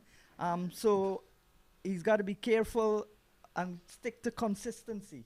Well, he's been very consistent with these 2 deliveries so far. Both of them almost pitching in the same part of the pitch. Let's see how the 3rd delivery is going to go as well. Pamal comes in, bowls to Braffett. Another good delivery. This one just shorter in length, but right on target. Brilliant sunshine. The cricket match has been a good one for a long time. We haven't seen, an enthralling 4-day encounter. We're witnessing this one right in front of our eyes. The end of the over. by Premal at the end of it.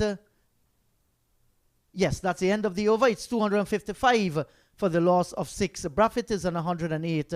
Dowrich, he's on 24. And the other match finishing in 3 days, and this one already finished today. So this match would go until the close, until maybe if there's no likely result, they'll call it off half hour before. But I think this match has interest until maybe half hour before, if there is no result possible. Yes, there is still interest inside of it. And Barbados, they have gone about their task in professional fashion, especially between these two. Braffett, he has scored runs. He has held up one end. He's on 108. And this is what hard work can do. He understands his role in this team, and he's playing that to perfection. We're talking about the quality of the pitch, but this pitch has produced 4 centuries already and 1 century by a lower order batsman. Yes, that is so true. Craig Braffett making 100, 119 by Shea Hope, Tejnarai Chandra Paul 140, and Gurukesh Moti 110. Oh my. That's a short delivery. Yeah, this is bad bowling by Kemo Paul. Cannot understand what Kemo is trying to do at this time. That was innocuous. I'm just wondering to know if Kemo is getting tired. Yes, well, he must be getting tired. He's human. He bowled 10 overs straight. That's a whole spell in a one-day game.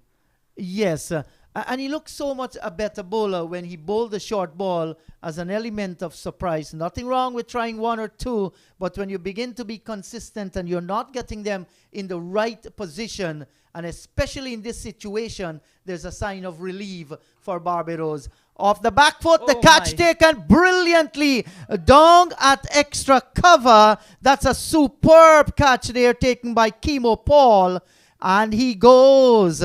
So, a wicket has gone here. It's now 255 for the loss of 7. If I was Craig Braffett, I'd be very, very annoyed with that shot that Dowrich played.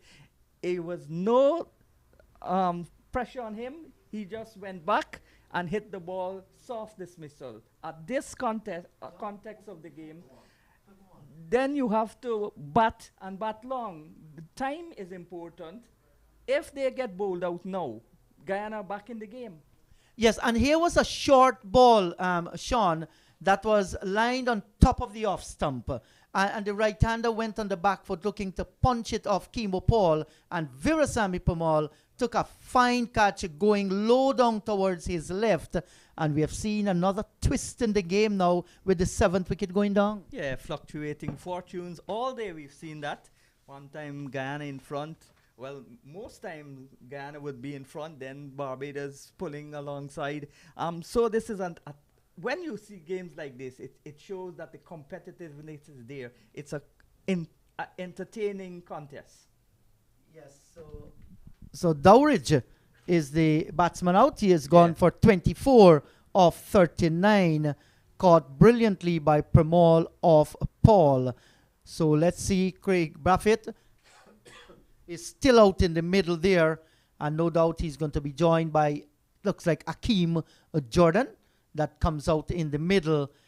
He didn't last too long in the first innings when he batted. Was very ambitious, looking to hit one over extra cover, holding out towards short extra cover. So no doubt some words of advice by Craig Braffett to him. Jordan, 260 now for the loss of 7, and the lead is 36. And this would have been the partnership with Dowrich and Braffett to take Barbados home. But if the others are exposed, Braffett could well find himself running out of partners. Well, it can happen.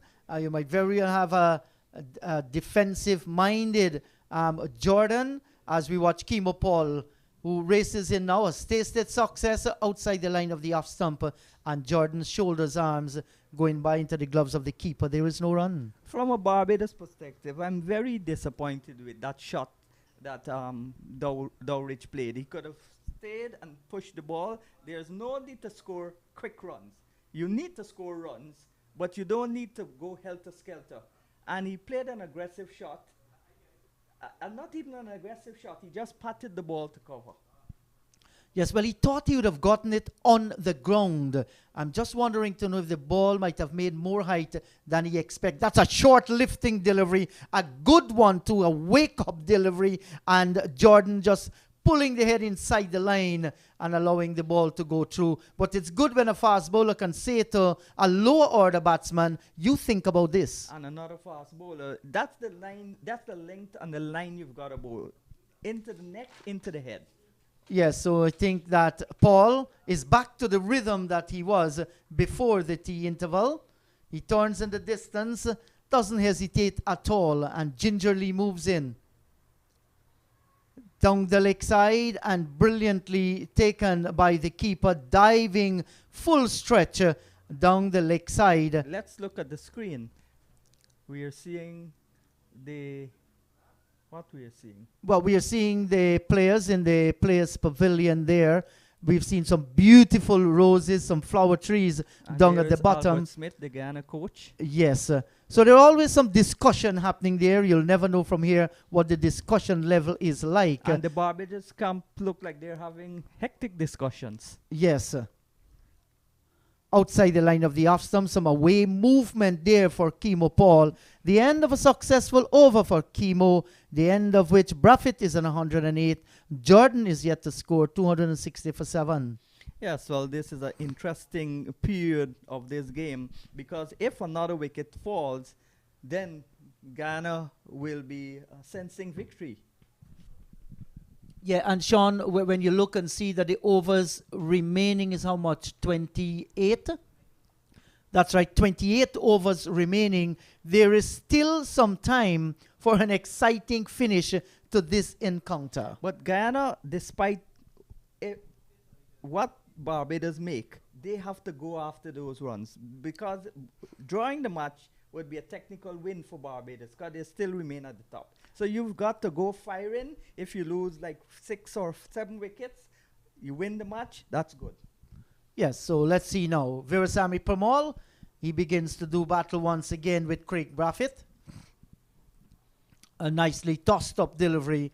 Braffett is stretching long forward, plays back up the track for Permaul to field. There is no run. But having said that, you've got to dismiss the remaining batsmen first before Yes. you come to that. And we're talking about 3 wickets there. Yeah.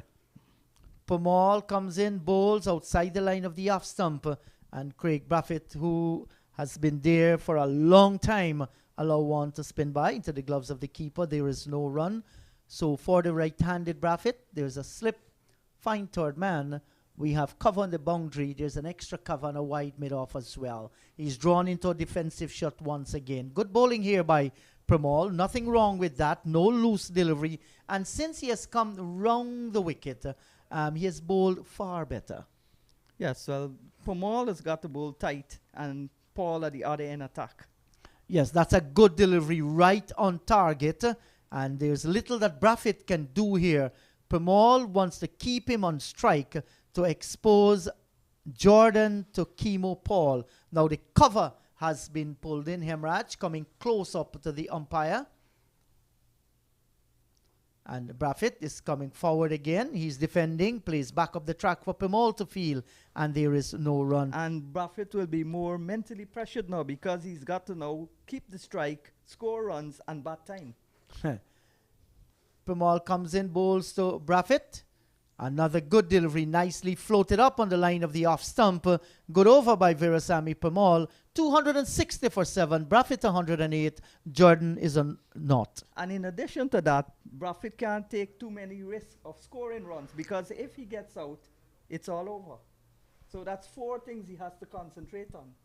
Yes, so today Mosley was caught at the wicket of Smith for 48. Brooks caught at the wicket of Smith for 13. Hope LBW to Moti for 6. Chase was caught by Johnson of Smith for 15. Reefer caught Pasod Bowl Permaul 27. Carter caught by Moti of Paul for 6. T 228 for 6. After then Dowridge was caught by Permaul of Paul for 24. 260 for the loss of 7. We just looking at the flags. What beautiful scene there, The Sean. Barbados broken trident, the Guyana golden arrowhead, the Trinidad and Tobago flag, and of course the Queen's Park Cricket Club flag.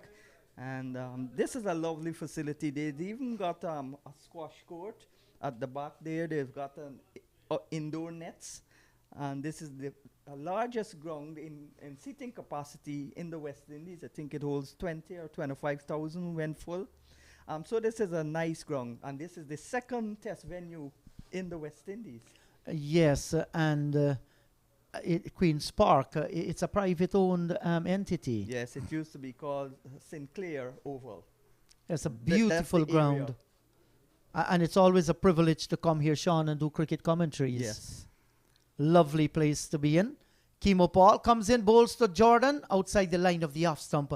A little bit too wide there, but the intention was good. Jordan, a little bit to crouch, eyed the ball carefully and allows it to go by into the gloves of the keeper. Yes, well, certainly the son that we must compliment. Whoever is responsible, I think God, if you believe in God, for bringing this game to full fruition without no threat of rain. Yes, here is Kemo once again.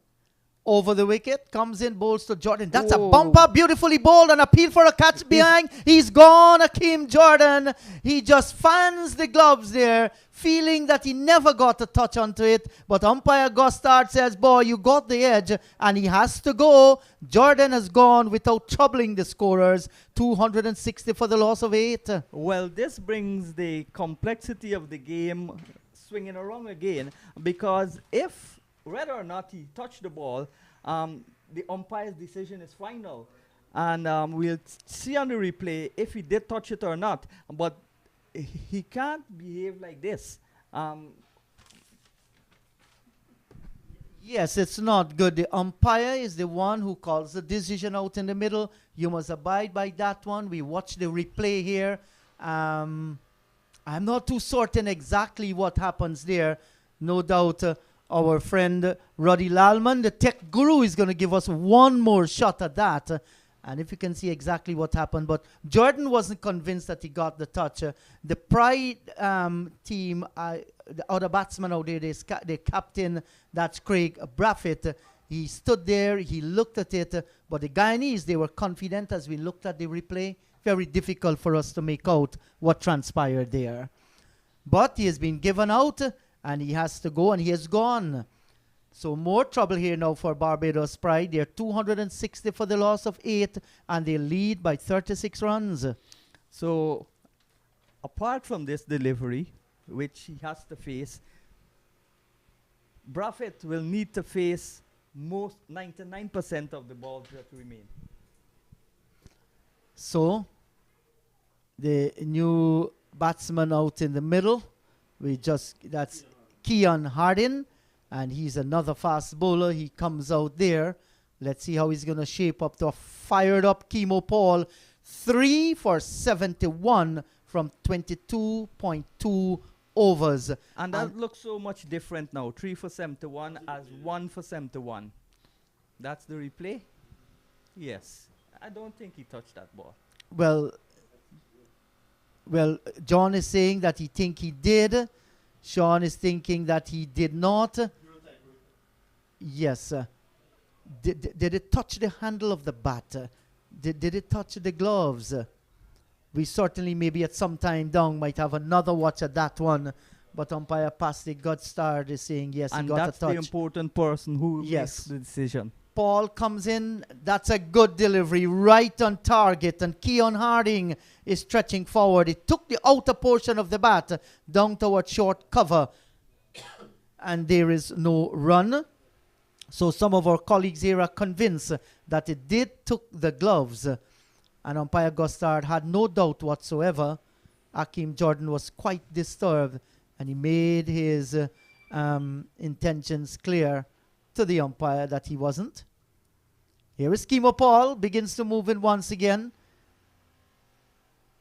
That's a short ball to Harden, and he misjudged it. He was trying to get under it, and that ball cannon into the bat. It wasn't bat to ball, it was ball to bat. And good for Akeem, for Keon Harding, it went down into the ground. That was a testing delivery by Kimo Paul. Yes, he got all tangled up there. Awkward position. Didn't know if to play the ball or to duck or to bob and weave. Luckily for him, he wasn't hit. Yes, and that's because the ball kept a little bit low. If it has risen a little bit more, he would have been in terrible trouble. As Paul begins to move in once again, no doubt, maybe a shorter delivery on the body, and a big swing and a miss. And the ball hits the stumps. They're appealing, but he is in there. So you can see the energy level and the alertness there by the Guyana Harpy Eagles field. I'm wondering to know if Keon Hardy knew exactly where he was. Yes, they're going to be putting pressure not only on the batsmen but on the umpires and everybody. So it's a wonderful scene here when the matches are so close and competitive and entertaining. This is certainly an entertaining match. It's not one-sided. No, even though Guyana made 490, it's still not one-sided. Yes, I think the response of the Barbados Pride team in the second innings, has been a good one. When you're facing down all that deficit, you avoid you're trying your best to avoid being beaten by an innings so far, and it's due mainly to Craig Braffett. This is outside the line of the off stump, goes by into the gloves of the keeper. Paulins a successful over, 3 for 71, 260 for 8. Braffett on 108. Harding yet to score. Barbados lead by 36 runs. What Barbados would need to do now is get some runs, because they'll make it harder for Guyana to score more runs in less time. So they've got to get some runs in addition to preserving their wickets, because if the tailenders leave Braffett not out on maybe 110 or 115, that wouldn't be enough runs for Guyana not to win. So it's important that they occupy the crease, and Braffett has to score a little quicker without taking undue risk. Yes, because there's still 26 overs remaining in today's play. Let's say you take 2 overs for the break between innings. That's a lot of time and a lot of overs. So they've got to bat time and they've got to make runs, because 36 runs is no set of runs. So let's see the strategy that Craig Braffett will use here now. And Veerasammy Permaul in the previous over was very stingy, and he's stingy in line and length here again. Nothing for Braffett to put away on the front foot, and he's defending. Only if Braffett is supremely confident that he will get most of the strike and he'll battle the day. Permaul comes in, bowls to Braffett, and he's stretching forward there. Once again, this time there's a silly point in Tej Narain Chanderpaul, a forward short leg, Akshaya Pasod, the slip in skipper Leon Johnson. That's another good delivery. 3 deliveries that brought him onto the front foot. Permaul is not giving him an opportunity to cut through point or to drive through the covers. Tossed up, and this is whipped off the pads, down into the onside, down through mid-wicket, and they will get the single. So Braffett goes to the non-striker's end, and Permaul has an opportunity now to bowl 2 deliveries at the new batsman out in the middle. That's Harding. Yes, and Harding wasn't sure that was a single, because he thought that he would have been kept at the non-striker's end until the last ball. He reluctantly went for the single, even though the ball was hit deep into the outfield, because he wasn't mentally prepared to face the bowling at such a short distance. Yes, and look at the pressure now there. Leg gully, 2 slips, silly point, forward short leg, and they're going to bring in the square leg from the boundary. So lots of pressure, just not some pressure. And this is good captaincy from Leon Johnson as well. You're with your almost half of your body in front here. You want to make it count. Here is Permaul, comes in, bowls to Harding, and he has no problem whatsoever.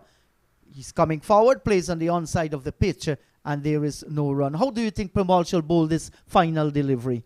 Flight it slowly, let him go over the top. He would not go over the top, but you never know with a lower order batsman. Yes, this time he comes forward, quietly plays it out into the onside field, and Pramal will take his hat and walk away. Braffett is on 109. Harding is yet to score. 261 for 8. Barbados now lead by 37 runs. And important for them, Craig Braffett has the strike. Yeah, that's the first mission completed.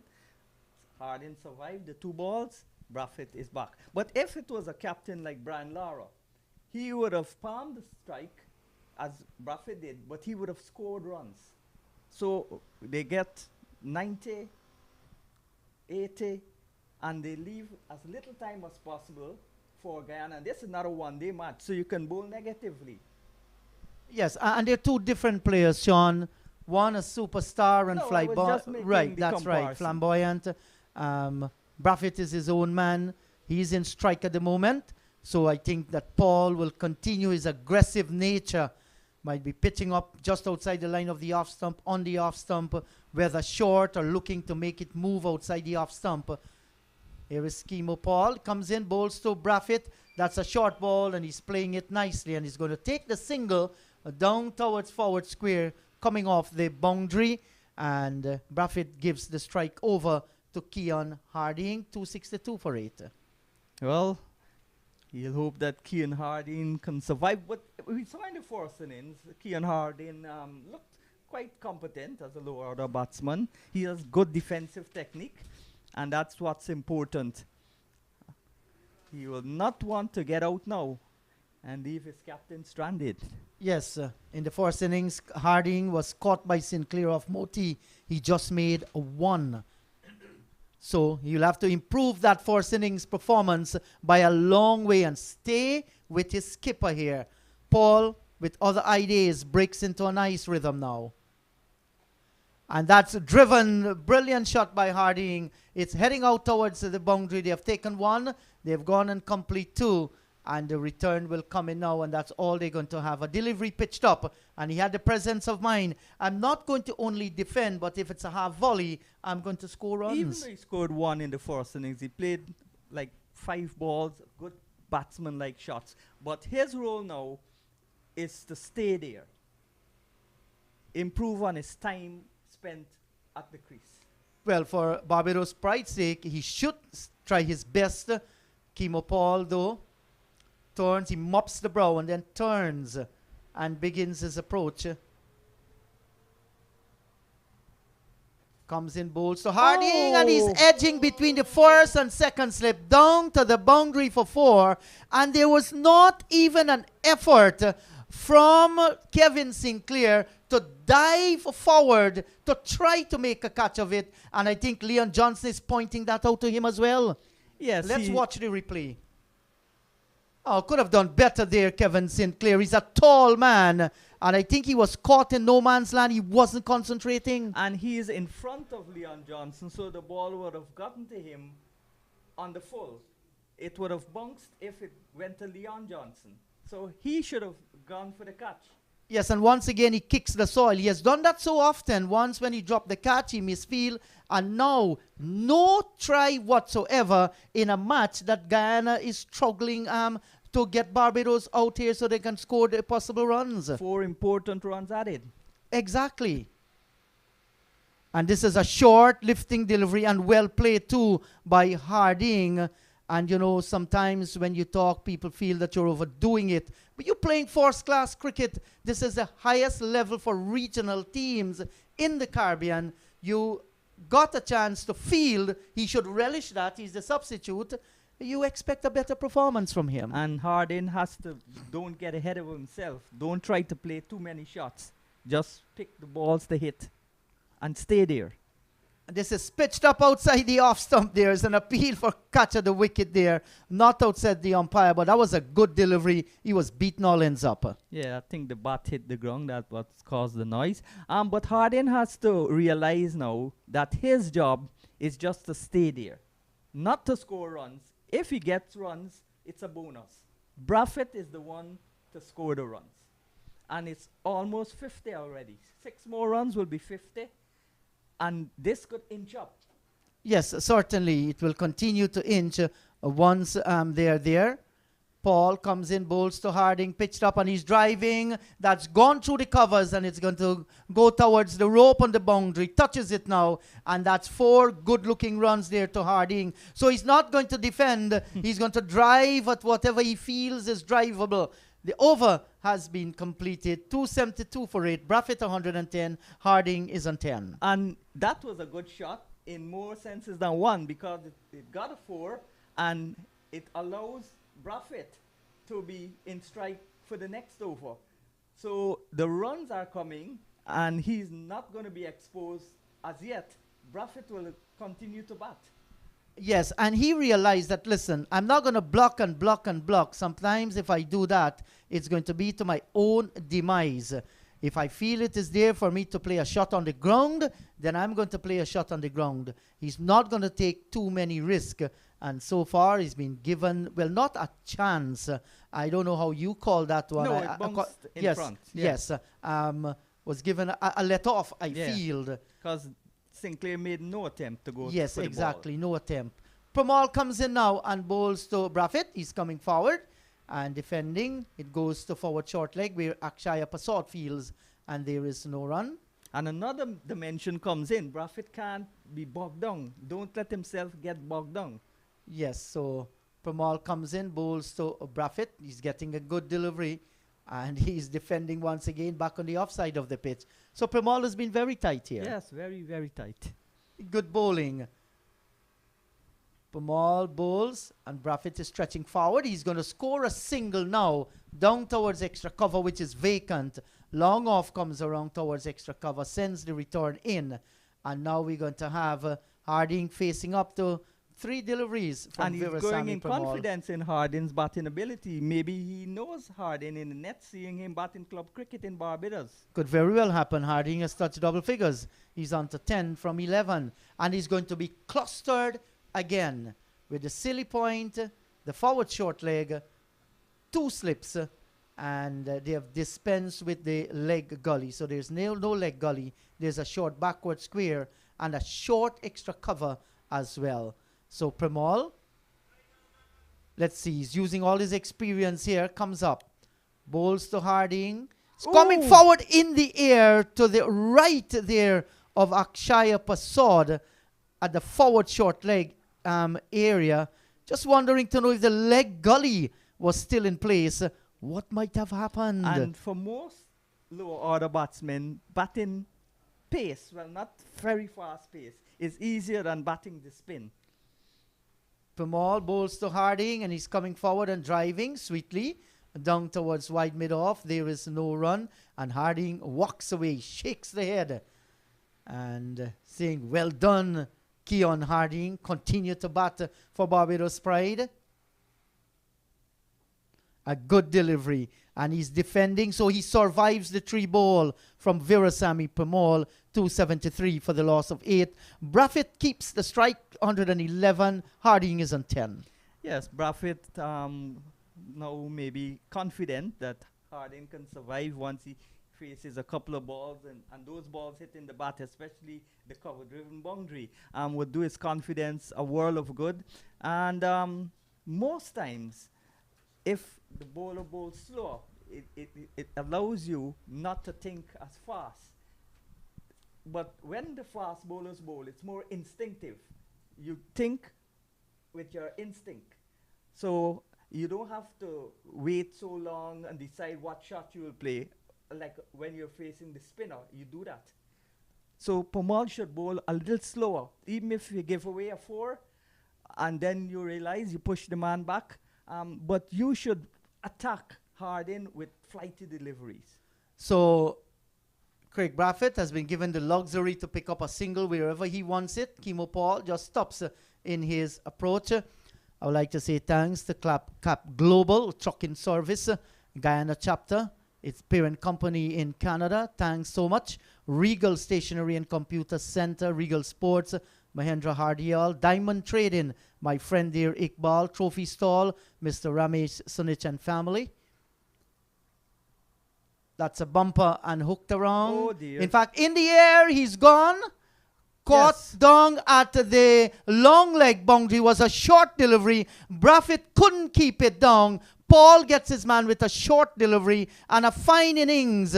Maybe not good enough in the end. 111, Braffett gone, caught down on the boundary for 111, 273 for 9. Well, this is the wicket that Barbados would hate to lose because it's a set batsman. He was going to control it. So he was taken at the long on position by Moti. So he would have nightmares going back into the pavilion tonight playing that shot. He should have just blocked the ball or ducked on it. And Kimo Paul, though, 4 for 82 now from 25 overs. Inspired spell. Certainly an inspired spell. And why on earth it was a half-hearted shot by Craig Braffett? I'm just wondering to know. He spent a lot of time out in the field. Guyana almost took them 2 days there. And coming back here was a little bit of tiredness from him because it wasn't a full-blooded shot. He was committed to the shot, went through with it. In the end, was an easy catch for Gudakesh Moti down on the long leg boundary. So Guyana has gotten the prize scalp of Braffett for 111. They're 273 for 9. And the 49 runs Barbados lead by.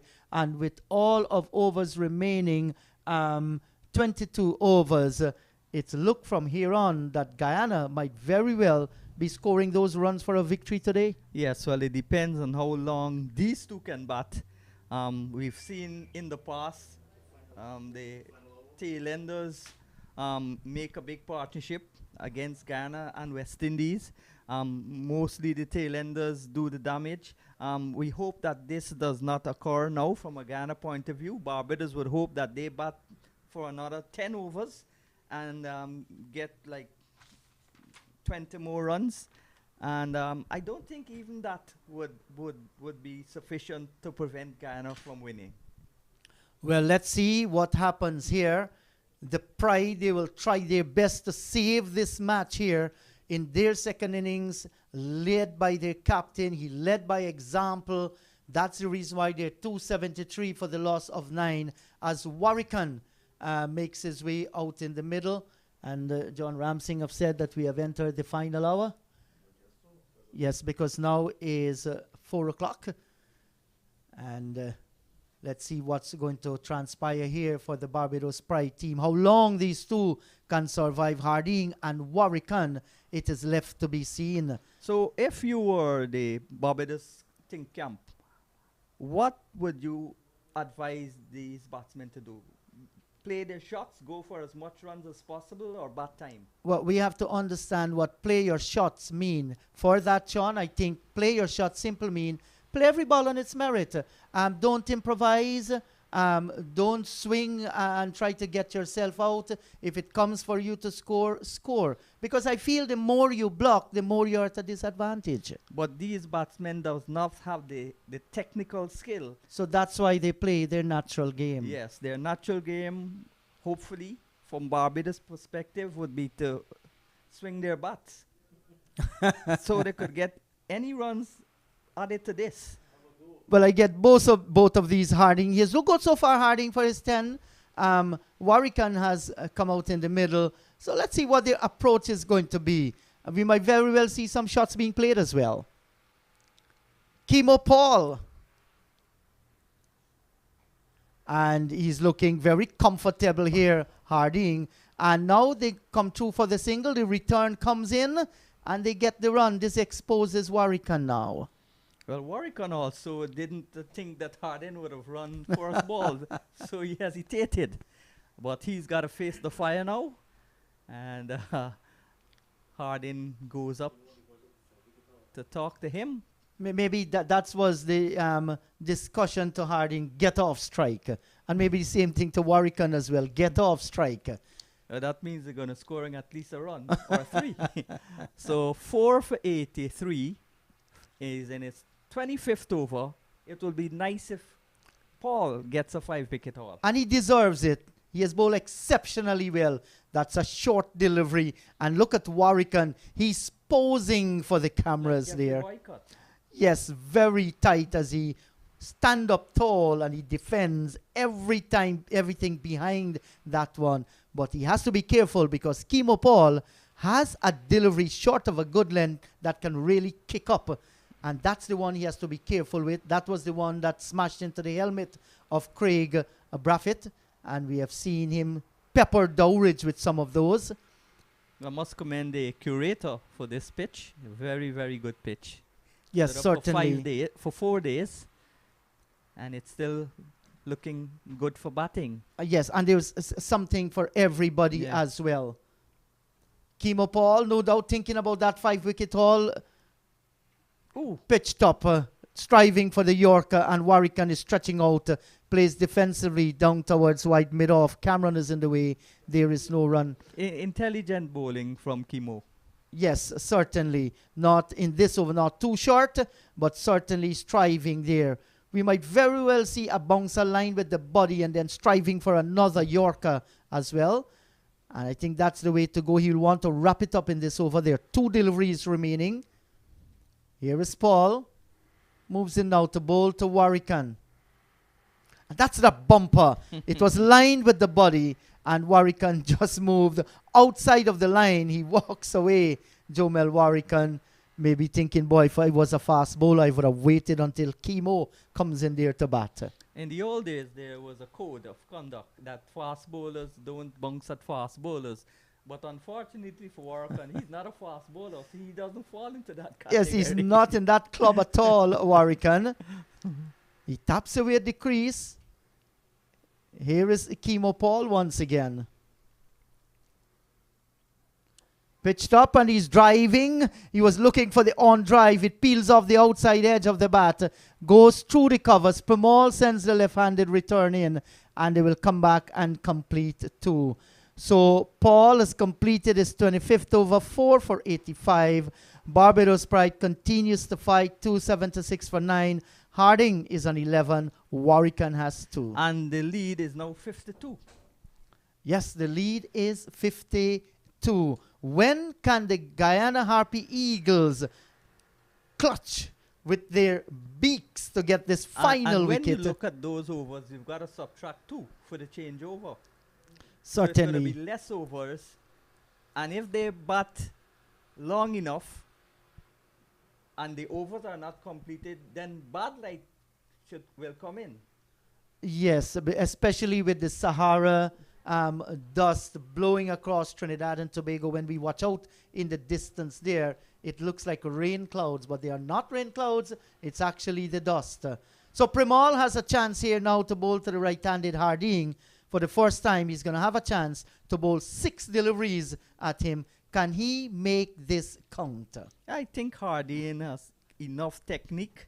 If Premal bowls flat, he will make it count. And now the bees are helping Barbados because the time is going away. Yes, and we've seen some of those bees, a swarm of bees, I think was on the first day, passing just in front of the commentary box here. So it's not only the Sahara dust invading some bees as well, and those fellas could be dangerous. And is up on his feet, he wants to bowl. Why are the other players on their bellies? Time is going by. Yes, certainly, I do agree with you, Sean. Premal is saying, come up, fellas. But then when there's an air of danger, and especially with those bees, you know, it's kind of terrible. But they've gone. Let's hope they're going to go somewhere and rest and do not interfere with anyone.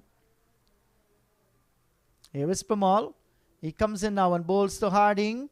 And he's coming forward. He gets a good delivery, Premal. Not the line he wanted, however. He wanted it more on the off stump or outside the line of the off stump. That was lined with maybe the middle and the leg stump. 2 slips, a silly point going down. And this is badly lined again. But he gets Harding off the strike. And this will bring now Warwican 277 for the loss of 9. Yes, they're now going for every possible run. I don't blame them. Whatever they can get, they take. Well, nobody will want to palm the bowling there between these two. It's like getting off strike and putting the other man there. Premal comes in and bowls. And that's a good delivery, but well played by Jomel Warrican as he defends. So both of these batsmen have good defensive techniques. Well, so far we have seen that.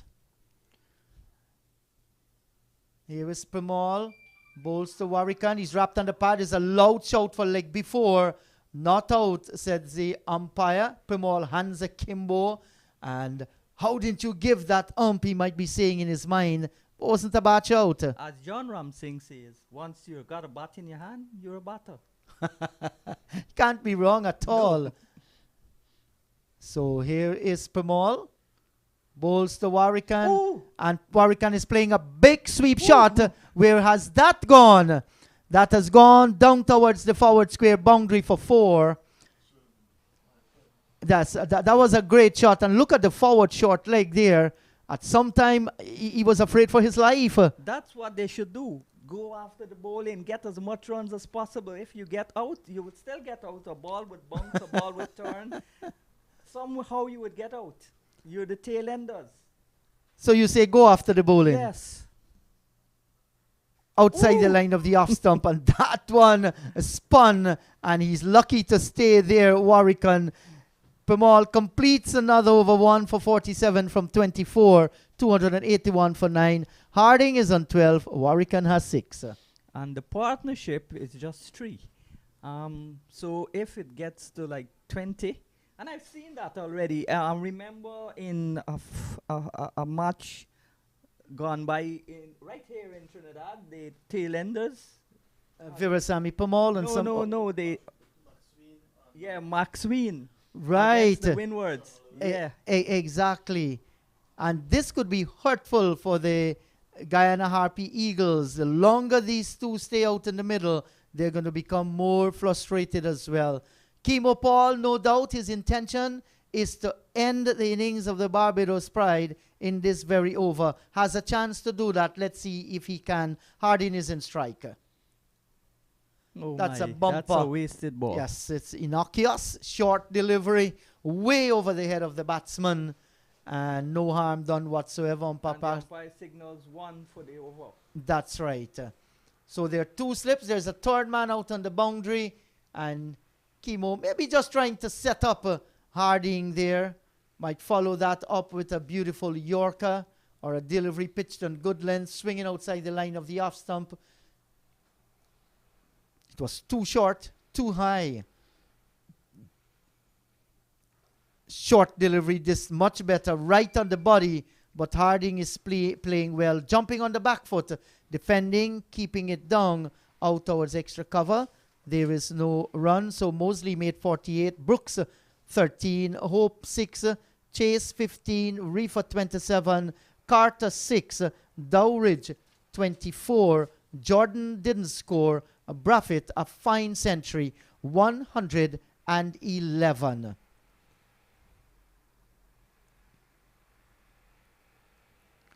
And that's a good delivery by Paul. Involuntary shot. Look Yes. deep alone, and the ball hit his bat. I want to say good afternoon again to Dave's Narine from Dave's West Indian Imports, and also to the owner and the president of the Essequibo Cricket Board, Dalip Singh, owner of the WD Hotel and Mall in Charity, just the last village on the Essequibo coast.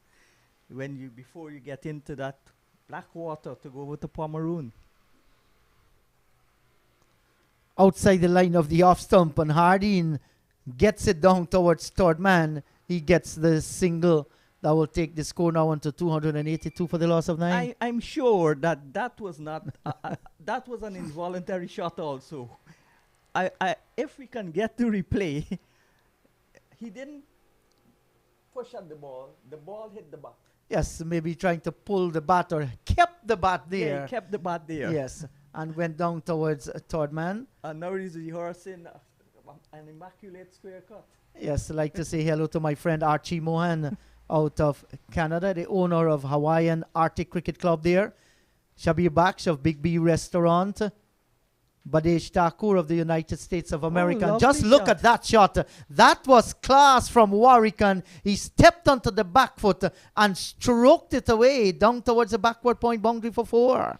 And all of a sudden, the total for Guyana to get moves to 62. At this stage, and it's going to get much more if these last two continue to bat there. Thanks to Ricky Denorine from 4R Bearing.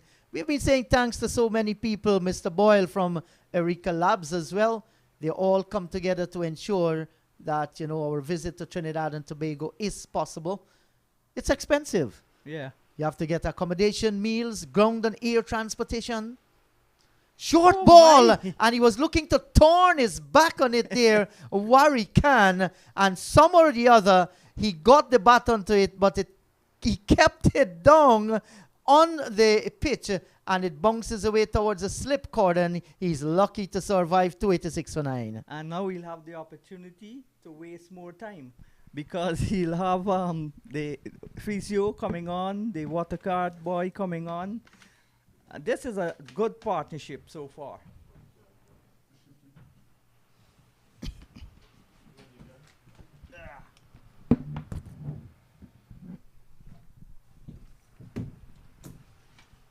So you're not missing any action in the middle. The 12th man or the emergency fielder for Barbados Pride is on the field. And the physio, Jackie, she's coming out. So this is going to eke away vital time for the Guyana reply.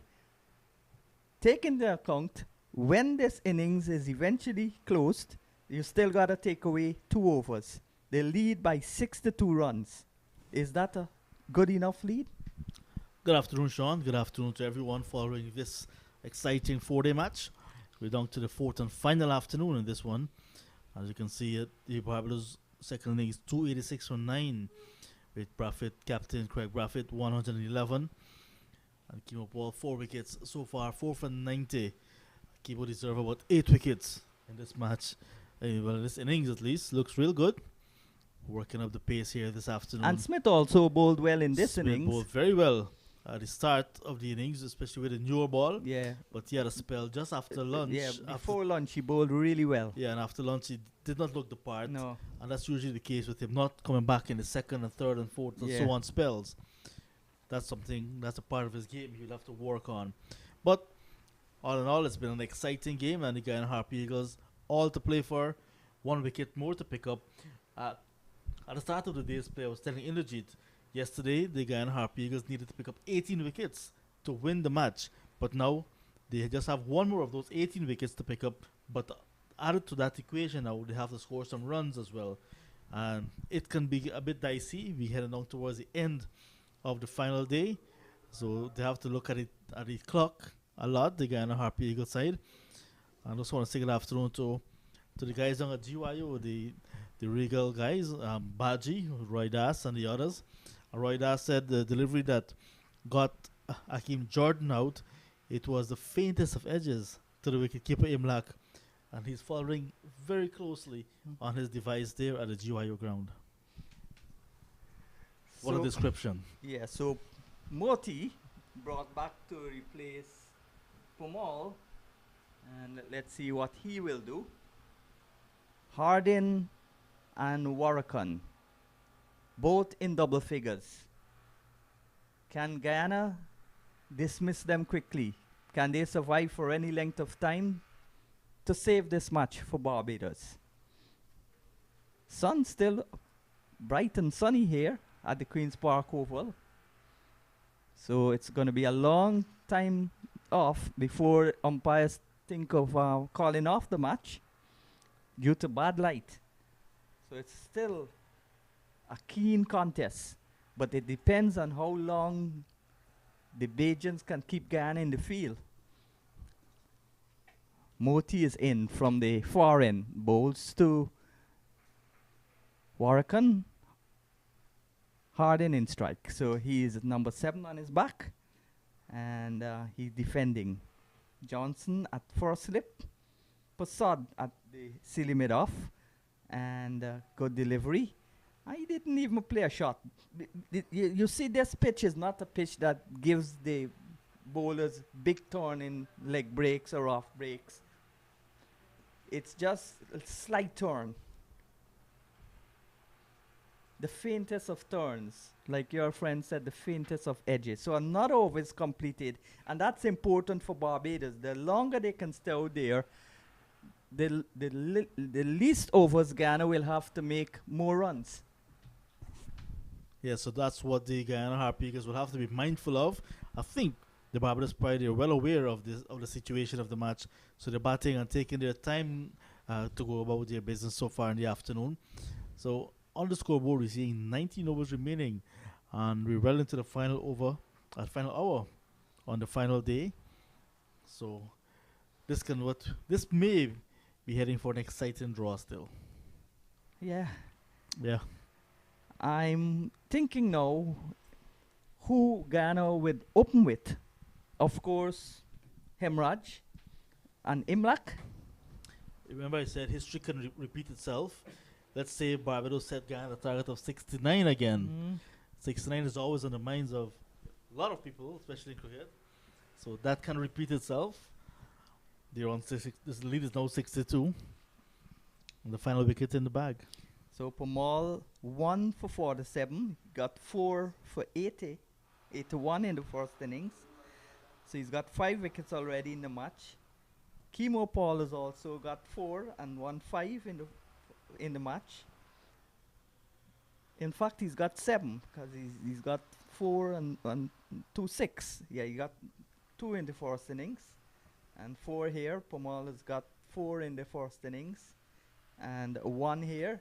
So could Pamal finish off things? Well, he had an opportunity at the other end, and now he switched around to the northern end. Pamal is in, bowls, and that's stroked away.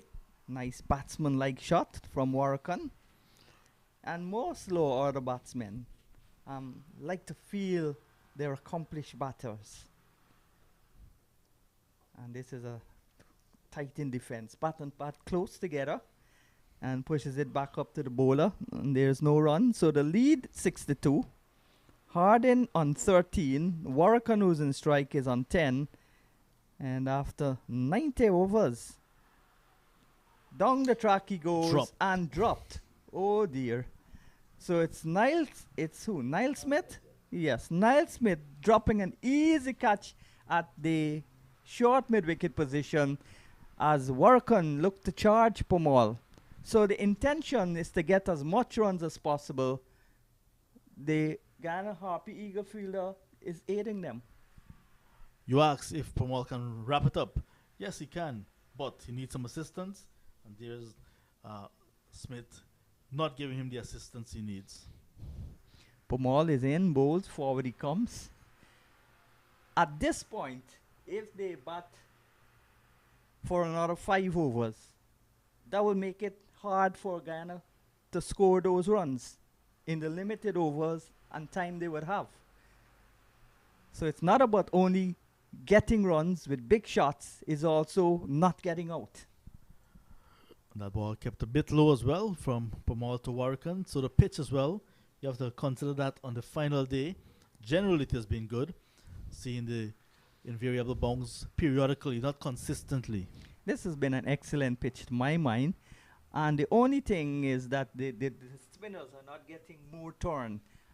If you put your back into it, as Pimo Paul and earlier Smith showed, you can get pace out of it. Hardin got pace. The debutant got pace, Jordan. So it's a good pitch. And 4 batsmen have scored hundreds in this game. So it shows that it's a good batting pitch. And this is the 4th day. That's a very good contest from ball 1. Speaking about ball 1, Tazen Chanapal has been in the field from ball 1. Yes. Good afternoon to the guys at Legends Resto and Lounge at International Drive, Orlando, Florida. It's the weekend. It's going to be big action down there at Legends Resto and Lounge, 5250 International Drive, Orlando, Florida. I want to say good afternoon again to Uncle Preman from Currip, River Road, Currip. He was the executive member of the Riversdale Cricket Club, the first club I played for in Trinidad. They came to Guyana also with Dennis Rampasad. He was a former first-class player. That's also almost a medium pace bowled by Moti and defended quite technically correctly by Hardin, and there's no run. And the quicker you bowl, it's easier to defend because the ball comes onto the bat easier. You've got to loop the ball. You're a spinner. You don't want to loop every ball, but variety. And the quicker ball can be a surprise ball. Yes. And when you bowl quicker, you can use the pace of the ball to get runs, even if you edge.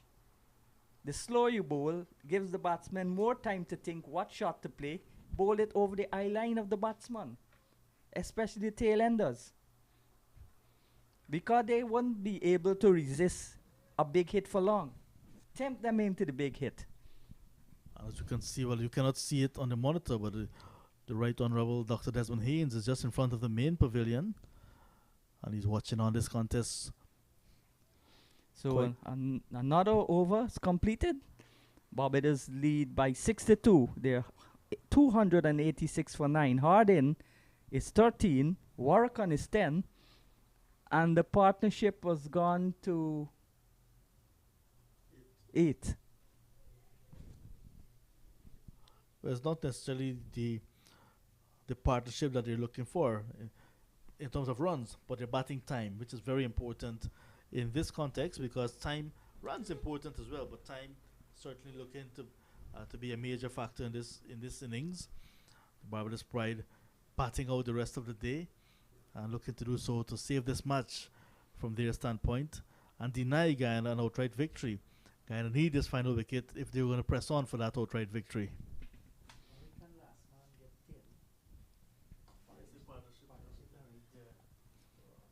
So, Kimo Paul, I was just thinking of that, but I know I'm not the brightest in the commentary box in maths. Yeah, so that doesn't make a big difference. It's 13. Yeah. So again, defensive shot played by Warracan. And if he can bat and don't get dismissed, he will be a hero, he and Hardin, for the Barbados team. Because all they need to do is to save the match. Guyana must win to have any chance of winning the title. If Barbados save this match, they will get fast bowling points, batting points, loud appeal, more in hope than conviction, Pumal. And they'll appeal for everything now. Put pressure on the batsman, put pressure on the umpires.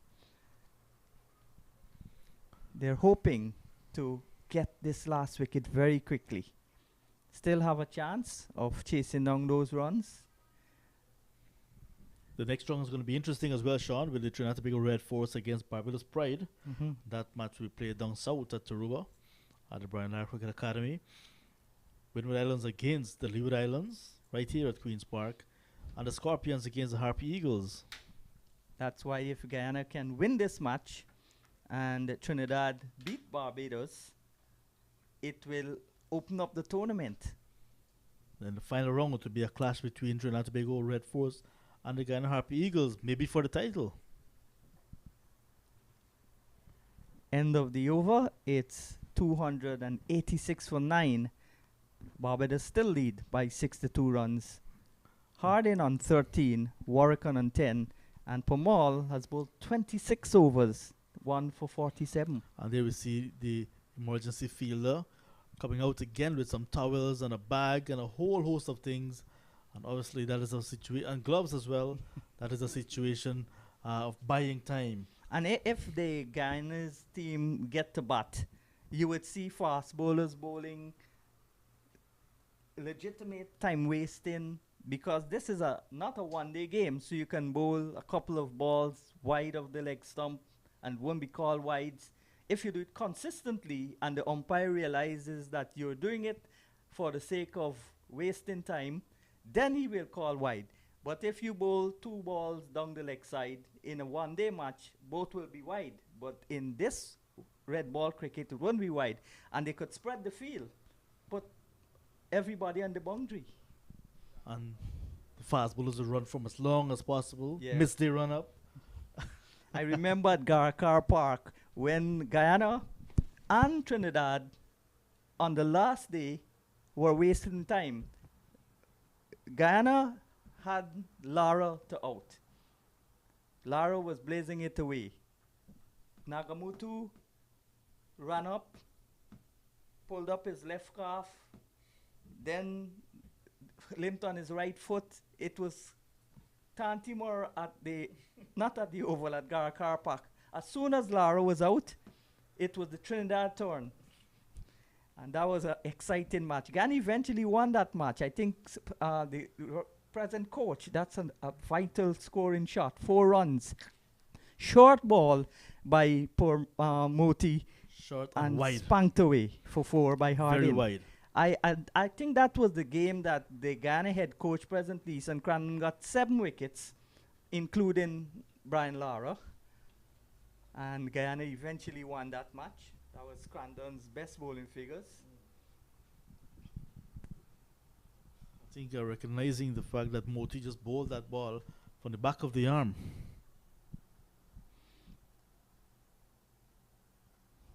Moti's bowling too fast. So that lead now on to 66. So stretching it as far as they can, the Barbados Pride. And they're the defending champions. They're the table toppers as well. So they need to show that they're the dominant side. Short again, the Chinaman. And he got some bunks on that occasion. But the problem with this pitch, it's not affording prodigious turn. Most times on a last day, you see the pace he's bowling, it's an easy single. He just steered it past slip and they got 1. Takes the lead now to 66. Got to flight the ball. Maybe trying just a bit too hard. Though the tail enders may be expecting slower ball, especially coming from a spinner. But the quicker one must be the surprise ball. It must not be the every stock ball. Yeah.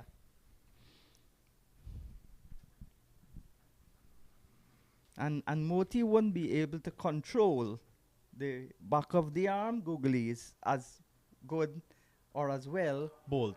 Oh yes, he's bowled him. And that was back of the arm. Yeah. So he's bowled and Ghana need now 68 runs to win this match. Very close to that 69, Yes. Sean. 68. But Barbados would harbor thoughts of what happened at Providence. Yes. That was the first edition of the franchise tournament, 2015, 2014. No, it was quite, I think it was 2017. Yeah, and that match Ghana had 69 to win. Now they've got 68, and Ghana lost. But they had a lot of time to make the runs in the whole last session. And someone in the commentary box was saying that they hope the match goes to a tight finish. 1 wicket to go with 2 runs to get, and they had their wish. So the roller is coming onto the field, and the curators are in the middle. So we'll take a break, and then we come back for the Ghana reply.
Hello there, everyone. Let me welcome you for what we are expecting to be a thrilling end to this four-day encounter Cricket West Indies Professional Cricket League between Guyana Harpy Eagles and the Barbados Pride.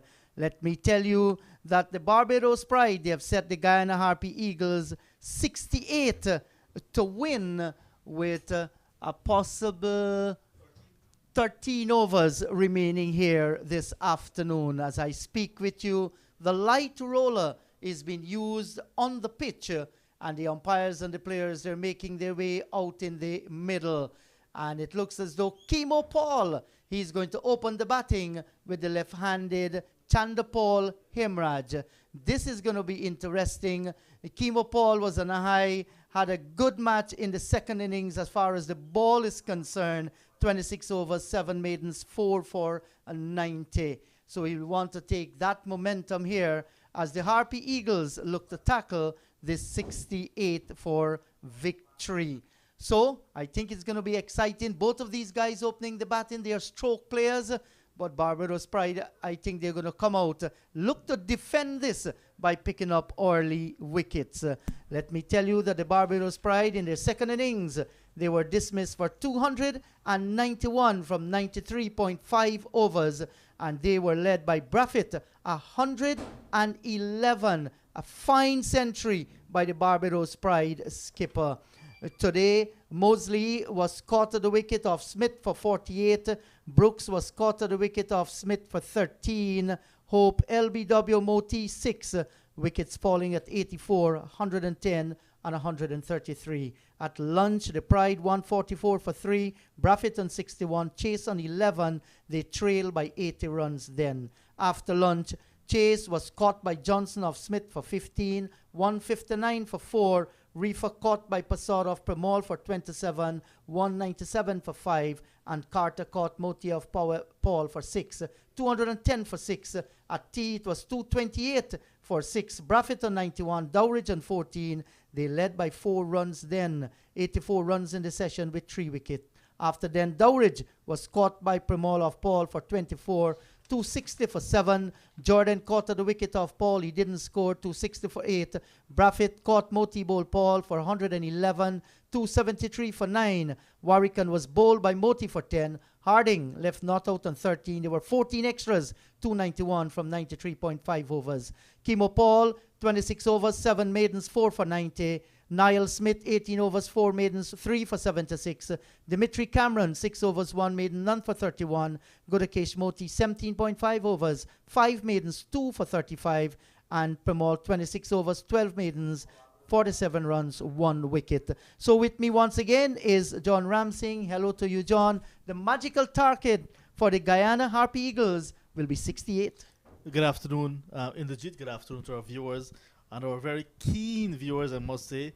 A lot of persons gravitating to their various devices at this point because the match is set up nicely, heading for an exciting finish. They have to play time, they have to play against each other, and this one can head down for a tantalizing finish. The magical figure, like you mentioned, is not 69 this time, like it was 7 years ago at Providence. It is 68, one less. In 2014, Guyana Jaguars at that time fell too short.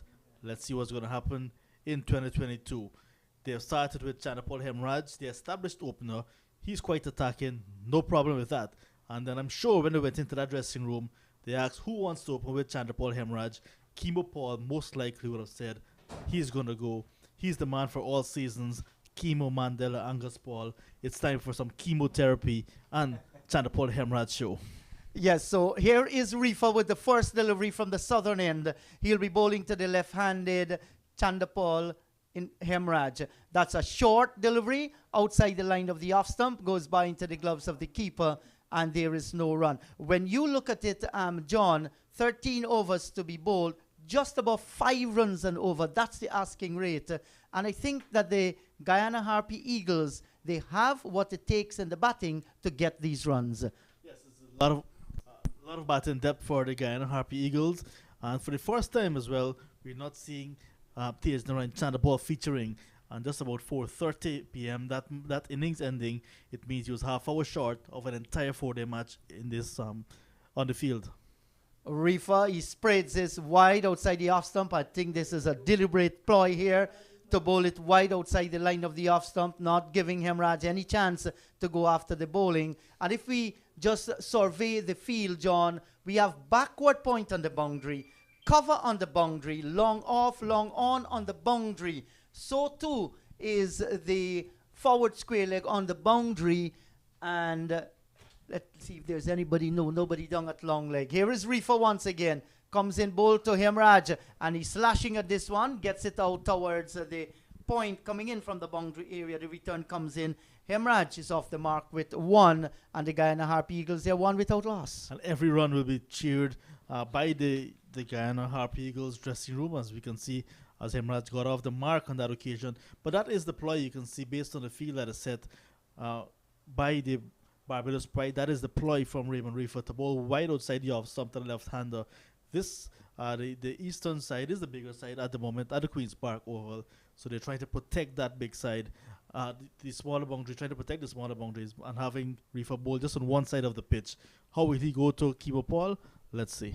So for Kimo Paul, there's just the solitary slip, and we have a fine third man. There is a backward point out on the boundary, square cover on the boundary as well. He comes in, bowls to Paul, and he sprays it way wide outside the line of the off stump, goes by into the gloves of the keeper. Oh, to me, that went across that wide line. I know that it's a 4-day game, so the umpires tend to be a bit lenient, but that one to me was bordering on a wide, even in a 4-day game. Yes, so Reefer, he is prepared to let the Guyanese train to get to the pitch of the ball.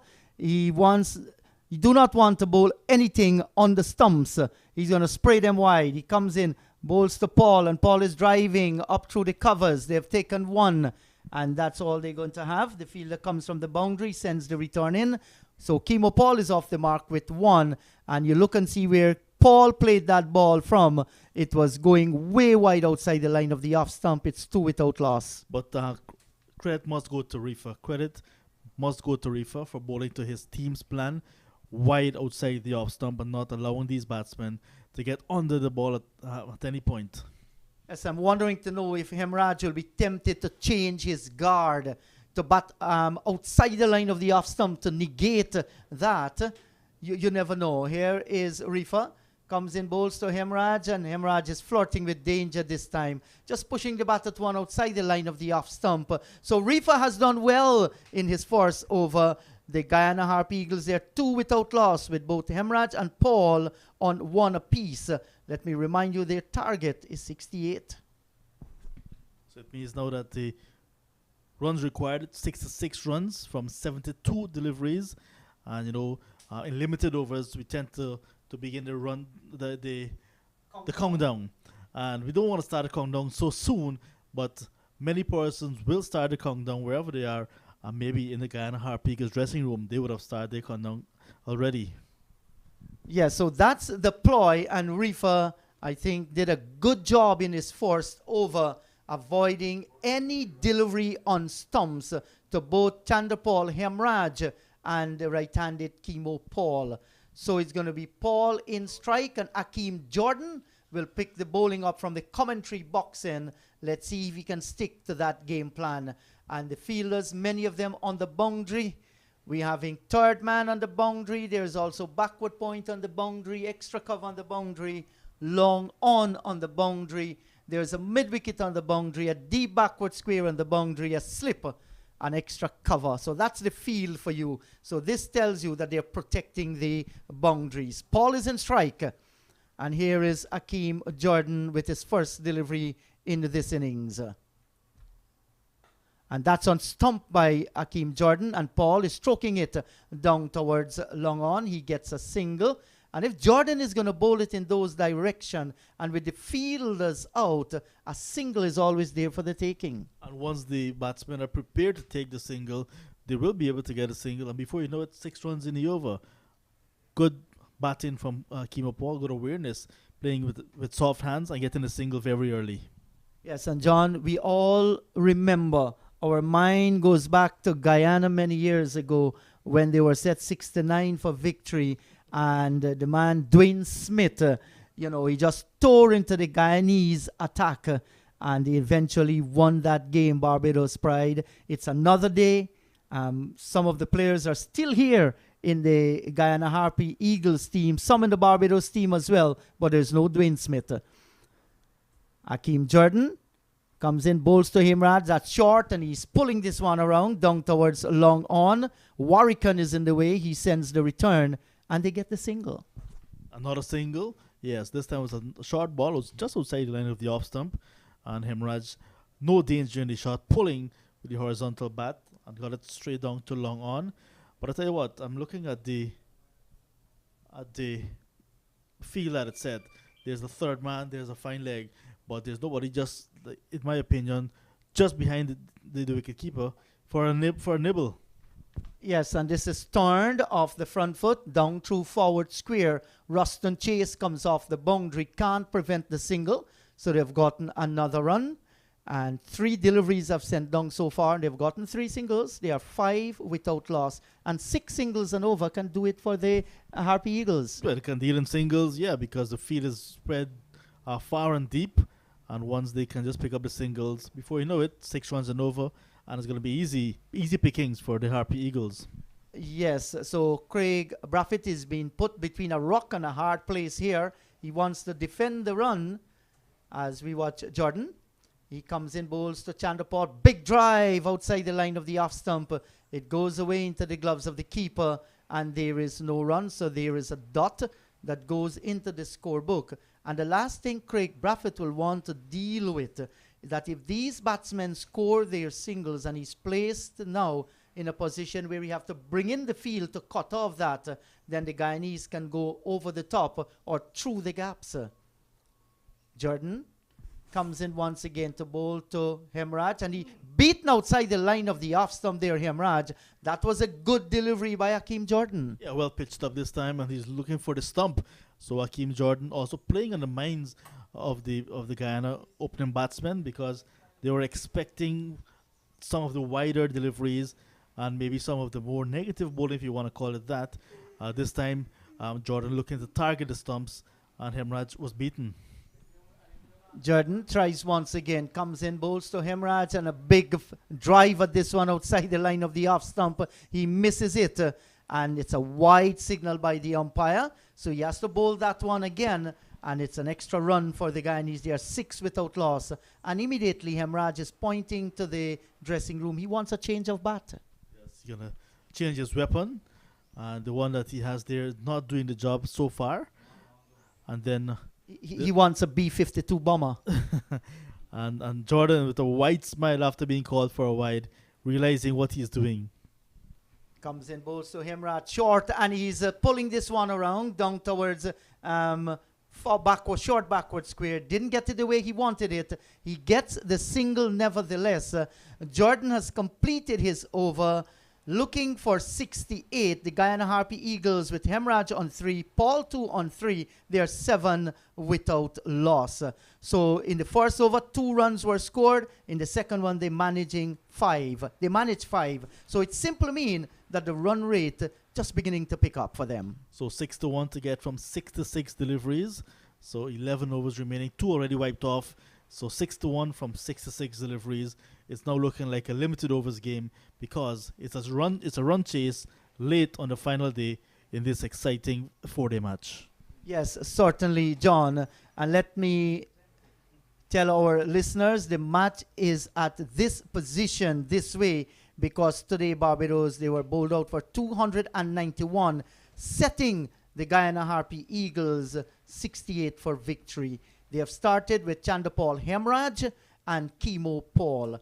Both of them, they are on 3. Hemraj has faced 8 deliveries. Paul has faced 4. So it's going to be Hemraj in strike, and he's going to face up to Raymond Reefer. Reefer forced over. He concentrated in bowling wide outside the line of the off stump. He turns in the distance once again, and I have no doubt that's going to be his ploy again.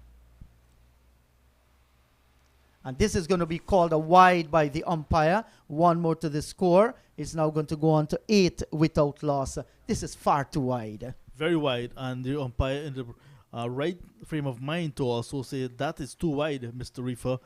Wheel and come again. But one of the things that the viewers especially may want to be mindful of is that we have good light.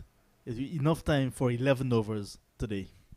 Yes, there's no problem so far with lights at all. Reefer comes up, and that's another wide. Now, this is not good bowling. We understand what he's trying to do. The game plan for Reefer is to bowl it wide outside the line of the off stump, but the force delivery has sprayed it too wide, and this is advantage for Guyana Harpy Eagles.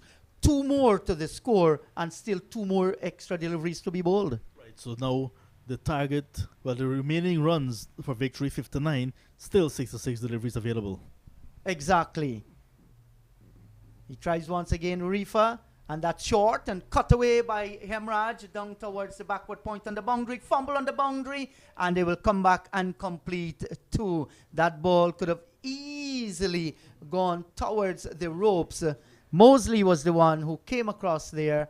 In the end, he picked it up and they saved the boundary. He saved 2 runs, Mosley, but almost parried it into the boundary down at third man. He was going to be supported by Jamal Warrican. Warrican felt that his partner had it covered. He turned his back, but in the end, just 2 runs. So 2 more to the Harpy Eagles, and they're looking positive at the moment. Yes, Hemraj has gone to 5. Short again and cut away by Hemraj. The cover comes off the boundary this time, sends the return in, and that's Keon Hardin. But another run to the Guyanese. Hemraj goes to 6. It's 12 without loss and win the 3rd over. And they're probably doing the right thing, protecting the boundaries.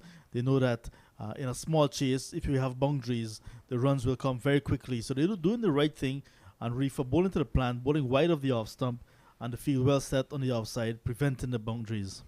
Yes, and the Harpy Eagles too, using that to collect their singles, which is of vital importance. Now it's Paul in strike, and Reefer comes in to bowl to Chemo Paul. And that's wide outside the line of the off stump, goes by into the gloves of the keeper. Chemo just watches the ball go by, and now they're going to have a little discussion. Hemraj and Chemo Paul just trying to work out what exactly they must do to conquer Reefer spraying the ball wide outside the line of the off stump. And then you can see the wicketkeeper and the slip in Shamar Brooks also in discussion, because everybody will be strategizing in this run chase. Certainly. Reefer comes in once again to bowl to Paul, and Paul is smashing this one. That's gone over the head of the bowler. That's a huge shot. That's gone for 6. And Paul has played a fantastic shot. 18 without loss. Time for some chemotherapy, and the man for all seasons hitting Reefer, who was wide outside the off stump, back over his head. Despite the field set wide and deep, there is no fielder beyond the boundary. It's a safe shot back over the head of the umpire and the bowler. 6 runs to Chemo Paul. Well played to him. Harpy Eagles can really do with that boundary. Yes, and you looked at Paul in that delivery, just went down the track a little, down the track again, and this time sprayed wide by Reefer.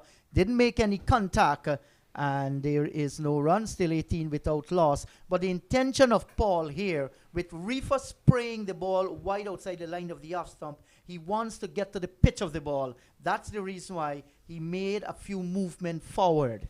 And then it's a even track. There's no devil in the track. It's a 4-day track, so you're not going to get any steep bounce. So Chemo Paul realizing that as well, went down the track, got to the pitch of it, and hit it back over the head of Reefer. So discussions taking place there, all is well. And the ball has been handed once again by Craig Braffett to Reefer, who has this wide angle as he begins to move in and straighten up as he gets towards the stump. Bowls to Paul, and Paul is coming forward, opens the face, brings the wide third man away from the boundary area. The return will come in now, and Reefer completes his 2nd over. He's gone for 14 runs so far. It's 19 without loss. Hemraj on 6. Paul is on 10. The target is 68. Guyana need 50 runs to win. Yes, a further 50 runs from 60 deliveries. So, yes, you need to keep an eye on the amount of deliveries available. So, 60 deliveries available to get 50 runs. And, yes, Chemo Paul picked up a boundary, and that really eased some amount of pressure on the batting lineup. He's opening the batting here. Not Chanda Paul, but Chemo Paul, partnering Hemraj. So, it's a good pair because both of these players, we know of their ability to hit the ball long and hard, and also to get the singles. And not to put anything negative on Tejnara and Chanda Paul, he would have been a bit more dogged and watchful. And with just 13 overs to get 68 runs, they needed someone to really accelerate or to really be going from ball 1. Yes, and in this Guyana Harpy Eagles lineup, you have 2 Pauls and a Permal. Yes, and there's also Chanda Paul as well. So, and there's Hemraj Chanda Paul. So lots of Pauls. Here is Akeem Jordan, bowls to Paul, and he's smashing this one in the air. Will the catch be taken? Brilliantly taken by Jomel Warrican out at long off. Well, the field was set. Paul went for the blow. He didn't have enough on it. And in the end, Warrican took just diving forward and taking a brilliant catch. 19 for 1, the Guyana Harpy Eagles. Yes, this time we see Warrican, who was a bit wider earlier, just was brought a bit straighter to Kimo Paul. And that one was down his throat. Like you mentioned, not getting the power. He got it right off the toe of the bat. And it went about 15, 20 meters off the boundary. And Warrican held on to it nicely. So the first wicket going down with the score on 19 for 1. Kimo Paul gone for 10 from just 9 deliveries. And that could be an important wicket for the Harpy Eagles. Good wicket for the Pride to pick up. Yes, certainly that's a good wicket. Cannot blame Kimo Paul whatsoever. He had to go for the runs and he went, but he didn't connect it the way in the previous over. He blasted Reefer for a 6 way back over his head. So the intention was good, just that didn't get the power he was looking for. As the new batsman makes his way out in the middle, the skipper for the Guyana Harpy Eagles, Leon Johnson. Yes, so Johnson coming in, and he'd want to be the man to finish it off as well. He can play the shots. He knows to pick the gaps, and he'll be looking to not only be a good partner to Chandrapal Hemraj, but also to do his fair share of the scoring. Not a huge target, still 49 runs to get, and still for 59 deliveries to get them. So easy pickings if you just play sensible. Yes, and they're well within the required run rate. We are in the 4th over. It's already 19. They have lost a 1 wicket. That doesn't matter now. All that matters is them to score that 68 for victory. They need a further 49 runs to go. Akeem Jordan is going to feel pretty happy that he has gotten that wicket. This is his debut match, and in the circumstances has been a reasonable good performance by Akeem Jordan. So it's Johnson in strike. There's just the slip and an extra cover. Those are the 2 close fielders. Other than that, and the wicket keeper and the bowler, all the others are on the boundary. Jordan bowls to Johnson, and he's turning this one away down towards mid-on. Warrican rushes in from the long-on boundary, and they get the single. It's now on to 20 for the loss of 1. And Johnson opens his account with 1. So there's so many singles that are available there. And if they take them constantly, that's going to put the pressure right back on the Barbados Pride. Yes. So once they can pick up the singles and put the bad balls away, that would be the diet this afternoon. And some messages coming in. There's a huge crowd at Everest following, and also some guys gathered in Sandy Bab Street, Kitty. Good afternoon to you guys. Yes, hello to everyone. This is Hemraj going high in the air. Warrican comes around, takes the catch, and Hemraj goes. Well, the field was set, and Hemraj went for the 6. He didn't connect it like Paul, and holding out to Jomel Warrican down at long on. And further trouble here for the Guyana Harpy Eagles. They're 20 for the loss of 2. Hemraj going for 6. Yes, well, he had to go down fighting Chandrapal Hemraj. He was there as an opening batsman in a situation like this where you have to get quick runs, and he went for the big shot. He got height and not distance. He got it a little bit better in terms of getting it closer to the boundary than Kimo Paul, but not far enough. And there's Jomel Warrican again, quite an experienced campaigner, and he held it safely in the end. 2 wickets in the over to Jordan, 2 wickets in over number 4 for the Barbados Pride, and now they can perhaps be a bit happier, breathing much easier, but still, it's a small target. They need to be very watchful, and Guyana will want to remember what happened in December of 2014. Set 6-9 to win. They fell 2 runs short. John, I am not too certain if that shot at this stage was warranted. I say so because if they're calculating there and out in the middle as a batsman, Chandrapal Hemraj, and I was making the point, listen, this thing is just about 5 runs, a little bit over 5 runs and over. The field is well spread. There's so many singles to be gotten. You have just lost Kimo Paul. use cricketing sense, explore the scoring possibilities out in the middle, rotate the strike, and if you score at 5 runs and over there, they have the batting to do that. Then you put the pressure right back on the Barbados team where they have to pull in the fielders from the boundary, and then you can go over the top. I think Hemraj just miscalculated. I mean, that's my humble opinion. No, that's a very valid point indeed, because you can pick up 6 singles, or if you missed one, maybe 5, 4, and the odd boundaries will come and compensate. No need for big shots all the time. Yes, and you have just lost Chemo Paul. So it's Imlak, he has come in, and here is Jordan, comes in, bowls to Imlak, and he's working this one away into the onside, down towards straight mid-wicket. They have gone for 1, and they will come back and complete 2. The return comes in from Ruston Chase. They're going to turn that 2 into 3 because it wasn't a good return, and this is what pressure can do. The very point we were saying, look for the singles. They look for the single there. They got 2 extras by running 23 for 2. Imlak opens his account with 3. Yes, there was Ruston Chase attacking the ball like he should, and then getting the return, but it was it hit the stump actually when he sent the return, and Hakeem Jordan was not at the stump to collect and allowed the extra run. So 3 runs to Imlak, 3 runs to the Harp Eagles. They won't mind at all, but that extra run off the ricocheted stump is also 1 extra that the Harp Eagles won't mind. Yes, exactly. So this is what pressure can do for you. And with few mores like that, Craig Braffett will be forced to block those areas where they're scoring the singles from, and there lies the opportunity. So Leon Johnson is back in strike. He's on 145 runs away to win this for the Harpy Eagles. Jordan comes in, bowls to Johnson down the leg side. He's looking to flick it away.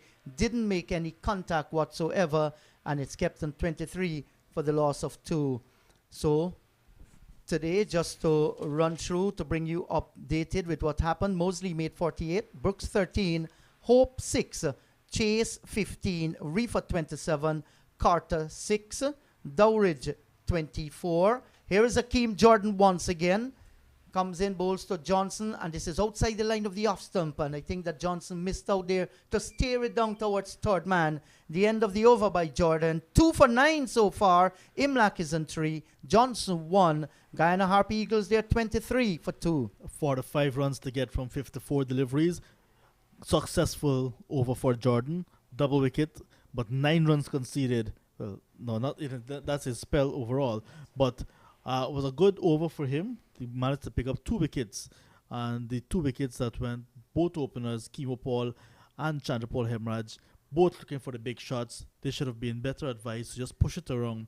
And then when the bad ball presents itself, of course you will get bad ball. It is a pressure situation. They can be able to pick the gaps and get the odd boundary. But they did not. They looked to go down fighting with the big shots, and they perished. Now left to Tevin Imlak and Leon Johnson. Johnson, very experienced. He might be able to push it around as well. And Imlak, very quick between the wickets, will be able to push for the ones and turn them into 2 as well. Yes, where they should be doing that. I'm going to feel real surprised and shocked if the Guyana Harpy Eagles do not turn this into a victory. Yes, it's 4-day cricket, but it's right for their taking. No big run rate whatsoever. Just play sensible cricket. And now we see there's also a short mid-wicket in place. Reefer comes in, bowls to Imlak, and there was Johnson looking for the single. Was a good delivery by Reefer. The first ball, Reefer has bowled on the stumps, and this is the 3rd over. It was pushed by Imlak down towards short mid-off, and Johnson was looking for the single. It's not on. So let's see what Reefer is trying to do here. He's pushing the fielder down at forward square, more to his right on the boundary area. Imlak played well for his half century in the first innings. Here is Reefer. Turns in the distance once again. He wants a few dot ball, Reefer. Imlak will be looking for a single here at least. Short, and he's slashing this one away. Out towards the fielder. Ruston Chase sends the return in. That's down on the backward point boundary. Was a brilliant tumbling save by Ruston Chase. Imlak gets the single. Back comes Johnson in strike. 24 for 2. Oh, good fielding from Ruston Chase. Was a wide delivery outside the off stump again from Reefer. And quickly into position was Imlak, and he cut the ball powerfully, and it went down to third man very quickly. But Roston Chase did well to keep that ball in play. That's really nice. And do remember, before the Barbados Pride got to Trinidad and Tobago, they were in that T20 tournament organized by the Barbados Cricket Association. So some of these exciting moments and some of these tight situations, they were in before. Yes, certainly. Give credit there, John. You're right. Ruston Chase, brilliant save. He anticipated nicely. And he had to stretch for the ball on his left side as he tumbled. And he brought up the save and kept the Guyana Harpy Eagles down to 1. Reefer bowls to Johnson, and Johnson is driving down towards long off. They get 1, and they will settle for 1. Now, that is intelligent cricket. There are so many gaps there to score singles. Johnson knows it. He moves on to 225 for the loss of 2. Yeah, singles definitely very important in this little run chase. And Johnson realizing that the single was down past the bowler, and there's always a single generally in the V, long off, long on, and Johnson just make it look so easy.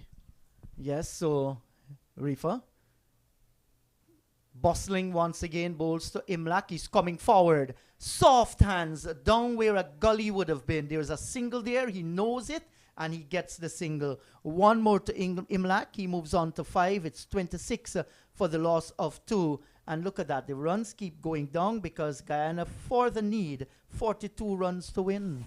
Yeah, and they have 50 deliveries remaining. So they have a cushion, if you want to call it that. It's not a run of ball as yet. So what they're looking to do is to make sure that they have some balls to play with by maintaining that healthy run rate, picking up the singles at will, and looking to get the ball in the gap for 2s and the odd boundary. Yes, and like I've said, this strategy by our batsmen will definitely force Craig Braffett to rethink the field. Might be tempted to bring in 1 or 2 from the boundaries, and that's going to be great advantage for the Harpy Eagles. Here is Johnson looking to take one from wide outside the off stump and play it through mid-wicket. Didn't make any contact whatsoever.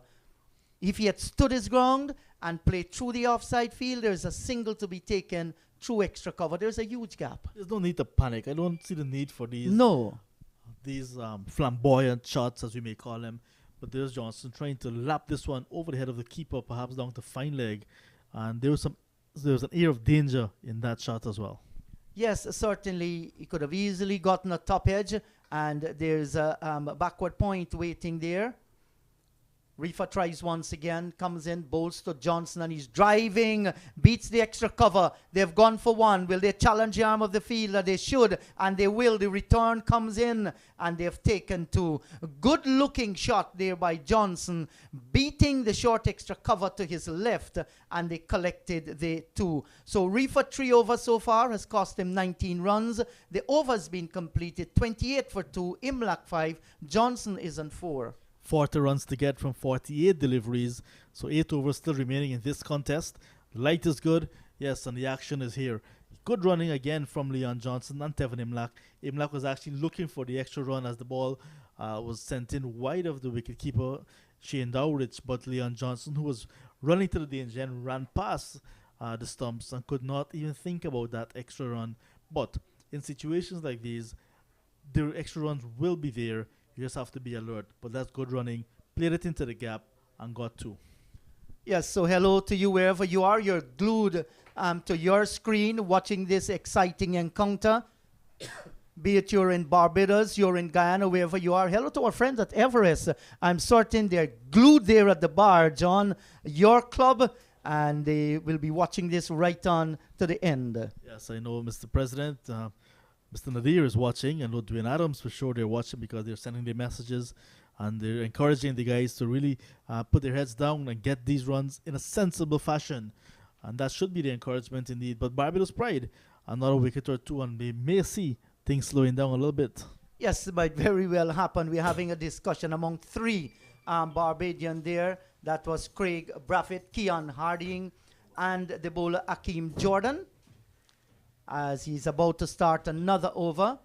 And now Jordan is asking his third man, which was wide, to come a little bit finer. Now he's asking him to go back almost where he was, as he sprints in now to bowl to Imlak. And Imlach is driving at this one, and he gets it away down towards third man on the boundary. Yes, he says Imlach. They go through and they complete two good-looking runs to Imlach. He now moves on to 7. As I say, good afternoon to Sean, and the Guyana Harpy Eagles can win this even without scoring a boundaries by scoring singles and twos. Yes, and that's excellent running. Imlach very, very fit. Johnson also fit. Pushed it into the offside. They ran hard. They got 2. Yes, and it's going to put pressure on the field as well. So we have 2 third mans. There's one that is fine. There's one a little bit wider. There's a backward point and an extra cover and cover on the boundary as well. Jordan comes up, bowls to Imlach, and he's forcing this one away, looking for the single. Cannot beat the backward point. That's Keon Harding, and there is no run. Was a good delivery, a bowl by Hakeem Jordan. Jordan is having an excellent debut. He started in a 4-day game scenario. Now he's in a 2020 scenario. He's bowling very well. Yes, and the young man has come to the party here, Hakeem Jordan. He has picked up 2 wickets. Both openers he has accounted for, Kimo Paul and Chandapal Hemraj. Well, the conditions still quite bright, still quite good. 30 for 2. And Guyana needing, as you said, 38 more runs to win. Yes, so from our vantage point, as we look outside, it's still bright. It's still good for play as Jordan bowls to Imlach. And Imlach is trying to lap this one around. He got the bat onto it. He's gone, caught behind. He was looking to lap it over the keeper's head. The edge found, and the keeper took a good catch. 30 now for the loss of 3. But in a situation like this, you don't need to play those 20-20 shots. I'm telling you that these batsmen won't be able to play all formats because that's a 20-20 shot. He didn't practice it as much as he should have, and he got out. So that's a reckless shot. In this situation, you don't need to play 20-20 shots. You can push the ball around, get 2s. If you get 3 2s and 2 singles and a dot ball, you're winning the match easily. Yes, Sean, I do agree with you. And I'm still wondering to know, of course, Guyana Harpy Eagles must have a game plan how they're going to chase down this 68 to win. I'm afraid if this is their tactics to chase down the 68 to win this game, they might very well have left their brains in Guyana. This is not good enough, and you expect better from them. Johnson is the skipper out there. What Imlach was trying to do, I am not certain. All it takes, if you cannot count off your head mentally, get a calculator. Let do it and see what is required. This is not bright cricket. This is dull. Well, Ashkar Prasad has come out, and he's yet to face the ball. Johnson is at the non-strikers end, and all the Barbadian Pride fielders are huddled around Jordan. This is a fantastic debut for Jordan. As I said, started in a 4-day scenario. This is a 20-20 game. Of course, we must remember the Barbadians practiced 20-20 cricket before they came here. Yes, I don't want to take anything away from Jordan. He has capitalized on a game plan by the Guyanese Harpy Eagles that I am still trying to comprehend with my shallow wit. So here is Jordan once again, 3 for 11. He's in his third over. Congratulations to him. He comes in and bowls. This is a delivery wide outside the line of the off stump, and Prasad allows it to go by. There is no run. And as I said, in a one-day scenario, that would be a wide. So you could put your men on the boundary. You could bowl wide unless the umpire is seeing that you're deliberately doing that. Then he will call a wide. So the onus is on the batsman to bat sensibly. The run rate is not like 12 runs per over. Not at all. It's a small run rate. Yes, here is Jordan. He comes in now and bowls to Prasad, and he's coming forward, plays down towards short cover. There is no run. There was Johnson hustling for the single, but couldn't get it too. So that part where they were scoring the singles at extra cover and down at backward point, that has been plugged a little. Just maybe with a little softer hands. You don't want to push at the delivery. You want to play it with soft hand, drop it in front of you, and you can get a single just there. And 2 dot balls are important also. Exactly. Jordan to Passat, short, lifting delivery outside the line of the off stump. That was beautifully bowled. A fine over comes to an end after 3. Jordan has 3 for 11. Johnson 4. Passat yet to score after 6 overs. It's 30 for 3. They required a further 38 runs to win. And another thing which would be in the benefit of the Barbados pride, you don't have 4 overs to bowl or 10 overs. You can bowl as how long as you want. And Jordan is in the middle of a very good spell. He can bowl to the completion of this match. Yes, certainly he can do that. And he, like I said, he has risen to the occasion and has done well so far. He's going to be extremely happy. So Leon Johnson, he's going to face up to Raymond Reefer from the southern end of the ground. And Reefer is asking Ruston Chase to come in. Ruston Chase is actually going across. So yes, he's essaying to him, come a little bit towards your left. And Reefer turns in the distance. Johnson taps away. On his shoulders lies the entire burden of Guyana. That's a delivery dropping with very soft hands down towards short cover. Like I've been saying, every single ball that they play, you play it with soft hands. There is a single there. Johnson moves on to 5, 31 for 3. Sensible batting by the Guyana captain. He just dropped the ball and run. And even though the fielders were inside where the 30-yard circle would be in a one-day game, they still got the single easily. Exactly. I hope I'm not harping. No need, to go for the big shots. If the ball is in the slot, you want to go, that's fine. There's no problem with that. You do not want to make shots whatsoever. And they're scoring at 5 runs and over. So they're well on target as far as the scoring is concerned. But you do not want to lose too many wickets for panic to step in. Reefer comes in, bowls to Passat that short, and he pulls it around. And the fielder from the wide long on area comes across towards the left, sends a return in, and the Guyanese will capitalize. Sloppy fielding. Because the keeper there, Dowridge, didn't collect it cleanly, allows the second run, and they capitalize. Good alertness by this pair. They looked and they saw the ball was dropping out of the hand of Dowridge, and they capitalized and got an extra overthrow. Yes, and there is where awareness comes in. You must be aware of what is happening around you. You take the first quickly, and then you look for the second, and you never know when the opportunity can come, and that is exactly what they did. So Passat opens his account with 2. He's in strike. Reefer bowls to him. That's going to be called a wide. Wide outside the line of the off stump. 1 more to the score. Yes, and an extra ball. And you see the square cover and the long off. There's a lot of space between that. Once you pierce this gap, it's 4 runs. Yes, exactly. And with their scoring of their singles and turning 1s into 2s, the pressure will definitely be added. Guyana needs a further 34 runs to win this encounter. As we watch Reefer, he tries once again, comes in, bowls to Passat, and that's going to be called another wide. That's the 4th wide that Reefer has delivered in this inning so far. No doubt looking to spray it wide. He's even spraying it more than what he expected. 35 for the loss of 3. Well, in the first over, Reefer got away with those balls wide of the off stump, but the umpires now might be thinking that he's deliberately trying to bowl wide to deny the batsman to get a shot. So it's going to be called a wide.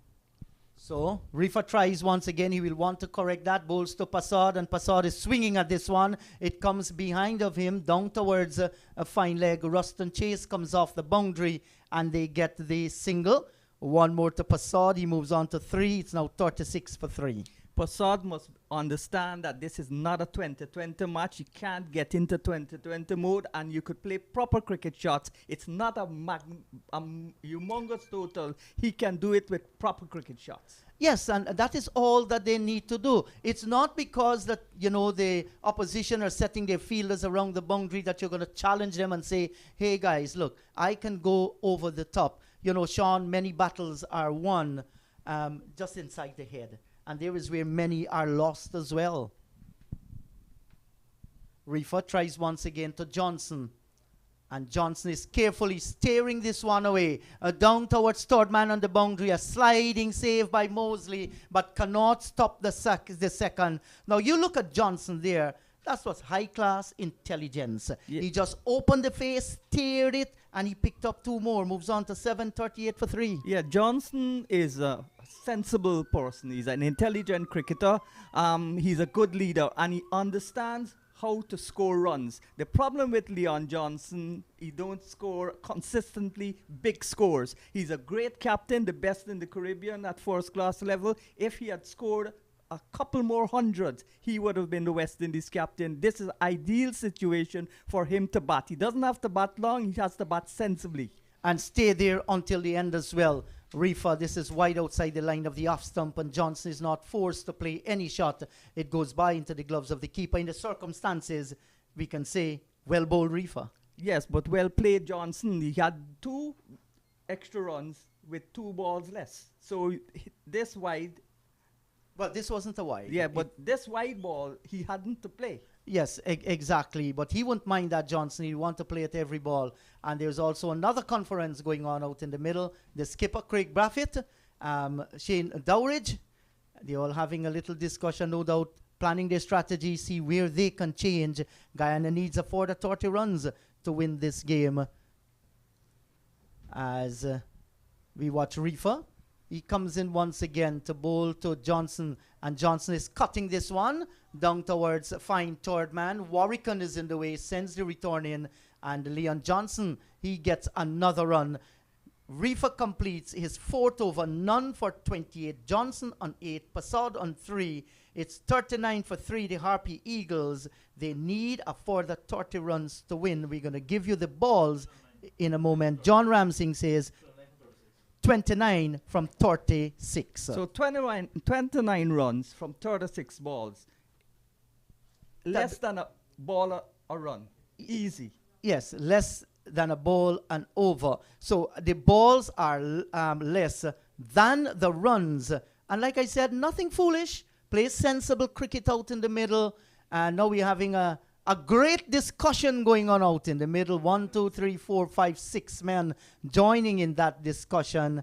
And now they're going to be dispatched to the various fielding position. I don't think light will be a problem here at all. No, light certainly wouldn't be a problem. Reefer understands the way that Johnson bats. If you look, there was a fine third man and a wide third man. Johnson likes to dab the ball if he's bowling wide. So Reefer knows that Johnson wouldn't play any expansive shot unless the ball is there to be hit. So he knows Johnson, and that's the advantage of playing for Guyana for 5 years. So at the start of this over, 29 from 36, that's the equation. And we're watching Akeem Jordan so far. In fact, yes, it's Akeem Jordan from this end. He has accounted for all 3 wickets that have fallen today. He speeds in, bowls to Johnson, and Johnson is playing it with soft hand. Passad come down, the return comes in, misses the woodwork, and now they're going to get the run. Where was Passad going? Johnson going there, rather. And Johnson is saying, well, what is happening here? It was Passad, the one going there, and there wasn't any run in that, but nevertheless, some blessings from the heaven above. Guyana gets a single. I thought you were saying that rain was coming. That would have been added to the drama. So Passad is the less experienced of the two. He charged down. Johnson patted the ball. And Jordan, also not so experienced, tried to hit the stumps, missed, and they got a run. Yes, I was wondering if Jordan would have underarmed that one. This is nicely played by Passad. Just laying back a little, opening the face down towards white third man. He gets a single. So another run, 41 for 3. The equation now, 27 runs to win from 34 deliveries. Less than a ball a run. Exactly. And I am amazed with especially the shot that Imlak played. Yes, and even Chandapal Hemraj as well. There was no need for that. You had 2 men out on the boundary there, and he still went for it, knowing that Paul has just departed, and there were so many singles for the taking out in the middle. Jordan comes in outside the line of the off stump, and the skipper, very cool, Leon Johnson. He knows was a good delivery, shoulders, arms, allow the ball to go by into the gloves of the keeper, and there is no run. And that leave alone prompted another discussion with the keeper and the captain. Johnson understands there's no pressure. There's no time to panic. The game is in Guyana Harpy Eagles' favor unless they do something stupid. Exactly. You're right about that, Sean. So with that shot played by Leon Johnson, it tells that he is concentrating. He understands what is required of him. Jordan to Johnson, and this time he's cutting at one outside the line of the off stump, looking to run it between the gully and the point. Didn't get a touch onto it, and it went by into the gloves of the keeper. There's a fine third man and a wider third man, and there's also a man on the sweeper position. There's a short third man also, because they know that Johnson will try to run the ball rather than cut it. Yes, so they know too, Barbados Pride, the way that Leon Johnson bats, and Akeem Jordan is being asked here, keep the ball outside the line of the off stump, and he's been brilliant so far. Ooh. Beaten outside the line of the off stump. That's beautifully bowled by Akeem Jordan, and keeping low as well. Yes, well, we saw since the start of the game, the ball periodically keeping low at that end. And we've not seen many of them keep low today, but that one did keep low, and it beat Johnson. As and Johnson comes down and takes some dust or maybe a piece of grass from the pitch, and he goes back to his crease, and no doubt will go into his stance here. A little bit fidgety there, Leon Johnson. Here is Akeem Jordan in his debut match, has shown great nerves. And Johnson is cutting again outside the line of the off stump. A little away movement for Jordan. Goes by into the gloves of the keeper. Well bowled. 3 for 13 from 4 by Akeem Jordan. Guyana looking for 27 runs to win from 30 deliveries. They are 41 for 3. Johnson 9, Poseidon 4. Excellent delivery to end the over, but Johnson played a loose shot there. He don't needed to cut at that ball. He needed just to steer it or get into line and push it into the offside, get a single. But the 3 dot balls in a row brings up the required run rate, but it's still not a baller run. Not at all. It hasn't reached there. 27 runs to get from 30 deliveries. 41 for the loss of 3. And Sunshine just beginning to ease with its intensity out in the middle, as we're going to have a change in bowling from the southern end of the ground, and Reefer will be replaced by Jonathan Carter. And this is interesting as well. What will be the strategy here of Jonathan Carter? Well, if I was Craig Buffett, I would have bowled Reefer for not over, because he's equipped with the knowledge of how these Guyana batsmen play. But here's Carter coming in. To Prasad, and a big swing and a miss outside the line of the off stump there. And Akshaya Prasad was looking for that gap between the cover on the boundary and the wide long off. He misses it altogether. Impetuous shot from Prasad. He didn't need to go so big. Just come forward, hit the ball into the gap, and run hard, and you'll get 2. Yes, and it's always there for the taking. Johnson is having a little word with him as he walks away. Now we see that the fielder going further on the boundary down at cover. And here is Jonathan Carter once again. He comes in to bowl to Prasad. And Prasad is swinging at this one. He connects. It's in the air. He leaps into the air and took the catch. That's a magnificent catch by Akeem Jordan. You cannot keep him out of the game as Prasad looked for the 6. What a brilliant catch indeed. To add to the 3 wickets he has taken, the Guyana Harpy Eagles, they have now sunk to 41 for the loss of 4. And with that demise of Prasad, needless shot, he should have played that ball on the ground, got 2, but he opted to clear the fielder, which he didn't do, and he's gone now. The run rate will be up, and once the run rate pass run a ball, the panic will set in. Yes, and I hope I'm not killed in Guyana. I'm not going to say senseless cricket. All I'm going to say, it's a lack of good sense. Yes, those 2 dismissals or 3 dismissals, certainly the batters didn't show awareness, match awareness. That's what Guyana cricketers are lacking the top order, and Moti's come out now. Yes, Moti is coming out in the middle, 41 for the loss of 4. And we can very well have a Tanti Moral situation here again, when these two teams play, it's never lack of any exciting cricket. And this match has lived up to expectation from ball number one. Has been a very good 4-day match. I'm afraid that the Guyana Happy Eagles just losing their way. Well, Jordan having a magnificent debut game. He took a brilliant catch there after bowling well. He got 3 wickets also in the first innings. And this is in a 20-20 scenario. He bowled and he took 3 wickets again. So we are seeing now level-headedness, calmness. That will take Guyana through. Johnson is showing it. Why can't the other batsmen show it? In the 4-day format, they don't have runs at the top of the order. Now it's a pressure situation. They're still playing impetuous shots.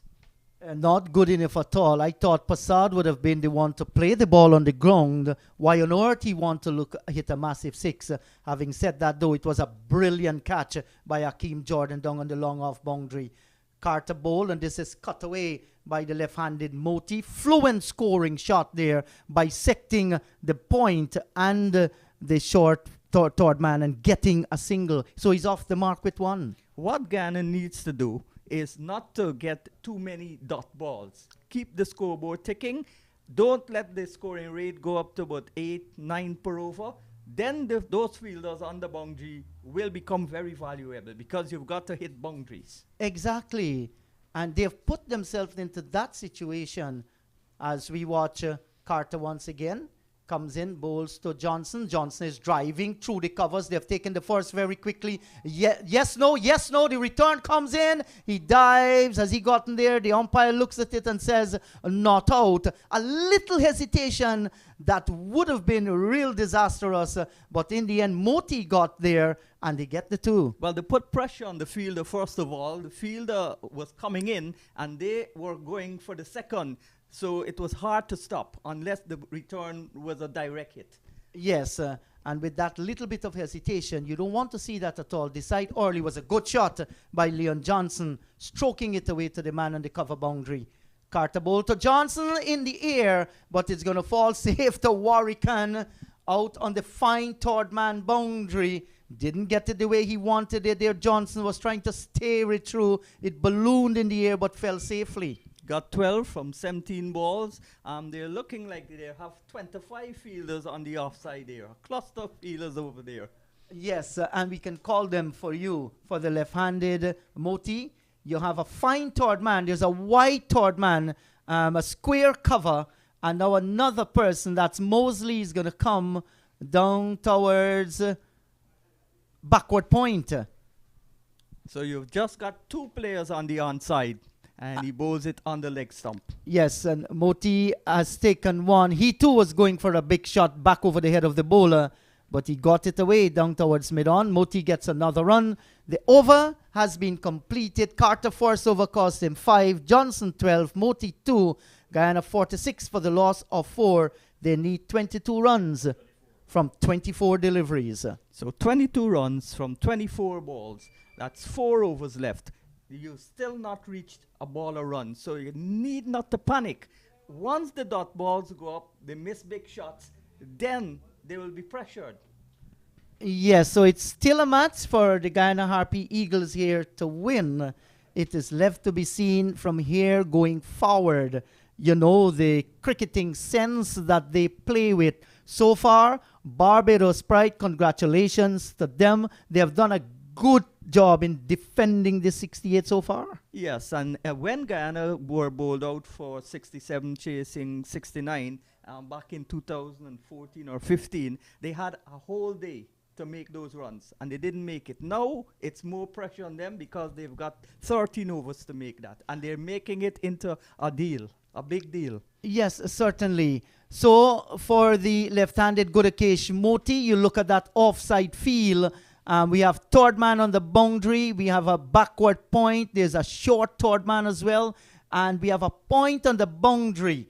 So behind Moti there, you have 1, 2, 3, 4, and the wicket keeper, 5 men. Jordan to Moti. And Moti's driving in the air. Chase comes around, dives. Has he come up with the catch?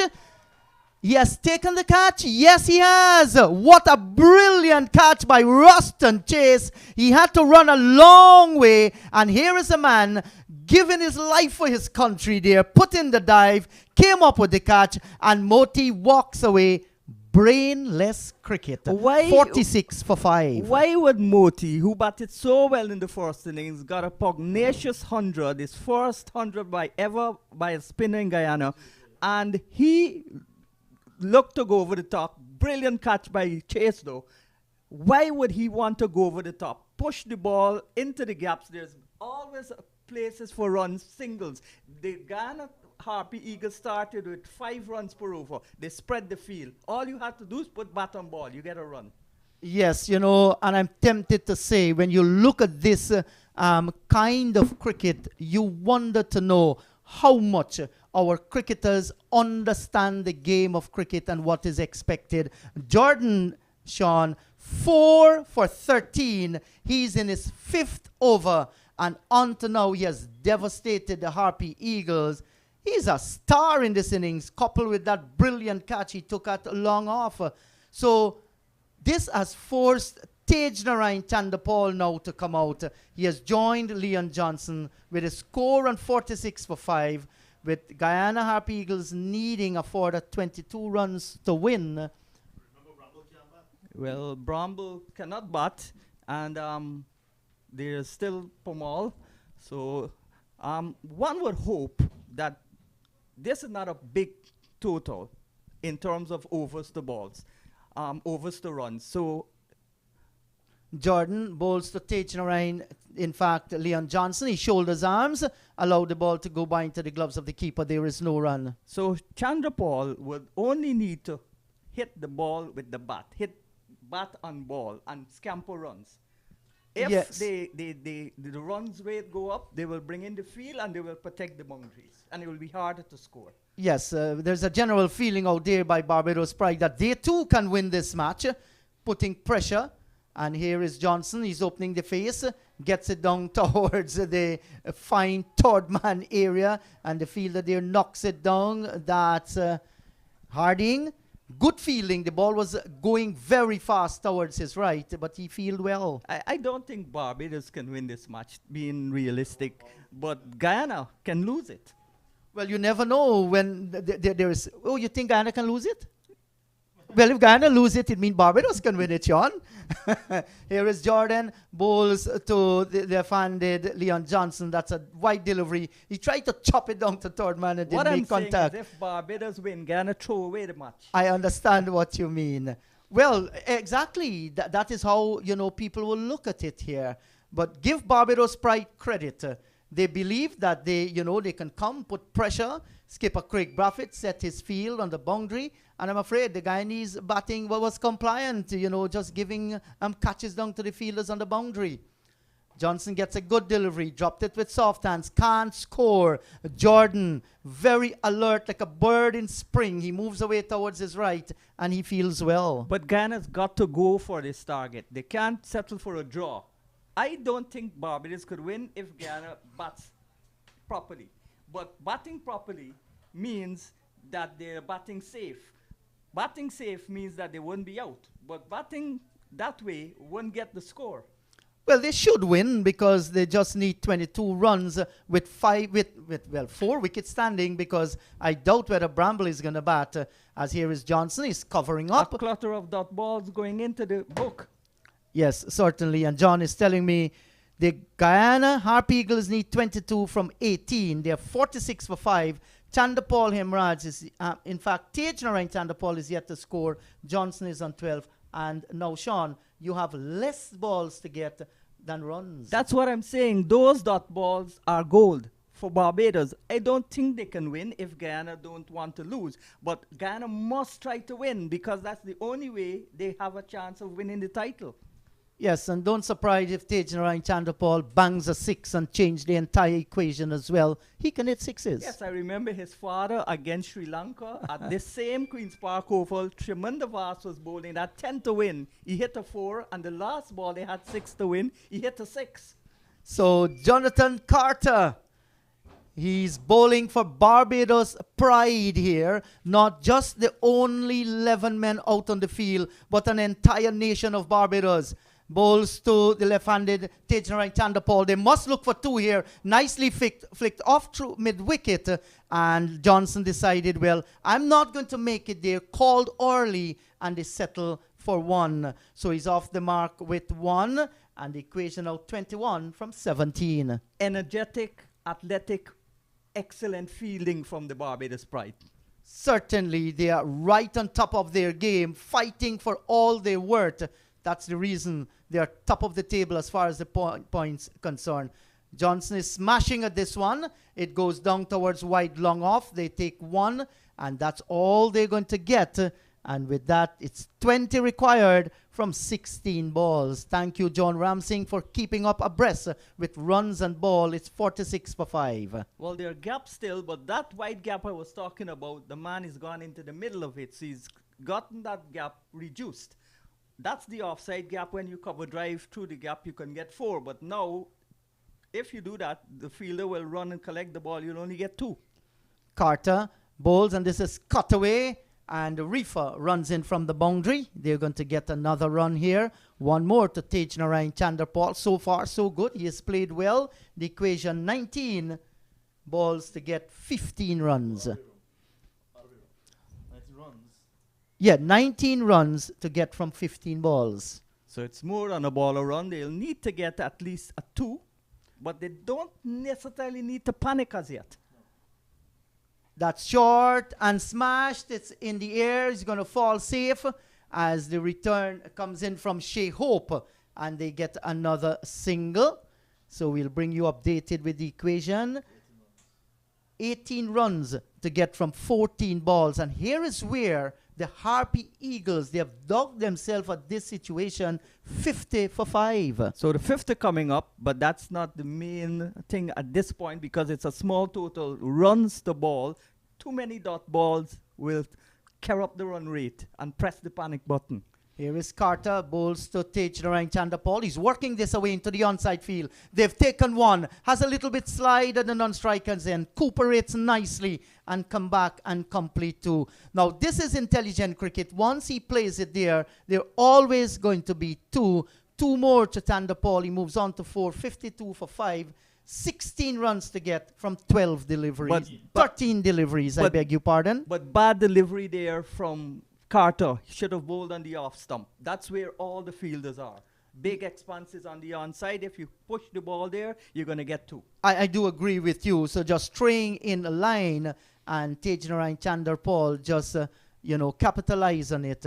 And here is where now the Guyana Harpy Eagles, they have put themselves in a position where they might very well need to score a few boundaries to ease from this scenario that we're faced with. The final delivery from Jonathan Carter. This is whipped intelligent shot through the onside down towards wide mid-wicket. He gets the single. It's now 53 for 5. Tejnarine Chanderpaul is on 5. Johnson is on 14. 15 runs required from 2 overs, or we say 12 deliveries. And you saw where Chanderpaul clipped that ball from outside the line of the off stump. He played it into the onside because there were fewer fielders there than in the offside. Yes, Sean. So 2 overs to go. 15 runs required for victory. It's not for the faint-hearted. You can feel the tension out there. So all of you who are glued to your television screen or your phone screen, you're listening to the commentaries. Stay tuned, guys. This game is going to end very, very... Yes, and in the Jeet, as you take a drinks break to wet your throat and wet your words, we want to say good afternoon to the guys at GCC. They say they're very proud of Johnson, and former president Lionel Jaikaran is there, and he's enjoying the match at GCC with all the other guys, and they're glued to the television set at GCC. Good afternoon to Stephen, Andre, Tej, and Christopher. You guys are following as well. Hello, and this is not for the faint-hearted. Yeah, Johnson playing a tremendous captaincy knock. Captain's knock, he's a level-headed person, he's intelligent, and this is why he's taking Guyana home. And this is forced into the offside field by Tej Narayan Chandapal. He was looking to get it through point, but end up getting it down towards the short cover field in the skipper, Craig Braffett. There is no run, so we call the equation. Still 15 required from 11 deliveries. And as I said, Jordan, don't be limited to 4 overs as in a 2020. He could bowl till the end. Yes, 4 for 13. This is his 6th over so far. Brilliant work. And this is a swing by Tej Narayan Chandapal. shot. That's gone away over the mid-wicket area, and that's gone for 6. What a shot. In fact, 4 runs. Yes, dropping there and then going into the boundary for 4. And his teammates there cheering on. Some of the standing. Yes, Bramble we've seen there. He spotted up. So no matter what injury he has, he realized if the situation comes, he's going to be out there. That shot reminded me of the Narsingh shot against Badri in the inaugural T20 final against Trinidad. That was a fine shot. For a moment, I thought it would have cleared the ropes.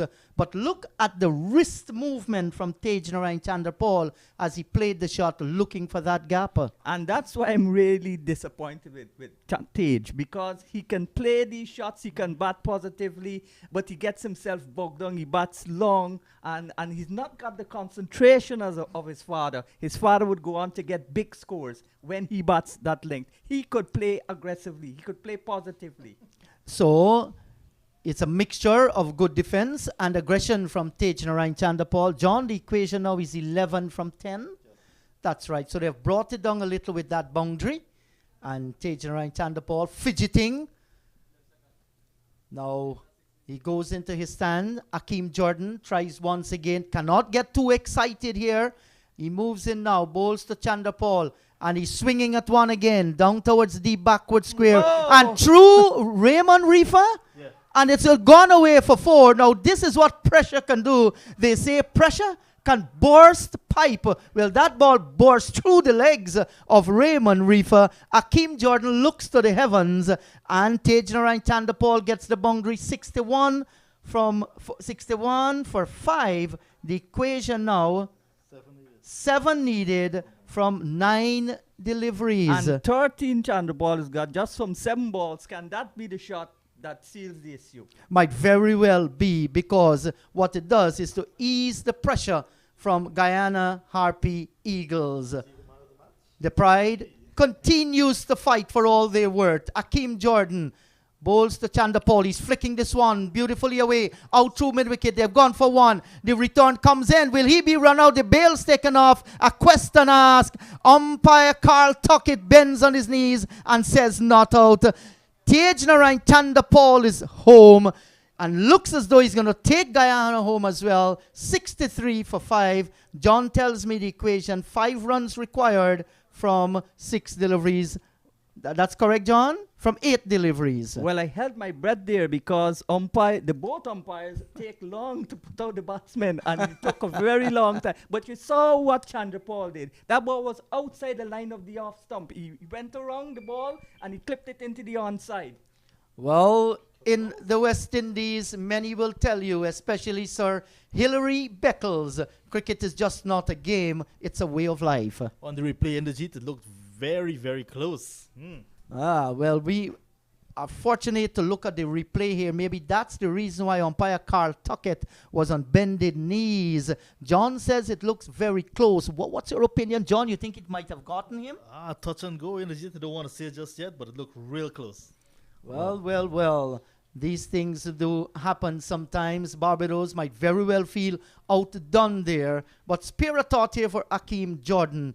Under difficult circumstances, he has responded for the Barbados Pride with 4 for 23 in his 6th over. He's going to change his angle of attack now. He's going to come over the wicket to the left-handed Tej Narayan Chandapal. And if Reefer hadn't misfielded that ball, would have been 4 for 20. Here is Jordan. He comes in, bowls, and this is that's a magical shot where that has gone high. Has it cleared the ropes? In fact, it has gone away for 4. And look at the hug out in the middle, because the scores are now level. That's a magical shot by Tej Narayan Chandapal. And who would have thought The slowest batsman in the team would have played 20-20 cricket and gotten that shot. It was a scoop shot and it went for 4. 19 runs he's got from 9 balls. Johnson's at the other end playing a good supporting knock. He's got 14, but from 22 balls, 1 to win. And the man from the Unity on the east coast of Demerara, Tej Narayan Chandapal, the son of the magician Shiv Narayan Chandapal, is taking Guyana home in this all-important encounter. John says, what's the equation, John? One to get from 7 deliveries. And the little cub is prowling down there. He takes his glove off. He fidgety just like his dad. And he now puts it on. Against Sri Lanka, West Indies needed 8 runs to win. Or they're about 2 boundaries from the last 10 runs to win. And the dad did it right here at the Queen's Park Oval. Against Jaminda Vas. Yes. Yes, so we're watching Akeem Jordan.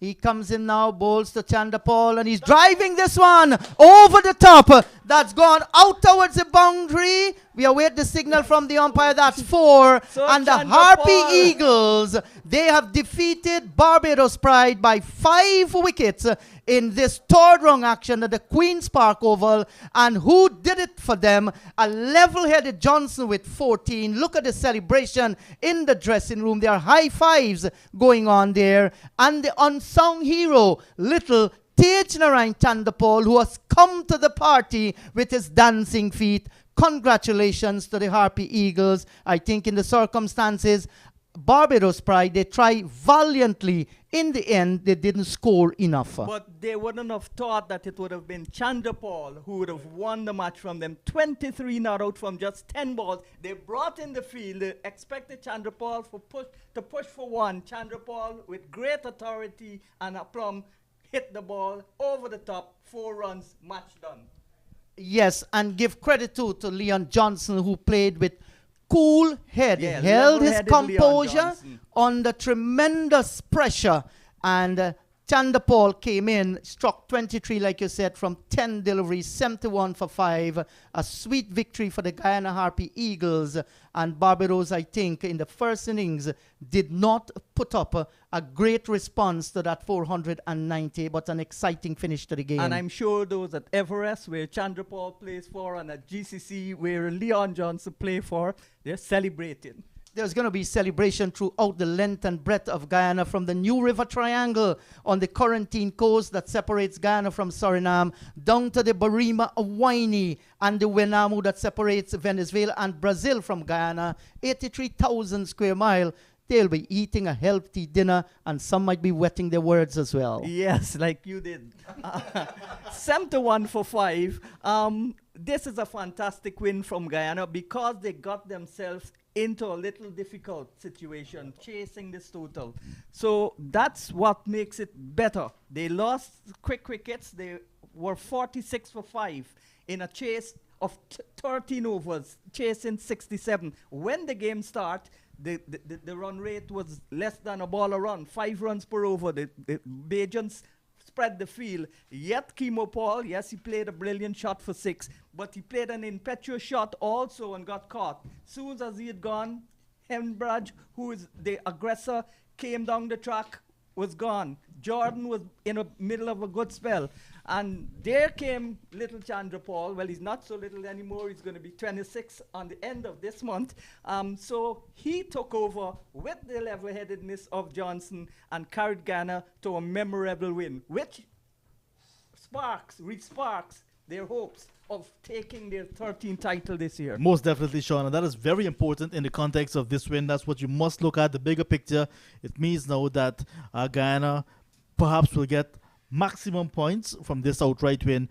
Barbados would not get much because just fast bowling points will be available to them and some batting points.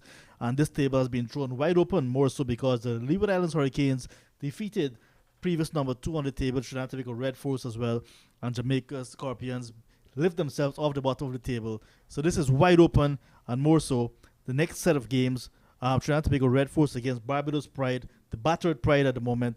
Red Force lost their game as well. And Guyana's Harpy Eagles will play the winners as well from this round. Jamaica Scorpions, all to play for. The islands will play among themselves. So round 4 set up nicely as well. Yes, certainly round 4 set up nicely. So Guyana is back in contention. The other teams did Guyana favor. The Leeward Islands beat Trinidad. They jumped to second now. Barbados wouldn't wanted to lose this game, but they didn't have the full points because Guyana got maximum batting points, first of all. That's good. And Barbados couldn't bowl them out twice. That's good. So their bowling points was negated. And then when Guyana bowled, they had bowled out Barbados twice. All right, so that's the end of our coverage here today on the fourth and final day of this round 3 match. Guyana Harp Eagles winning by 5 wickets over the Barbados Pride. Guyana set a target of 68 to win from 13 overs. Got there with 5 wickets down. Hakeem Jordan on debut, 4 wickets in the second innings as well. But I think the play of the match with 140 not out in the first innings and an exciting way to end the game as well in the second innings. 23 from 10. It definitely tears the right channel, Paul. All right, so that's where we end our coverage here today. My name is John Ramsing on behalf of Sean Devers, Inderjeet Prasad, Roddy Lalman, Chelsea. We have Chris as well. Today we had Kevin instead of Joel, but we enjoyed our coverage. We hope that you've enjoyed what we have brought to you. Until next Wednesday, it's goodbye for now.